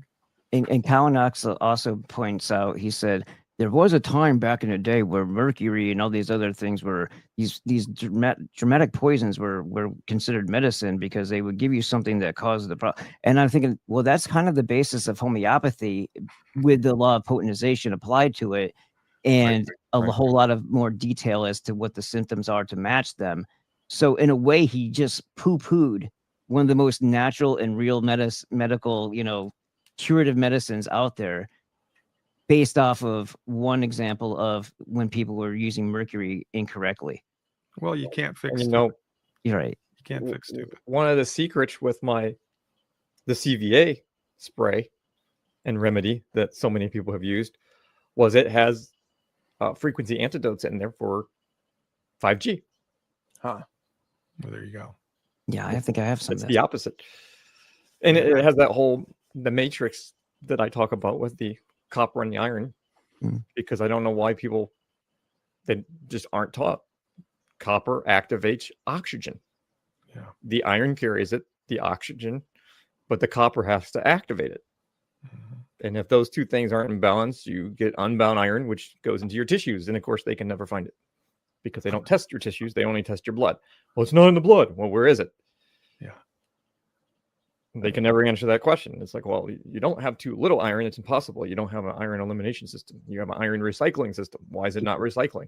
Yeah. Because people are mineral deficient, and because they made all these technologies and this nanotechnology to hijack certain resources in your body so they can control you and make you magnetic and hit you with frequency weapons. Yeah. And, Dr. Monzo in the house, and this is what I'm talking about. This is the type of stuff that needs to be researched. I mean, for goodness sakes, Joe Tippins had 6 months to live, and he cures himself with a deworming medicine for a freaking dog. You would think that there would be a bum's rush of investment towards doing anti-parasite treatment and research for cancer. You would think there'd be a bum's rush, but there wasn't. Best you can get is unconventional use of turpentine oil. Because that kills some of the parasites, right? Yeah. The whole thing is so lopsided, it just makes me sick. Which again, another shameless self-promotion moment. I was meditating the other day, and I came to the realization. Are we going to Tibet again? No. Okay. I gave up the Tibet dream, at least for the next 20 years. I've decided, or I've come to the realization that I'm tired of bashing the MDs. I'm just tired of doing it. I've been doing it for 36 years, and somebody has to do it. So, sign me up, boys. But so here's what I'm going to do. Next Tuesday, September the 9th at 8 p.m. Central Time on my website, leavebigpharmabehind.com, a free event. It's going to be my last big, beautiful bash of the MDs. My last big, beautiful bash of the MDs. I'm going to line up the 10 reasons why people should fire their medical doctor. I'm going to line the whole thing up for everybody. And then I'm going to post it on the website. I'm going to post it on social media, who will ever take it. And I'm going to let it live for eternity. And then After that, I'm just going to move on and talk about the positives. Okay, here's what you can do to support and promote your body's ability to fix itself. You've got asthma. Okay, let's go. Here's what you should do. Oh, your little kid was just told he has rheumatoid arthritis. Oh my God. Okay, here's what you should do. That's what I'm going to focus on next. But my last big, beautiful bash of the MDs is this Tuesday, September the 9th at 8 p.m. Central Time. Leave bigpharmabehind.com. Be there or be square. Excellent. And is that going to take the place of your live Q&A session? Yeah, I'm going to substitute the Q&A for that on that Yeah, night. everybody, just so you know, on Tuesdays and Thursdays, he has his own live Q&A right in on his website, in addition to all the other resources he has there, which are incredible, and you couldn't get through them in 2 years if you wanted to. So, oh, and by the way, Mike, I don't know if you know this, but I had such a great response from your show when I was on it the first time. I have an affiliate program on my website, and you should become an affiliate because sure, we'd love to do that. If you promote, we'd love to promote that. You had a problem with the video and it didn't come out right, and you guys were editing it and kind of lost it, and you found it again, and so it took a while to come out. Well, during that time is when I got raided, and it was literally that's right. The very week after the raid, you actually released the video. And we had so many people buy books. It's actually what kept us going. That's great. Otherwise, we probably would have had to close the clinic because they just took too much equipment. But the book sales is what kept us going from your show. Mike Adams in the house. Let's wow. go. Hey, we'd love to rescue real teachers and healers from the tyranny of the FDA. Anytime we can do that, that's a win. Let's I go, love you, Mike. Let's go, man. Look, we're all doing our part. You know, that's what I love about the true naturopathy approach, which is it's humble. It's like, you know, nature is more wise than we can ever attain ourselves. And compared to the arrogance of Western medicine, like, we know how to control your chemistry and we will dictate to your cells what they shall do, you know. But that turns you into a horrible, arrogant person when you graduate from that system. Whereas in our system, you know, like all of us here on this podcast, we're actually good people to hang out with and have a conversation with, and helping people around us, etc. And that's why we're attacked, because we are actually good people that want to uplift humanity, share knowledge, and share health and wisdom. And that's a threat to the system. Yep. I actually wrote that in the description. I said, you know, there's going to be 3 people here who have sincere, honest compassion and empathy for others. And in addition, very well versed and knowledgeable about how the human body actually works, how nutrition is actually supposed to be administered, and, you know, giving your body the raw materials that it needs. Doesn't seem like it's such a horrible, you know, thing to put you out of your way. That's how it's like, you signed on to live. You should probably figure out how to do it, you know? Yeah. I mean, my next project here is I'm going to start filming the training for a self-help course on the hands-on healing for my book. That's cool. And then when we're done, I'll get back with you, Mike, for the Bryan University. We'd love to feature that at Bright U. That would be perfect. That's a great idea, Dr. Monzo. That's a really, really, really good idea. Yeah. And I should also mention to both of you, if there's any of your material that you have in digital form, it could be videos or PDFs or whatever. If you want it to influence our AI models, you just send it to me, and we'll ingest it into our training pipeline. And it won't like steal your material. It can't be reproduced by the model, but it influences the model. So it teaches the model how to think about things. Imagine an actual naturopathic AI model. Yeah. Just imagine. I've got gigabytes, baby. Be prepared. All right. So let's see if we can get this in real quick. GBaby65 asks, what is the truth about high blood pressure? I know, Dr. Glidden, you probably have some thoughts on that one. What should my reading be at age 70? Or are we just so different there isn't any? I'm done with big pharma answers. I'm done supporting the cash cow. Yeah, all right. So as far as we know right now, healthy blood pressure, the high limit of healthy blood pressure for anybody of any age is 140/90. And in order for someone to be clinically diagnosed with hypertension, you have to have 3 consecutive readings, like Monday, Tuesday, Wednesday, or 9 o'clock, 10 o'clock, 11 o'clock. 3 consecutive readings where each number is elevated above the top. So it has to be, the top number has to be over 140, and the bottom number has to be over 90 3 times in a row. And if that happens, you are clinically hypertensive and you need help immediately, because you don't have blood pressure because you have a heart. You don't have blood pressure because you have veins and arteries. You don't have blood pressure because you have a voodoo curse, right? You have blood pressure usually because your body has run out of calcium and magnesium, and you're unwittingly eating inflammatory foods, which is cranking up the blood pressure, and you don't know that any of this is happening.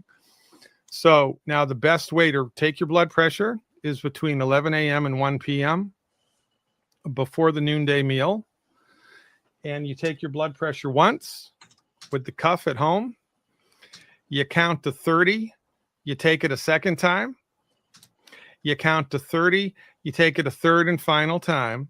And you only pay attention to the third reading. And that's the best way to get an accurate understanding of your blood pressure. And that's how we do it. So 140 over 90 is the upper limit of normal. But both numbers have to be elevated 3 times in a row in order for you to start worrying about it. And with that, we just want to say, Mike, thank you so much for joining us. We can continue on, but I wanted to make sure that we didn't just let Mike disappear off into the sunset without acknowledging his presence and his time here. We greatly appreciate you being here. It's really been fun having all 4 of you. Well, I guess me is 4, but all 3 of you together. 4 musketeers, baby. 4 musketeers. Let's go. Well, let me say thank you, and Daniel, also I'm so grateful that you introduced me to both Dr. Glidden and Dr. Monzo, who have been 2 of the most intriguing and informative guests with extremely positive feedback. And all 3 of you are always welcome back on my show. And also want to say that for those out there who want to use our AI model, it's completely free. It will always be free. It's non-commercial, and you can find it at brighteon.ai. That's the word bright, E-O-N, so BRIGHTEON.ai, and you can just start prompting it, and it's already trained on a vast knowledge base of naturopathic principles and nutrition and disease prevention and reversals, cancer cures, and all kinds of things. Plus whatever interviews that we've done before, gentlemen, it's trained on those interviews already. So you could even, you could even query the engine for details about our interview, and it would bring up some relevant things there. But anyway, it's available, free tool, and just want to thank you all for having me on. Thank you very much, Mike. It's been great having you here. Yeah, thanks for being here. Hopefully we can do this again. I'd love to. It sounds great. Okay, enjoy the rest of your day, gentlemen. I'll say goodbye to everybody. Take care. Thanks, Mike. That's Mike with Brighteon.com, Brighteon.ai. And there's also Brighteon.social. There's all kinds of good stuff over there that I am a part of, actually. .io as well. Really? Yeah. So many dots. So many dots. Too many dots. So many dots. My only fear is I'm going to electrocute myself, but other than that, I'm good. I'm trying to make a electrogravitic flying machine in my backyard. That's right. You talked about that last week. As long as I don't kill myself, we'll be good. Did you get some interesting Yeah, I did. stuff from me? Yes, all of which was way over my head, and it's going to take me a year to figure out. But I'm pretty sure that once I have 7 or 8 Tesla coils humming in my backyard, I'm going to get black helicopters flying over my house. Let me show you guys something real quick. Oh wait, hold on. I gotta cancel this real quick. Click this. Go back down here. Whoops. Go back down here. All right, now I'm going to share this with you guys, and I want to hear what you think about this, because it's very, I don't know, strange to me. I mean, I've seen this cycled around before, but I mean, this is plain as day evidence that something really bad is happening. Like, our cells don't heal, like wounds don't heal. There's all kinds of things that it's not just mental suppression. Yeah. So let's see. Possibility that electric current generated in a fashion such as this could possibly cause heart disease and/or stroke? Yes. You have to know that that's a mind-blowing thought for a lot of people, including me. I'm aware of that. Dr. Robert Becker is chief of orthopedic surgery and a medical investigator for the Veterans Administration in Syracuse, New York. For 20 years, he and his staff have been experimenting on the effects, if any, of low-level radiation on living things. See how they if any. Yeah, okay. He is one of a small but growing group of scientists around the world who are turning up information making them believe that low-level electrical fields do affect us. For instance, using very low-voltage currents, he has made broken bones that wouldn't heal by themselves grow together again. And like most scientific discoveries, it's a double-edged sword. If those carefully controlled low-level currents can heal bones, well, it makes people like Becker wonder about uncontrolled electrical fields from household appliances, power lines, and seafarer. I was a member of the first ad hoc committee to evaluate the biological studies that were performed for Project Sanguine. And I most certainly sat there and listened to several studies that had very definite effects. Yes, animals exposed grow at a slower rate than control animals. A number of projects have shown this to be true. The second area in which definite effects do appear is that exposure to this type of field seems to produce stress. Is it true that the Navy repressed that report for better than 2 years? The Navy did not disseminate the report widely. This is the report he's talking about. I mean, we could keep going, but I think we get the idea there. Yeah, actually, his stuff was some of the first books I read way back in the late 1990s. He wrote the book Body Electric and Cross Currents. Phenomenal books. So what they don't tell you there is he was using DC current to help with the healing. Oh, and what he found was DC current seems to be a lot more natural to the body. We find a lot more DC in nature, and it was the alternating current that was causing a problem for a lot of the EMFs. I mean, if you could just imagine, like even before the advent of all these different towers that have come up since 2020 around us, just the radio waves in general, to television, like, and then, this definitely is an effect that they talk about in the Invisible Rainbow. But also the problem I have with that book and the problem I have with Tom Cowan is that everybody thinks it's like unicausal, like it's just one thing that causes things, and it's so if it's this, then it can't be that. But it's like, why can't it be a number of things that are doing the same thing, causing the illness? Like, why can't it also be the injections that they were given? Like, they go through this whole thing about, they were talking about radar and radio and stuff like that in the 1918 Spanish influenza, and how blood didn't coagulate, or coagulated made it black or whatever. I'm like, okay, but they also were given multiple dosed injections right when they got back too, and they were doing this on bases as well, and they were injecting. So how can you just? So to me, sometimes I think there's a cover story, like a very valid potential reason for something ends up becoming a cover story because it's the lesser truth than the one that would really get people up at arms, where it's directly being injected them, and we're still doing it today. 100 years later, forcing our children into these things. So I mean, to me, it's like they're juggling two bombs. One of them will blow off your hand, the other one will blow off your head. It's like, but they ignore the other one. I mean, the research was really good, and that's why one of the reasons when I got into that early on, I've been really wary of a lot of man-made devices. And it's like, I really got into the hands-on healing because it's like, wait a minute, you can just use your hands. You don't need to like attach leads to your nipples and like throw on the electricity and pass a bunch of current. Because one of the early things he did was he was looking at PEMF devices. Now, back in those days, they were using really high frequency, and his research showed that it increased cancer. And he wrote the FDA, he wrote the medical boards. They didn't want to hear it. So now over the years, what people learned was with the PEMF devices, they have to use really low frequency because the EMF output has to be low because it's really the magnetic field that's doing more. And if the electromagnetic field is too high, they don't help you. And now with nanotechnology, it's even worse because that helps nanotechnology. So I'm really particular about devices I have people use. I always want to measure them all and find out, because a lot of companies lie and they go, oh, we made this device and it's really low in EMS. And then you get a tri-field meter and it's like off the chart. And you're like, okay, I don't know what you're measuring, but so these companies just lie. And everyone just loves simple devices that, you can plug into the wall and it's easy.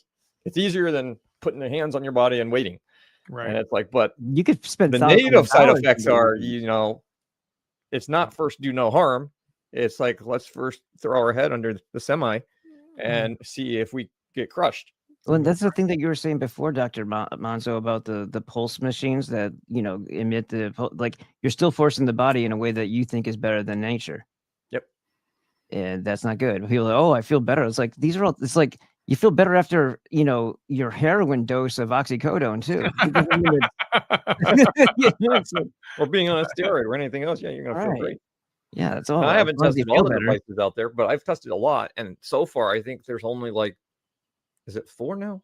Maybe 4 PEMF devices I've found that I like. I actually am using one right now that I really love that I'm going to start talking about. I'm still doing some experiments on it, and it's pocket size, but it seems to really be helping a lot of people. They're really great. And it's low EMF. So it's like, and you have those things that you said there's 2 different ways to do this. The one that you had for the forehead or whatever, the thing that you wear or whatever, the wearable, that there's certain things you can't block. What was this? I forgot how you're saying, like, it's better to absorb and like wrap it around you than it is to try to block it. Oh yeah. Well, so for EMFs, one of the things is devices like cell phones and right. You can't really use it if you were using the thing, right? It would block the frequency. If you're completely blocking it, you don't have a working device. Right. But what people don't realize is if you try blocking the EMFs, it usually starts blocking the signal. And these devices will actually send out stronger signals. More radiation. Stronger radiation to try to get a signal. So the blocking idea, it doesn't always work. And it really kind of backfires on you because it just makes the device work harder. Yeah. Yeah. Like so when you're searching what you for want is mitigation. battery. That's why my favorite company still is Aries Tech. That's AIRES Tech. And I forget, I think the coupon code is Monzo 15 or something. Something like that. It's on my website. If you go to Wellbeing by Design, you can find my coupon code. Because what they're doing is they created a little device. I don't have it on me today. I left it at home today. I usually almost always have it on. And the little device puts out a Fourier field. So this is a fancy terminology. They use it a lot in telecommunications. It's a way to take a bunch of information and modulate it and form it in a way that you can send it out. Like we need modulation, AM, FM. That's frequency modulation or amplitude modulation. So you have to modulate, which means taking all this information, shaping it in a way that you can send it out. So one way you can use a Fourier field, the other thing you can do with this type of technology is if a wave's coming into that type of technology, it can analyze it and break it down into all of its individual frequencies. Or it takes all the frequencies and puts it into a package and sends it out. So it takes the signature and turns it into each. So tracks. Like if you're looking at the field around your body, and then when the it's like this is the drum. So what I was saying there was like audio tracks. You have the drums, you have the guitar, you have the bass, you have the singer. So that's the whole frequency signature, and then that thing breaks it into each individual part, which is pretty cool. So you can identify each part too. The field, it changes those fields from chaotic to harmonic. So now it's no longer interfering with the body's communication, because that's the number one problem with man-made EMFs. It messes with your body's software. Yeah. No one ever stopped to think, does the body communicate at the same frequencies of these devices? So when it touches on ones that do, it screws everything up. And most of the time it is. They're operating very similar. So imagine you scrambling the body with false information all the time.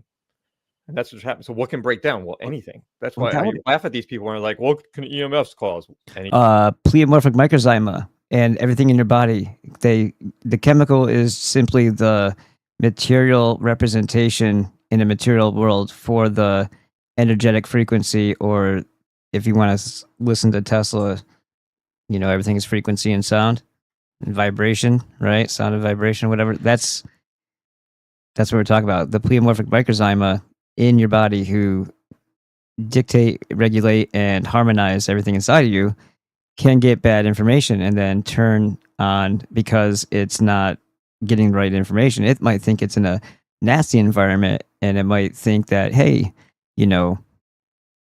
dead tissue, healthy tissue, what's the difference? Can't tell anymore. And that could be bad. Or other things. It could regulate your hormones. It could screw up your hormones, could screw up your mind, because your hormones also affect your personality, your anger, your sadness, your depression, your ability to want to fight the government or have a sexy time. Like, there's all kinds of things that could be happening, whether it's directed for a particular purpose or if it's just a matter of making everything upset and unbalanced. And is it deliberate to do that to people, to suppress them, or is it simply an effect of something simply because they want the technology for something else? That's an argument or discussion, maybe a little bit of both and a little bit of everything, but understanding that can happen, and that gives you a deeper insight into the body as to how it works and what it needs. And when you think of the material, the substance itself has its own frequency signature, right? So when you take the trace minerals, it's the frequency signature. When you breathe, it's not so much the oxygen, it's the vibration that it goes through and going smaller and smaller and smaller and smaller that actually energizes your body. Now, I've heard that said. I don't know if Dr. Monzo and Dr. Glidden would capitulate to that, or if that's the right word. I probably said the wrong word, but I would like to pass that by them, because I've heard that in the past, that it's more about the energy that's produced from the air going through all these smaller and smaller things, and that's what actually energizes you. But I could be wrong. I don't know. But it's interesting to think about, especially when you look at Dr. Monzo's work and what he does with the hands-on healing and the touch. It makes more sense, gives more of a understanding of it, and yeah, of course, you would prefer to just hold your hands in a certain spot, 2 touch points in the body for 5 minutes, and then move to the next touch point, rather than blast yourself with something that has a bunch of negative adverse effects, thinking that you're healing something. Not a good idea. Anything? That would explain why because they're messing up your body's software. Because nothing's going to work right. So if you put them in a harmonic sense where they're not messing with the body's software anymore, well, now they're not necessarily a problem. This is how the industry gets away from it, because the only thing they want to focus on is ionizing radiation. Because when you have ionizing radiation, we're talking about heating the tissues. Mm-hmm. But the cell phone, they're looking at non-ionizing radiation that doesn't heat the tissues, and therefore it's safe. That's the stuff that's signaling your microzyma to. And it's like, well, what about the body's software systems? Oh, we don't talk about that. It doesn't exist. So is it the one that's as big as a cell phone? Is that the one you're talking about?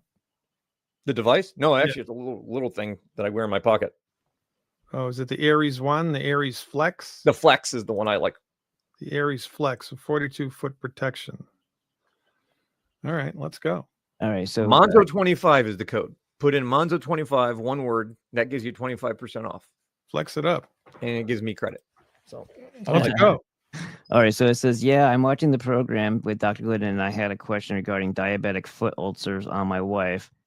Is type 1 diabetic, and the products we're using through the doctors really aren't working. I'm wondering if there's something he could suggest. She's a transplant kidney pancreas transplant person, 74 years old, type 1. Yeah, so those are so for diabetic foot ulcers, I mean, this is right. With pretty far down the road. Yeah. Well, but there is something that you can try. It's kind of a Hail Mary, because remember, we don't treat diseases, we treat people. And I could have 10 people with diabetic foot ulcers, and they would each need a different treatment in order to get on the other side of it. And there are some instances where certain conditions respond nicely to certain generic treatments. So the homeopathic fluoric acid would be something to try. It's called fluoricum acidum, Fluoricum acidum, fluoricum acidum. Get it in the 12C potency.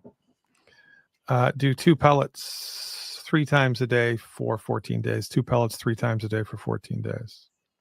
See if it moves the needle. All right.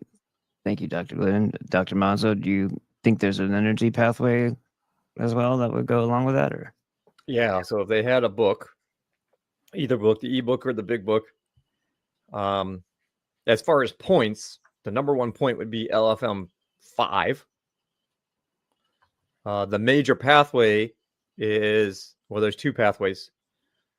The immune vitality messenger pathway, which creates your spleen and the pancreas and other areas in the body. It creates a lot of things. And the other one would be blood messenger pathway. Those 2 pathways together are the energies that come together to form the pancreas. So you would want to work on those 2 pathways in that 1 control point. Those are probably the points and pathways that have the most control. Although, if anyone has either book, you can always go to the back of the book and you can look things up under systems or organs or cells. So you can go to pancreas, and then in order, it's going to tell you by the point that has the most control over the pancreas to the least. And then it's going to give you the pathways most likely related to that organ. So that's an easy way for anyone to ever look up anything in the book. And I wrote the book that way specifically because I didn't want to get into the allopathic model of disease and thinking of disease. So instead, I'm trying to bring people back to, okay, just think through the process. What disease do you have? Oh, is it diabetes? Okay, whatever. What organ is affected by that disease?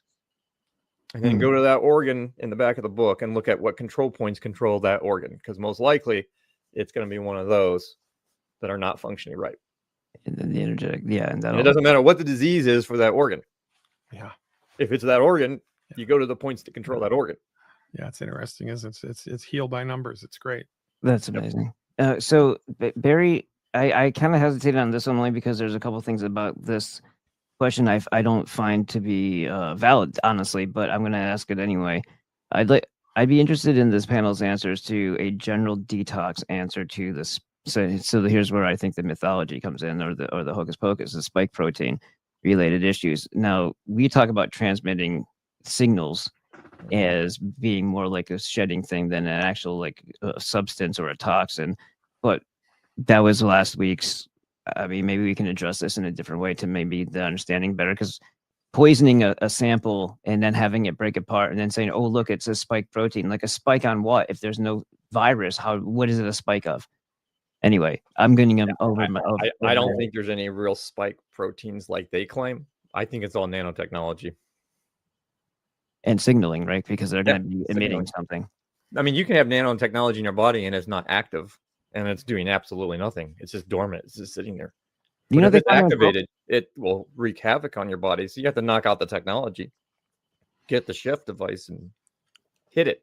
Yeah. So Peter McCullough has come up with some type of herbal treatment to eliminate spike protein, and apparently he's got before and after blood work to show that it works. But I don't really like Peter McCullough. Me neither. And I don't know what to tell you, because I think most of what we've been told about COVID is bullshit. You know what, Dr. Glidden? His formula is mostly proteolytic enzymes and blood herbals.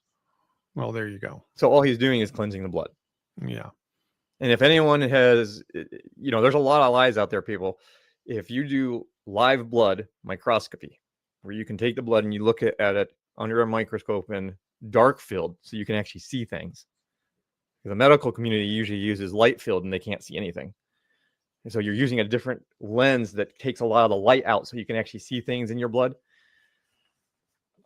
I got back into that way back in the early 90s, and I'll tell you, people's blood is a mess when you look at it in the microscope. But what the lie out there right now is people are coming out saying, "Oh, we've never seen blood like this before. It's all sticky and it doesn't flow well." It's been like that for 25 years, as long as I've been doing this. That's Like that blood doesn't look any dehydration different and than what I was hydration. seeing 25 years ago. Yeah. Most people, if they're not healthy, have sticky blood. I mean, I remember when I was a kid. Medications do that.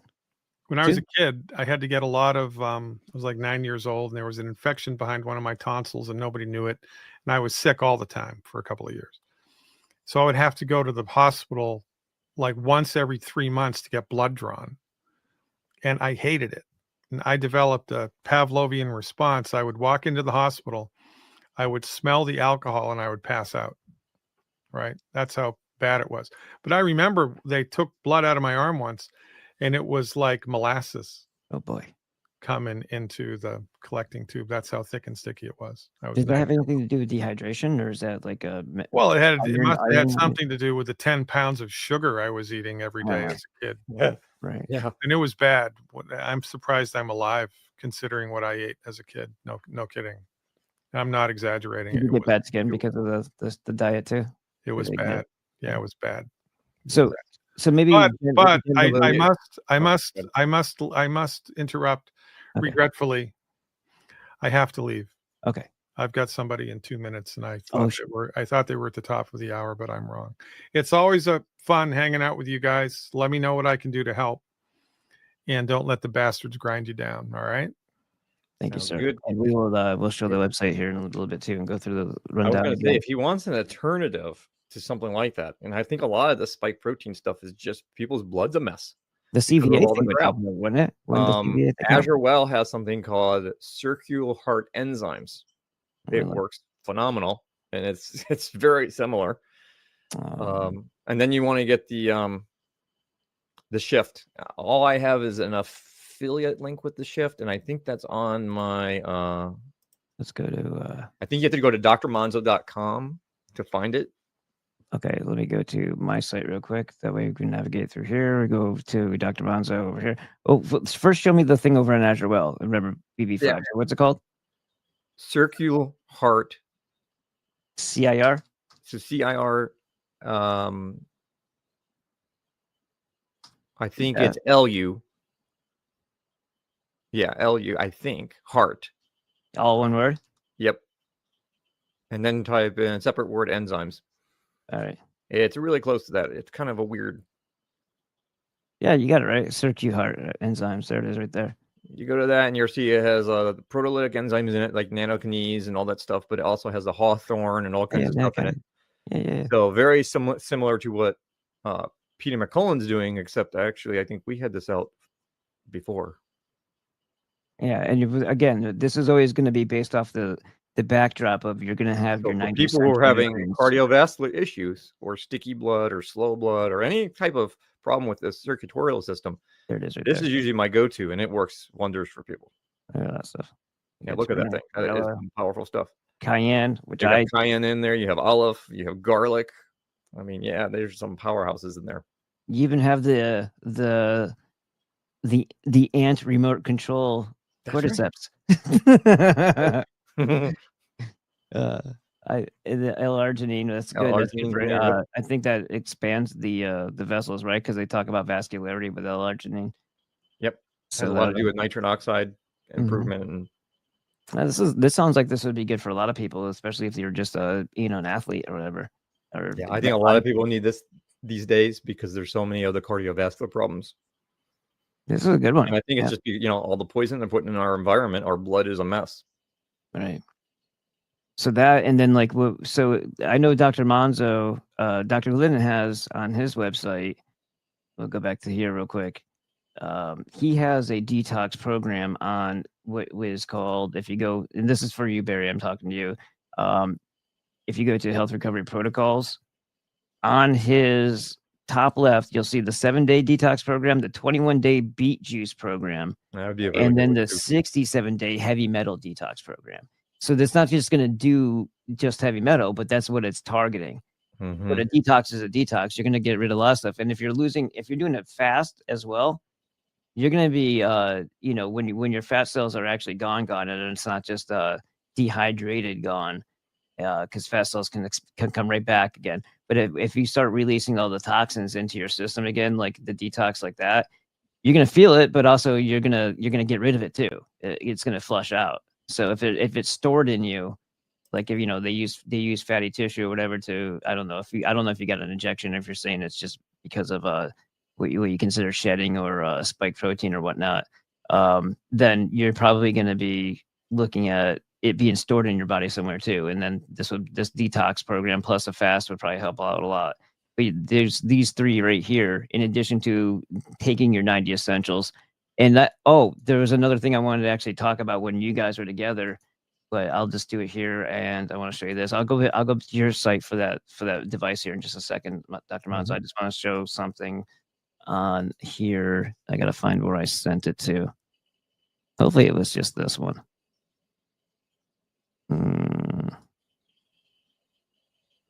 No.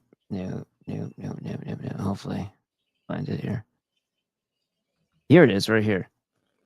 So I found this really interesting. It says in 1965, 27-year-old Scotsman Angus Barbery, and that's funny because there's that's Berberus, never mind. Angus Barbery embarked on an extraordinary 382 days, so that's over a year, fast under medical supervision, relying solely on water, tea, coffee, and vitamin supplements. So he was taking, I don't know how accurate they were on, a 90 essential of absorbable nutrients, but apparently it was enough to keep him alive for a year without food.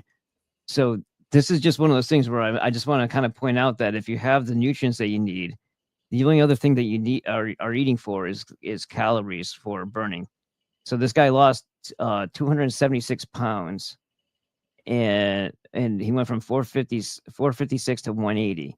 Doctors at the University of Dundee closely monitored his health throughout the ensuing, ensuring his safety. So here's what I find very fascinating about this, is that somebody who had a problem with their impulses in the first place to get heavy was able to hold out for 382 days without eating and just drinking whenever he had the impulse, filling up his stomach and then taking the nutrients. But that also holds that key that once you have all your nutrients that you need, your body stops those cravings and those impulses, because that's why it's searching. Yeah, it's having you search for things, kind of like with the pico or whatever with the animals, right? Where they start chewing on everything else, eating forever because they're not getting the minerals in their food anymore, because people remove the food to fatten them up for market and stuff.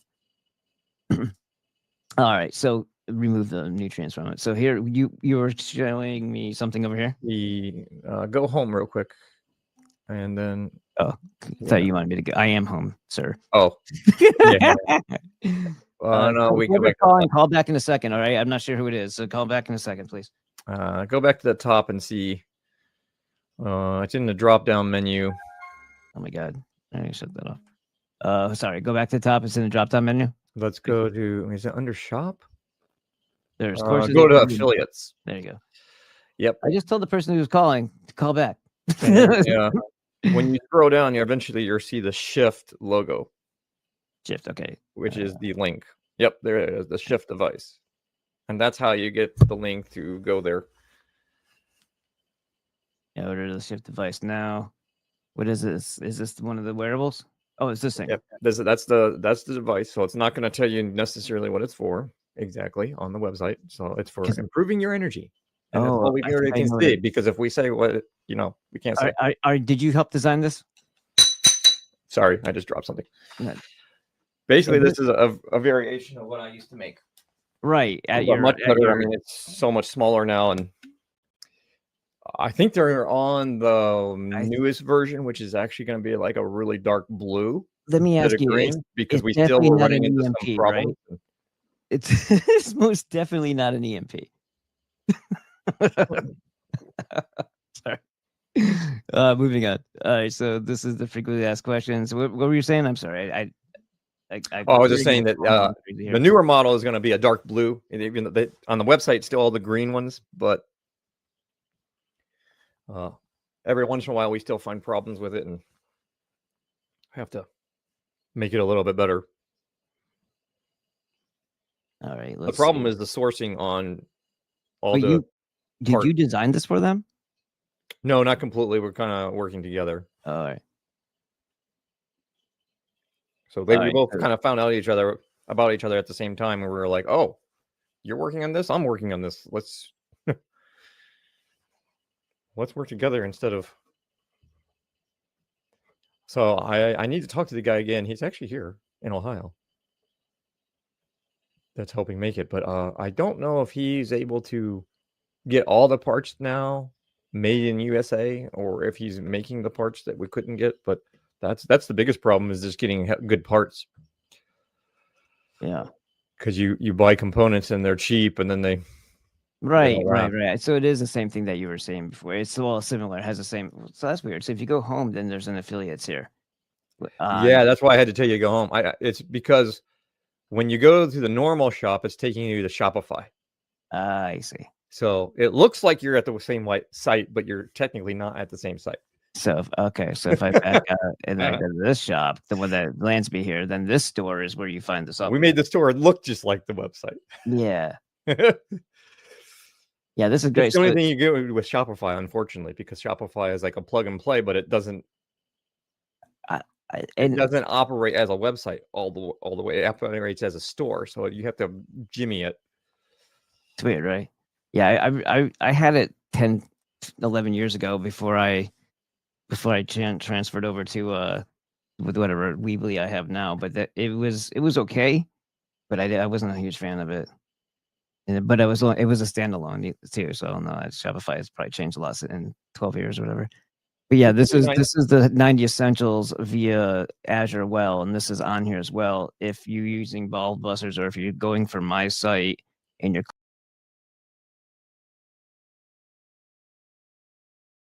all right.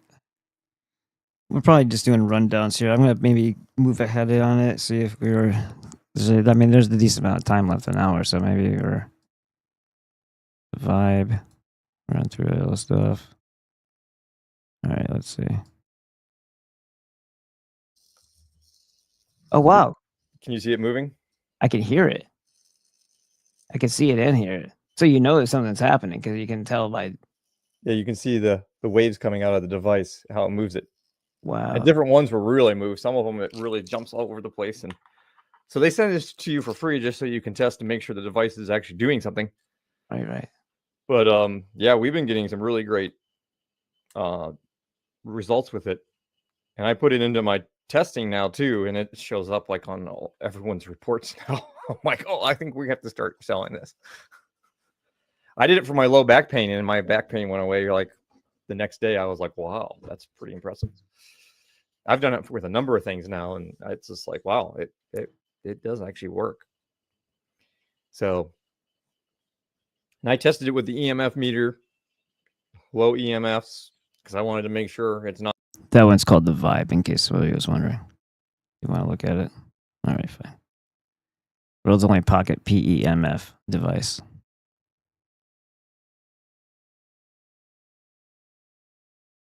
Pretty sure that's what you're just showing us. Technology, just 5 or 6 years ago, you would be paying like $15,000 to $30,000 for a device like this. Jesus. Wow. And it's $299. At least that's what I'm selling it for. That's awesome. I think it's supposed to be like $399, but they give you a little range you can sell it, and I keep it at the sales price.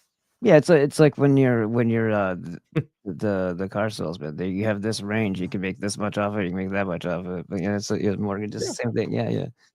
As long as they get what they want, and MSR, it's up to you. the pass by saying this is just not simply happening. Period. The end. Because medical exemption, you actually have to get like a medical doctor or someone to say, oh yeah, you shouldn't get them. Mm-hmm. Because you might be at risk. Well, good luck finding someone who will say that. Right. They're all. But the philosophical religious. Sure, it won't be a pediatrician. Yeah, I think we're good. I mean, we've been on for a while. If you guys want to find this episode, it's easy to find. It's on. It says must see Mike Adams, Dr. Glidden, Dr. Monzo, and Dan Epic Talk, and you'll find it on the Rumble, both channels. All right. I like it. You like it? We've been on for quite some time. I don't even know if there's a decent amount of people here still. Okay, well, that is pretty much the show. We got 40 hours and 44 minutes deep in here. Ba-dum. And yes, since I saw the glasses, I noticed that I had them still over there. These are just for blue black, and I think I could see just fine. But I realized I looked smarter and older, and probably that's not a good thing. The second part, but I did a facial recognition for my daughter the other day, and I was like, she's like, it assessed you as 52, and she laughed and almost fell off a chair, and I'm like, I'm 46. Thanks for telling me I'm 52. It's like, I think I look younger. And she's like, well, you don't. Little turd. Did I already drop out of that one? I think I did. Yeah, okay. Let's go to the kitchen and have ourselves a snack. Let's do a refresh on this. Ding. Ooh, 34. We got one. Almost there to 8,000.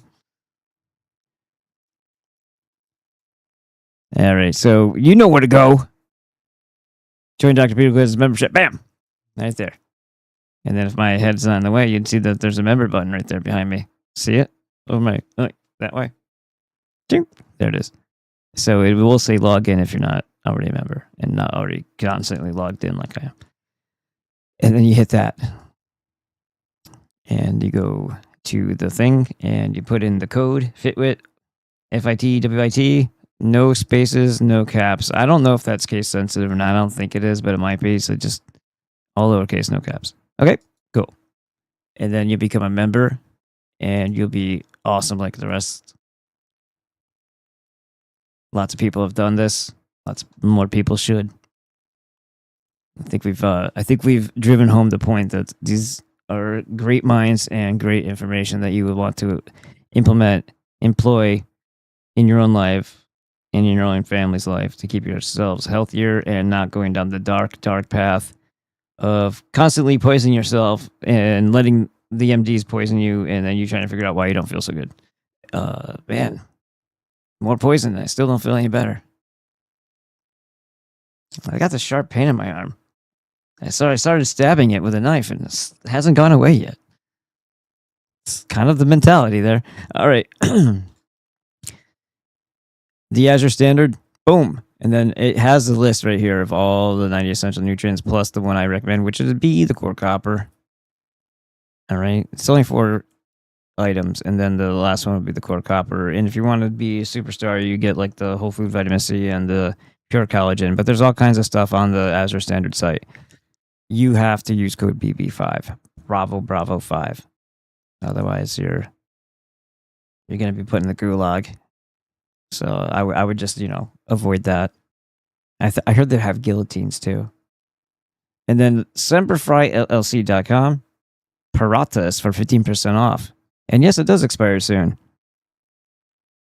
15% off. It says it right there. I should make it bigger so people know this. Oh my God, that's a lot.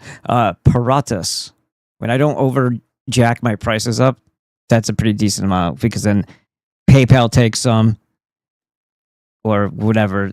Processing, Square, whoever it is, I don't. Depending on what process you go through, you can do through. There's methods. There's methods, and then also the site costs and all that crap. So it's actually a pretty big chunk that they yank out of it. But you have these guys. The coupon code doesn't go on because you're getting free shipping. So if you're getting a bundle pack of 12 6 ounces, 12 ounces, or an 8-pack of 12 ounces, it's going to be free shipping. So then the same thing with the gallon. And it comes in a plastic, shatterproof. This is just a cool looking thing. So, and that's what we had when we were delivering them to restaurants back in the day. And creatine hydrochloride. Yeah, right? Rebecca's spicy honey. And then all of the hot sauces that I make. That one has bacon in it. That one's my grandfather and my grandmother and me when I was 4 years old at Walt Disney World.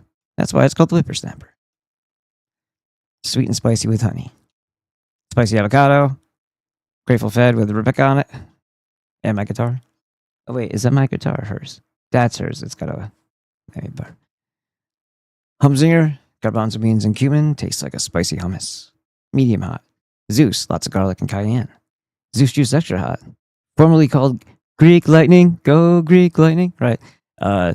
Habanero is added. So it's a cayenne, lots of garlic, cayenne, and habanero. And habanero and garlic go together so well, it's delicious. Greek Kalamata olives. Mango habanero. That one has Ghirardelli chocolate in it. This one's Thai peanut. This one's Serrano honey and lime. There's all kinds of great stuff in here. Smoked pasta, chipotle, smoked paprika. This venom I love a lot, but if you got to have a little bit of a spice tolerance to handle that one. And as they go down the list, it's somewhat in order of how much spicier they get. Like the slice of life might be equivalent to the venom, but just a different flavor. And then the smoked ghost pepper one's pretty spicy. And then the toba is like a double dose of the Reaper from the slice of life. It's a big brother. But I like to create different names and ideas, so I changed the name instead of calling it the Super Slice or whatever. Should call it Slapshot. That's a good movie. There is a 3-pack in here, kind of out of order, but it's there. These are all the old labels. It's an old picture. It's the humble days. I'm pretty humbled right now, but anyway. And there's a 6-pack there too. And those ones don't have the free shipping on them. The bigger box things do. It says sold out on there? Really, I better fix that. It's arbitrary inventory numbers. And then there's the book if you wanted that. And already. Cool. Well, I hope you all had a wonderful time. I did. It's nice. What do you call it?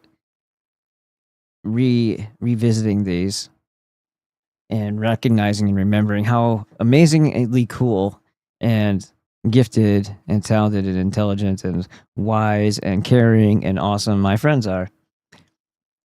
And BB5, right? Okay. I should change that so it says the Dr. Glidden Show, Health Solutions Show. Because if you're going just for the Dr. Glidden stuff, it's better just to have all that stuff in one spot instead of have it multi-topic. Yeah? Yeah. Anyhow. And then the Fitwit channel's right there. And damn. Is that a good... Maybe I need a different image. But I like it. There you go. Everybody have a great night. And yeah, we will hit that goal.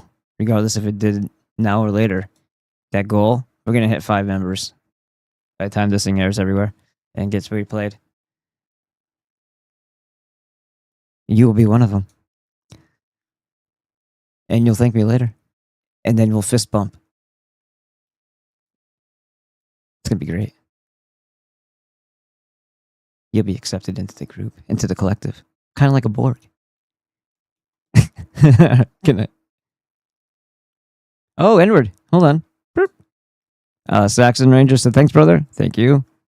And let me scroll up, make sure I didn't miss any other Saxons. This will be good. And I heard Taiwan. Love.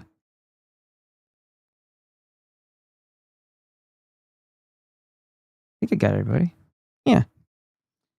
Be strong. Yes. I would have to be. Because it's going to be shitty if I fail this month and then everybody leaves me. That's going to suck.